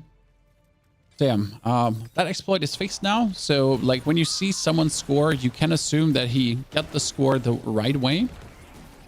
Now, it would obviously interesting to see if they could figure out in their data if someone was using the bug beforehand to take their leaderboard rank away. When will you be live tomorrow? We will be live tomorrow a tad later, because we're starting straight away with Alone in the Dark. So we're probably not going to be actually playing Diablo tomorrow. I haven't 100% decided on that. We might play Diablo tomorrow, but I want to kind of play Alone in the Dark, right? Since Diablo also doesn't run away. I mean, we can play Diablo also the day after tomorrow, like on the 21st, and then essentially get ready for the 22nd. I'm most excited. I am definitely for the Dragon's Dogma release on Friday. It's going to be good. Want some Varshan mats? Honestly, no. I did what I had, right? I have no more excuses. I did my due diligence. I used, well, that is fantastic. I've been waiting for this for such a long time. So yeah, I did my due diligence. I invested my resources. I got my upgrades minimally. And we did actually get a huge upgrade right now, Chan. Because this one here is another 3% multiplier on our Bone Splinters. Is a minimal thing, but Bone Spear's primary attack makes enemies hit beyond the first vulnerable for 3 seconds, and Bone Shards from Bone Spear deal 6% bonus damage to vulnerable enemies and pierce them. What is happening on the 22nd? Well, so what's happening right now? Let me pull out a notepad. So today was for today, Gauntlet 3.0. Okay, ta-da. Then on the 20th is Alone in the Dark release. Our game. Then there is also the Campfire Chat. On the 22nd is Dragon's Dogma 2 official release. And on the 21st is DD2 early embargo.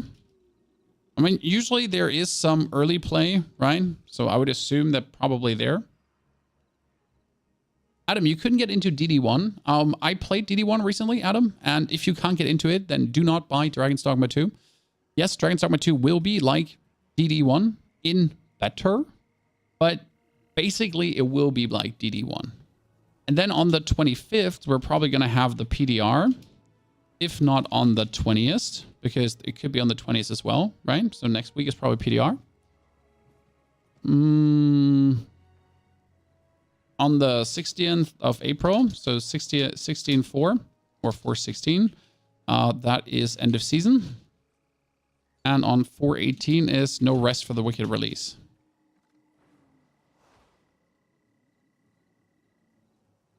That's right now the timetable we're having.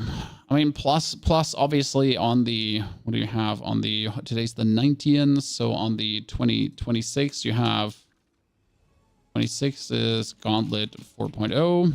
Then on the 3rd, for 3 is Gauntlet 5.0. Right? April 3 once human beta. Yeah, but unless something changed about the once human beta, it's like the same, right? I mean, you know.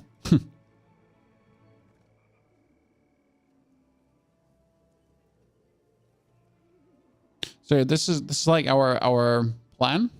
We're all going to be playing. I'm not sure if anything else releases.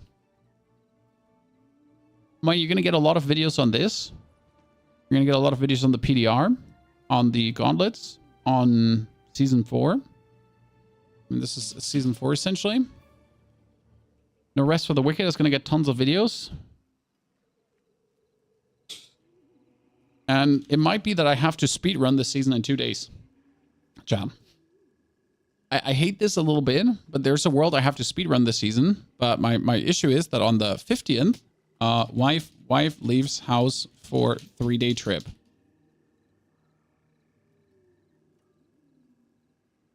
Fuck.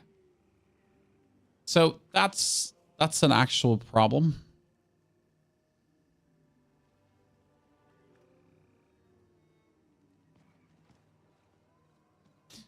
So I'll be having children duty, but grandma already promised to help out.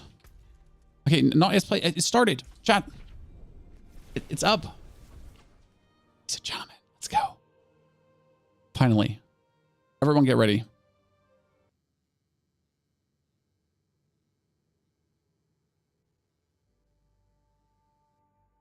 That's a work trip. Oh, that looks nice already.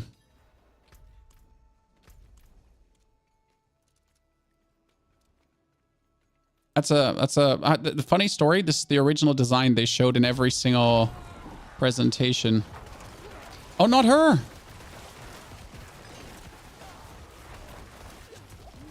From all the opponents, the worst one. Okay. From all the opponents, the worst one. Which shrine does she give? Crit shrine? Oh, in this one we might actually need to have okay,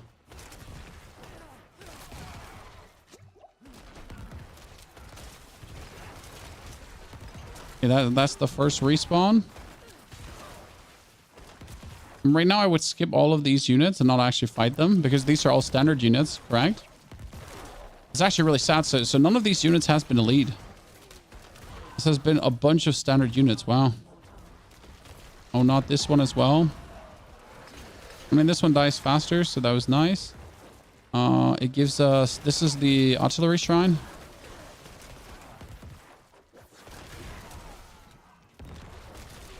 Okay, so we're not going to go around. We're just going to go inside and then go back. That's for sure. That whole roundabout is not worth it. It's literally a waste of time. Double point shrine here.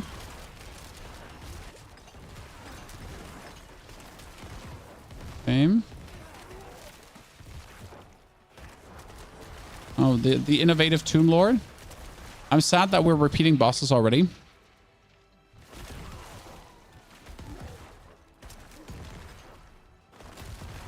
Okay, who are you? That's just elites. Okay, these are non-respawning elites. That's a chest, but we don't have a key yet. So you don't have a key here. Interesting.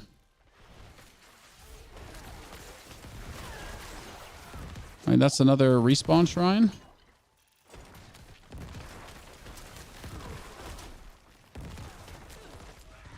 That's it? No, I'm missing like... Okay. Oh, this is going to be horrible. My problem right now is everything I can get stuck on. I can already see me not liking this. So I like the last time cavern, right? This one is definitely better for Blood Surge. Because right now you notice how all the units are essentially standing in like nooks and crannies and all that kind of stuff. So if I now try to, if I now try to, with my bone spear, right, try to reasonably damage anyone.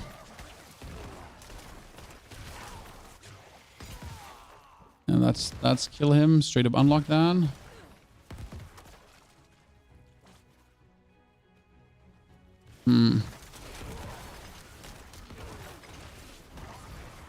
I actually have to like get some damage reduction going for this, because they're gonna hurt.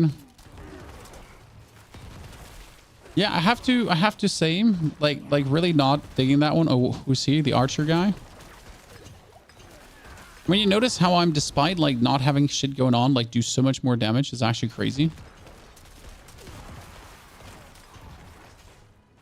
Okay, that's another key guy.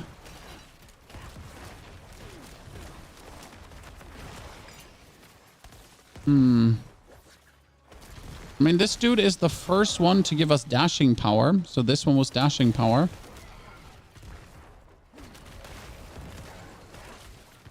That's weird that he's so deep into the dungeon. I'm literally forced to like run to him first. You know, like just all the way down there.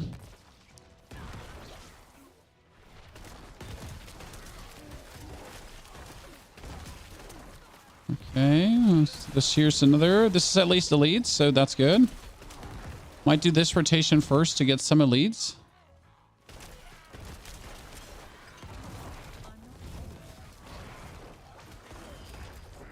Okay, there's Chief Marauder.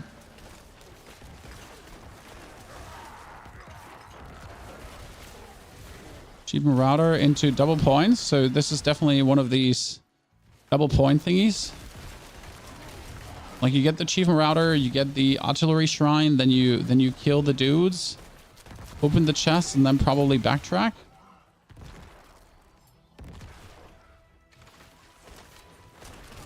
Great, some bunch of elites in there.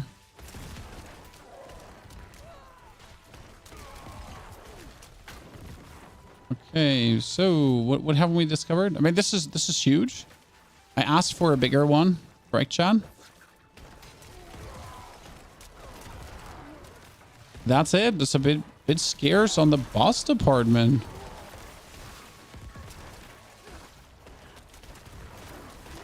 Right?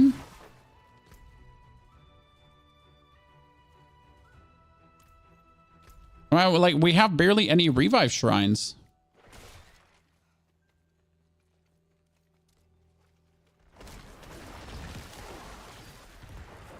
Right? I mean, if you look at it, it's going to be something. So did they now listen to the people and just put less shrines in?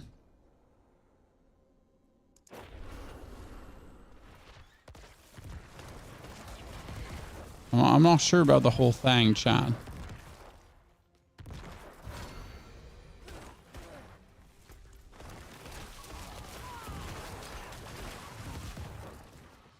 Okay, so let me screenshot this.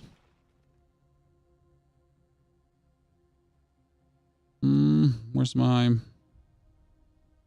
So, what do we have?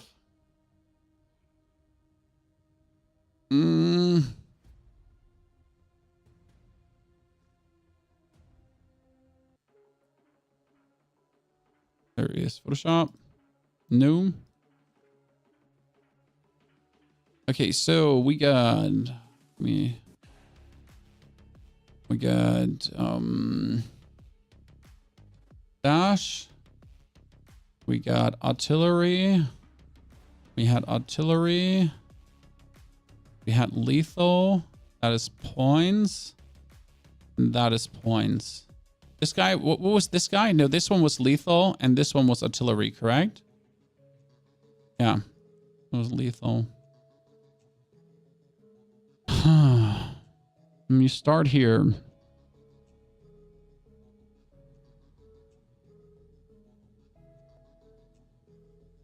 Go all the way to this.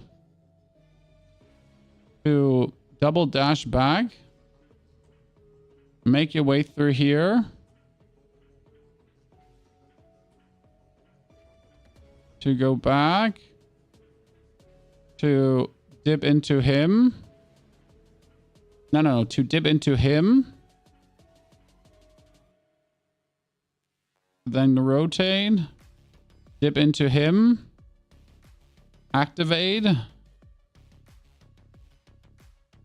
Go all the way to him. To dash straight away back.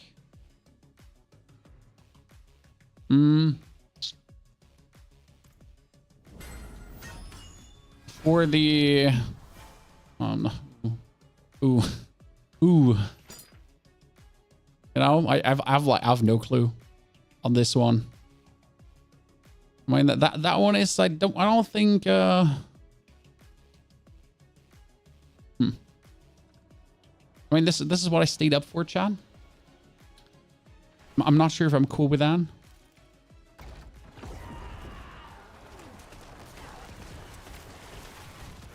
My biggest problem, it's her, right? So she just teleports and essentially teleports out of my damage. So we might not actually need this one.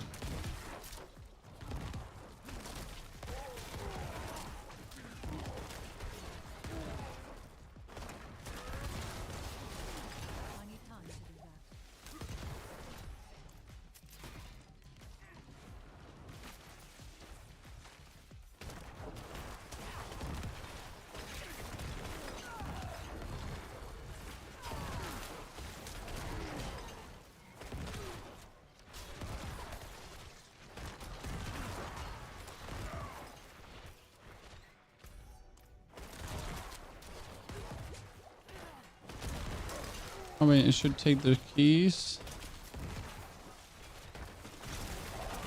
This is an elite pack that respawns.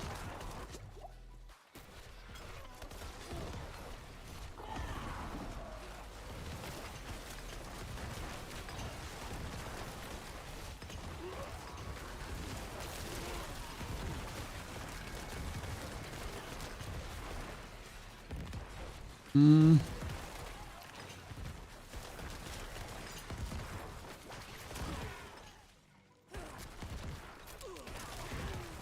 No, this is like horrible. You're gonna be like,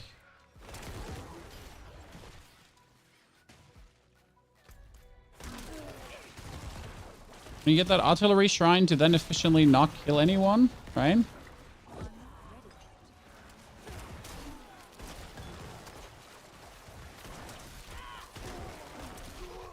Like in this one, it's gonna be hard to have like artillery shrines for the bosses. Right? That might be intended.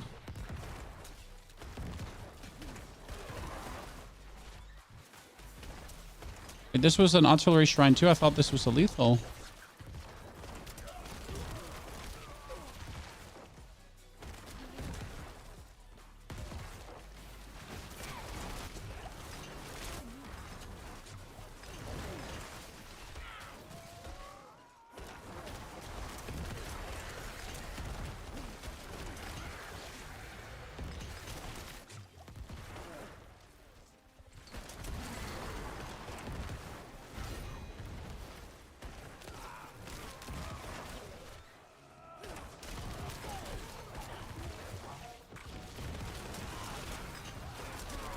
And then you should probably just double dish back so that I could take this one to essentially...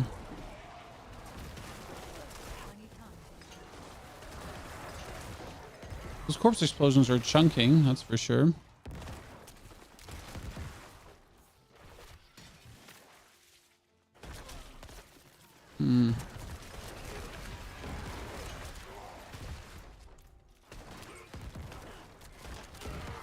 Yeah, this is such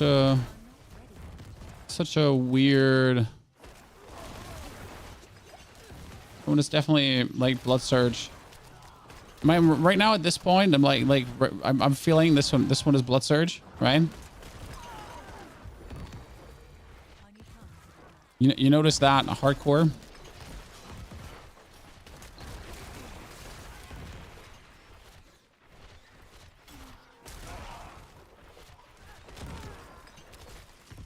Did I forget to kill that thing? Oh, no, I went the wrong way. I went the wrong way, Chad. I mean to go here. Sorry.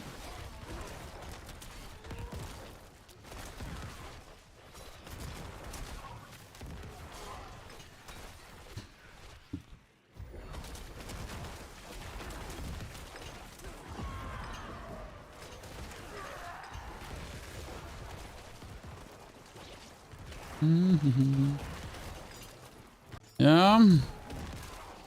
I'm not feeling an ounce of joy from this one. It's like the polar opposite to last week, where I was just really fire and flames, you know, for the actual leaderboard. And now it's kind of like, I think that's like the weekly thing, how it goes, right? Sometimes you're excited, sometimes you're not. I'm pretty sure I can figure out a good strategy, but that's not the point, right? It's just simply not enticing. Any beard tips? I have a horrible beard, sir. It's patchy, it's scratchy, but it's basically horrible. I do get some beard camera points that makes the beard look better on camera. I know it sounds weird, but it's what it is. What do you think from seeing so far, Chan? I felt like the others were a bit more dynamic. This one feels like way less dynamic, if you get me. I mean, again, every week needs their own build, so simply need the right build to dominate this one, but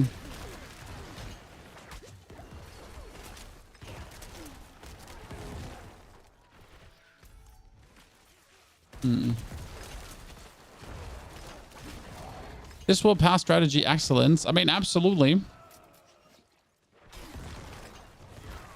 It's kind of like see these guys back there with blood surge, they would all die. So you can like this one is not a This one is essentially not one for Bone Spear. It might sound salty, Chad, but it's just what it is, right?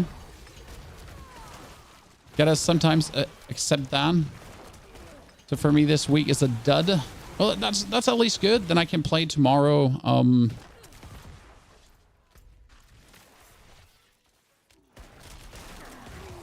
And I wanted to play Alone in the Dark tomorrow. So now I have the perfect reason to play Alone in the Dark tomorrow. Because this is just simply not enticing. I'll still try to make like a decent ass position, right?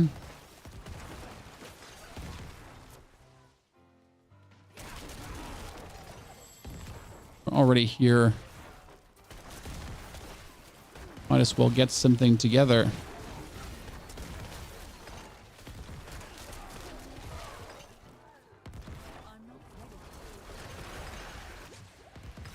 Mm-hmm.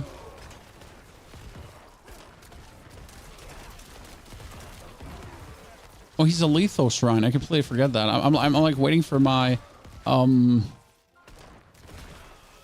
literally waiting for my thingy to appear, right? For my kavoom to kavoom, and I'm just like, oh, there's nothing happening. I like the boss choice. I think the boss choice is good. The room choice is bad. Let's see how many points people have already. Oh, no.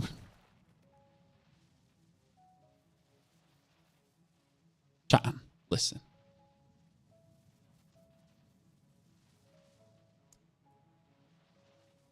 Insane. Right? Like sometimes you just got it number one. Sometimes you just got number one. I do believe this one is fantastic for barbs, correct? I mean, barbs can just charge down the corridors. Sorcerers can just teleport around. I just do really think that this one is just simply not good for necros. Well, I hate to be the bearer of bad news, right?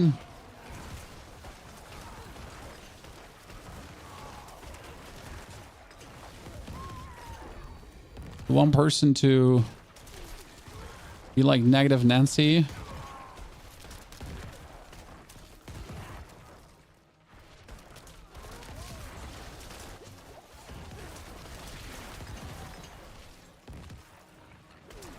That pack is really hard kill.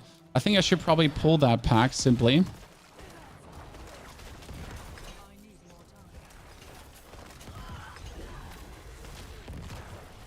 Probably, right?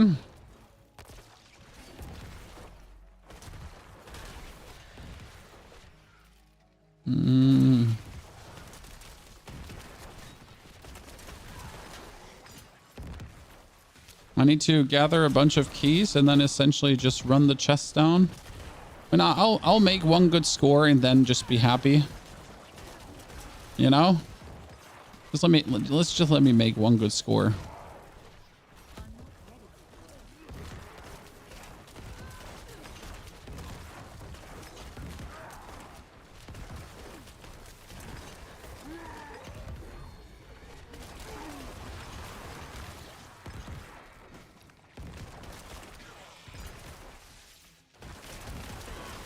You know what? No. I was thinking about like activating the next wave straight away, but I can't from here. I was like, you know, what if I activate the next wave straight away? I can. Okay, so I have 2 keys.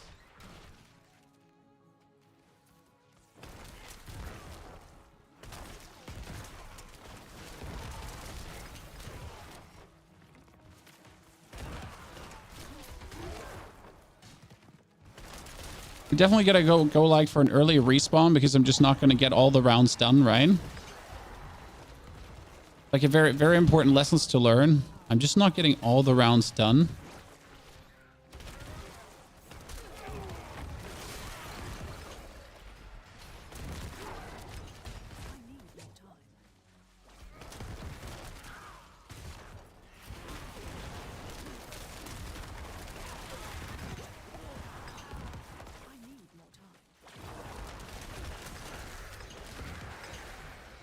me get back here. Because we picked up the double point shrine, right?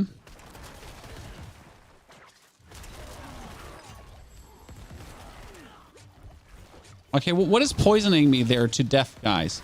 Like, seriously. What was that bullshit?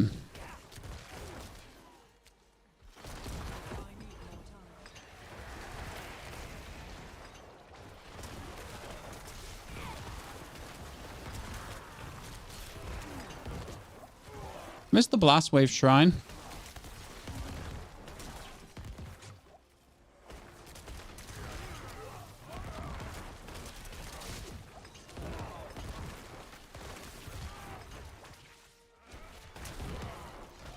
I think it would be better to get this one here right now.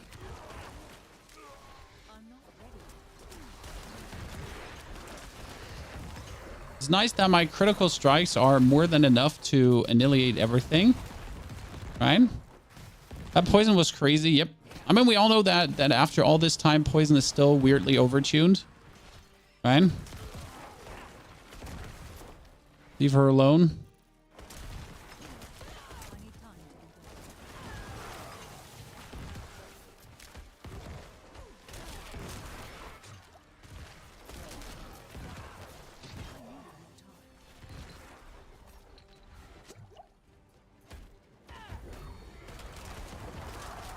And this one is better because we can just nuke him, right? But generally, it's like a very low density of opponents, right?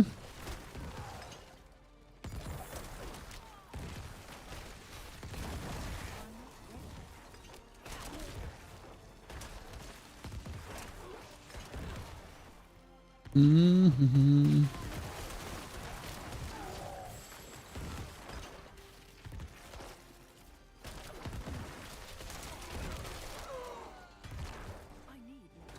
I should have taken that chest. It was a mistake.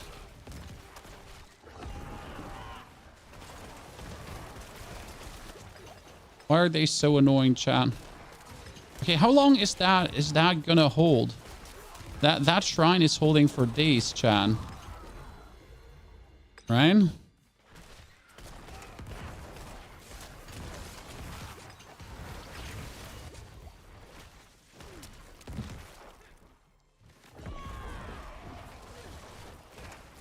The problem is right now that we're essentially stuck with having to kill him without a shrine. That's the biggest difference. Right?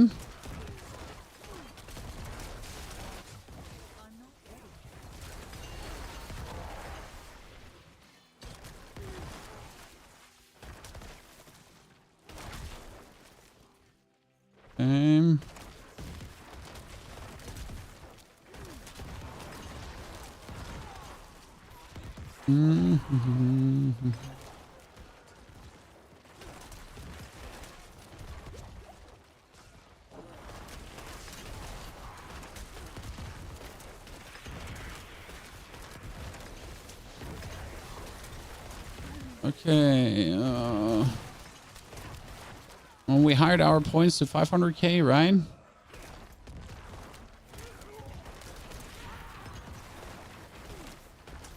I feel like the bottom area here is where you make the most points. Maybe we finally get what we were asking for, guys. Like a dungeon where you just simply can't do everything, if that makes sense. Right, I was asking for this for a while. I want something where I simply can't do everything, right? Where it's just simply impossible because...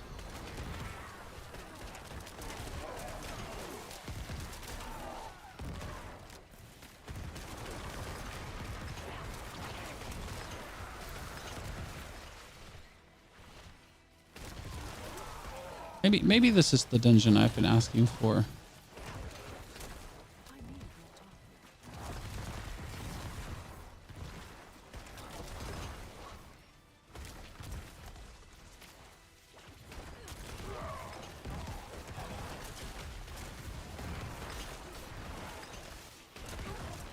Okay.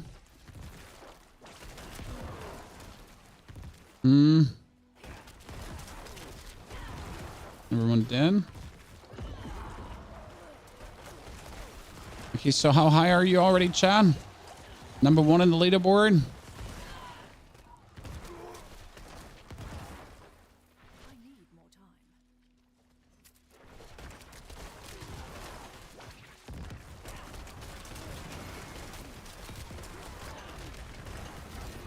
Like, everywhere is literally, like, dudes.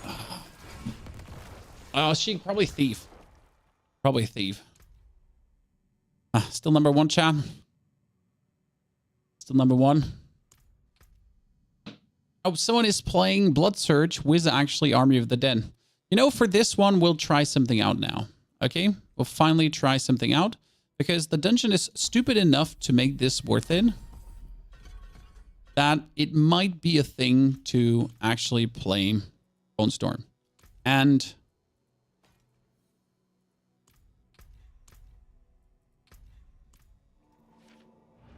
to the map again. Wait, this is the map. And it's horrible. I do believe we should just give up on the dashing guy. And leave the whole back area of the dashing out of the equation. Maybe. Right? It could be a thing.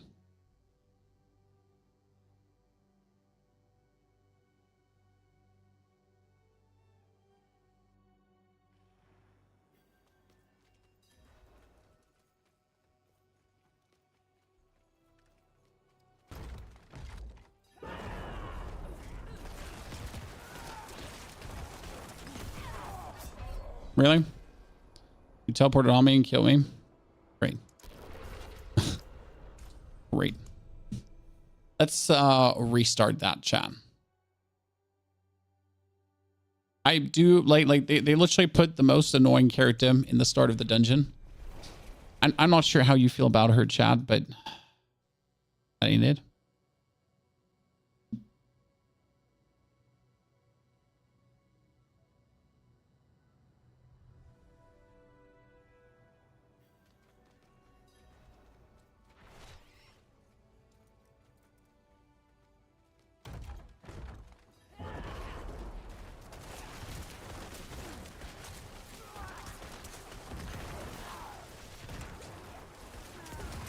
You notice how we're making less corpses, right?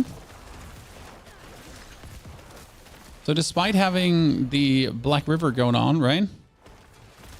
Despite having the Bone Storm going on, we're making so much less corpses. I need more time. It's horrible.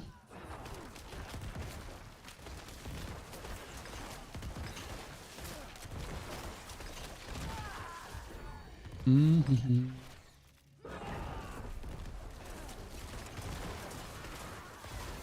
Now, technically, when I respawn, my Bone Storm should be absolutely peppering them back there.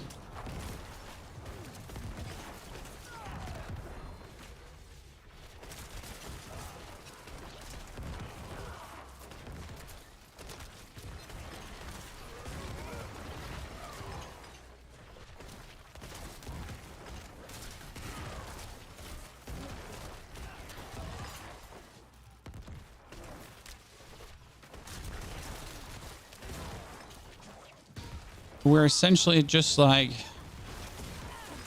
bone storming through.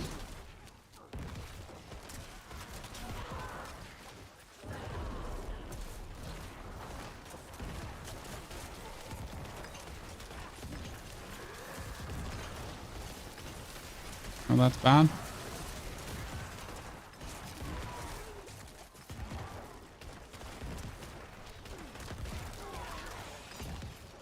Okay.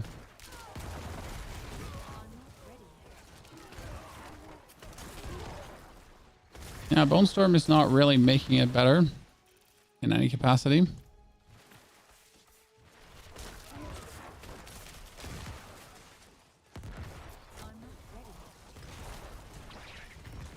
And again, the advantage is when a horde is incoming, that horde will just die to the Bone Storm. Which is a bit stupid because technically we actually do want these Bone Storms to exist, right? That's the whole point.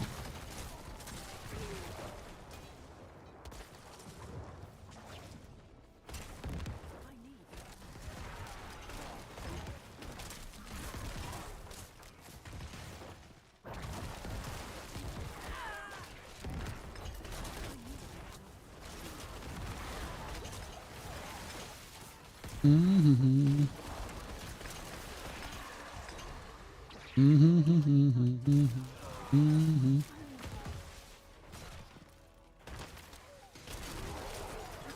Luckily, no one poisoned me here this time.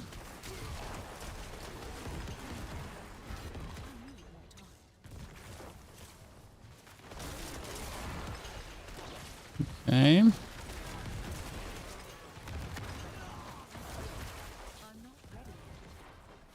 Yeah, I'm not really convinced by that Bone Storm. That's for sure.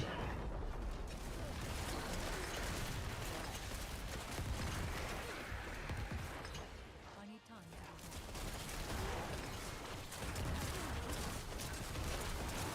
time. What if we just keep like triple respawning him here, Chan?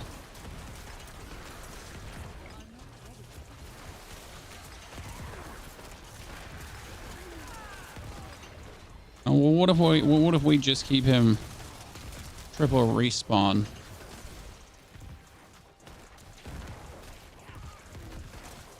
Oh, melting. Yeah, but that's because I picked up Genesis in case you missed it. So early this day, we actually finally picked up Genesis. It's been a hot minute.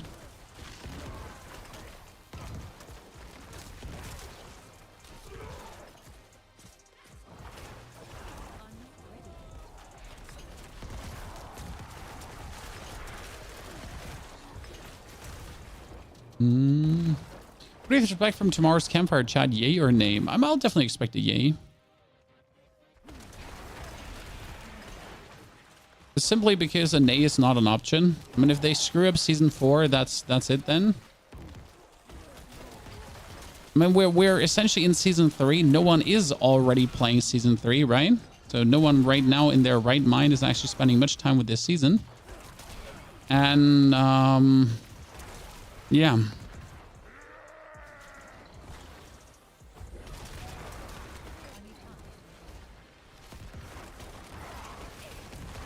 Really? You just jump around there? So yeah, that's kind of like, you know, we need season 4 to be good and interesting. We need the PDR to come right now.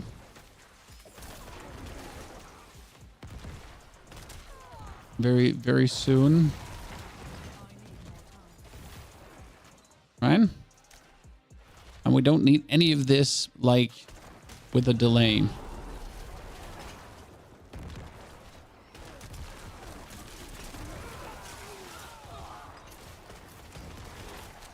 So that's where we're currently at in the game cycle, right? And it's truly going to show if they got it or if they don't got it. I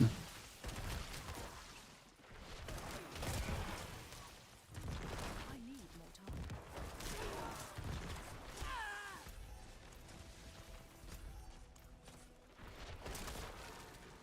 It's a weird respawn that I'm choosing here.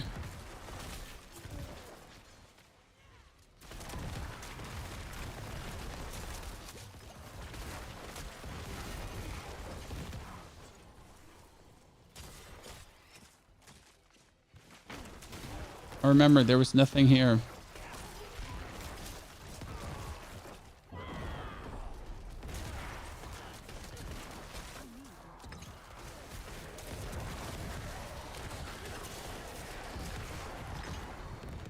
Now, our damage is nicer, but I wish I could use this damage on the old dungeon. That would be so much more interesting.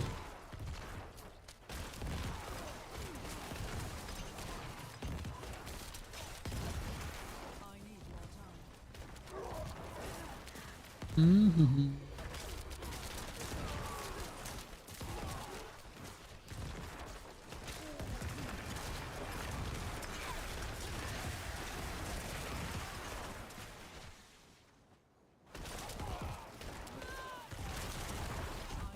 Wow, they just got Okay, so honestly, Bone Storm is not like efficient at all. I mean, sure, it does something, but I'm not like, oh, Bone Storm, so cool. And I'm so happy that I got Bone Storm right now with me. More like, oh, Bone Storm. Like, oh, what else? You know?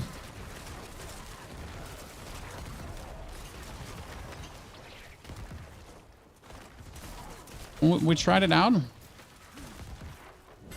That's how easily guys are flying through and abusing shrines, so they spread it out. I think that's good. Gives us some challenge, but Rob's going to find some way. So the problem is, BD, that the challenge only exists for people that don't have the right travel, right? So let's be realistic. A Sork can just blink, blink, blink, blink, blink, blink, blink. I mean, Sork just kills that. Blink, blink, blink, blink, take it. Blink, blink, blink, blink, kill. Blink, blink, blink, kill. Blink, blink. So a Barb is going to be charge, charge, charge, and then he's already here, right?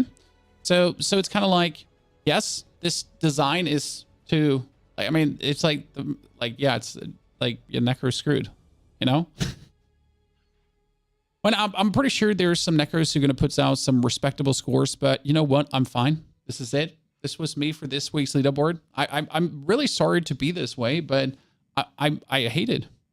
I mean, last week I put, I think, like 20 hours plus into the leaderboard. I'm done. I wanted to like it, but I'm not vibing at all, chat. Sorry.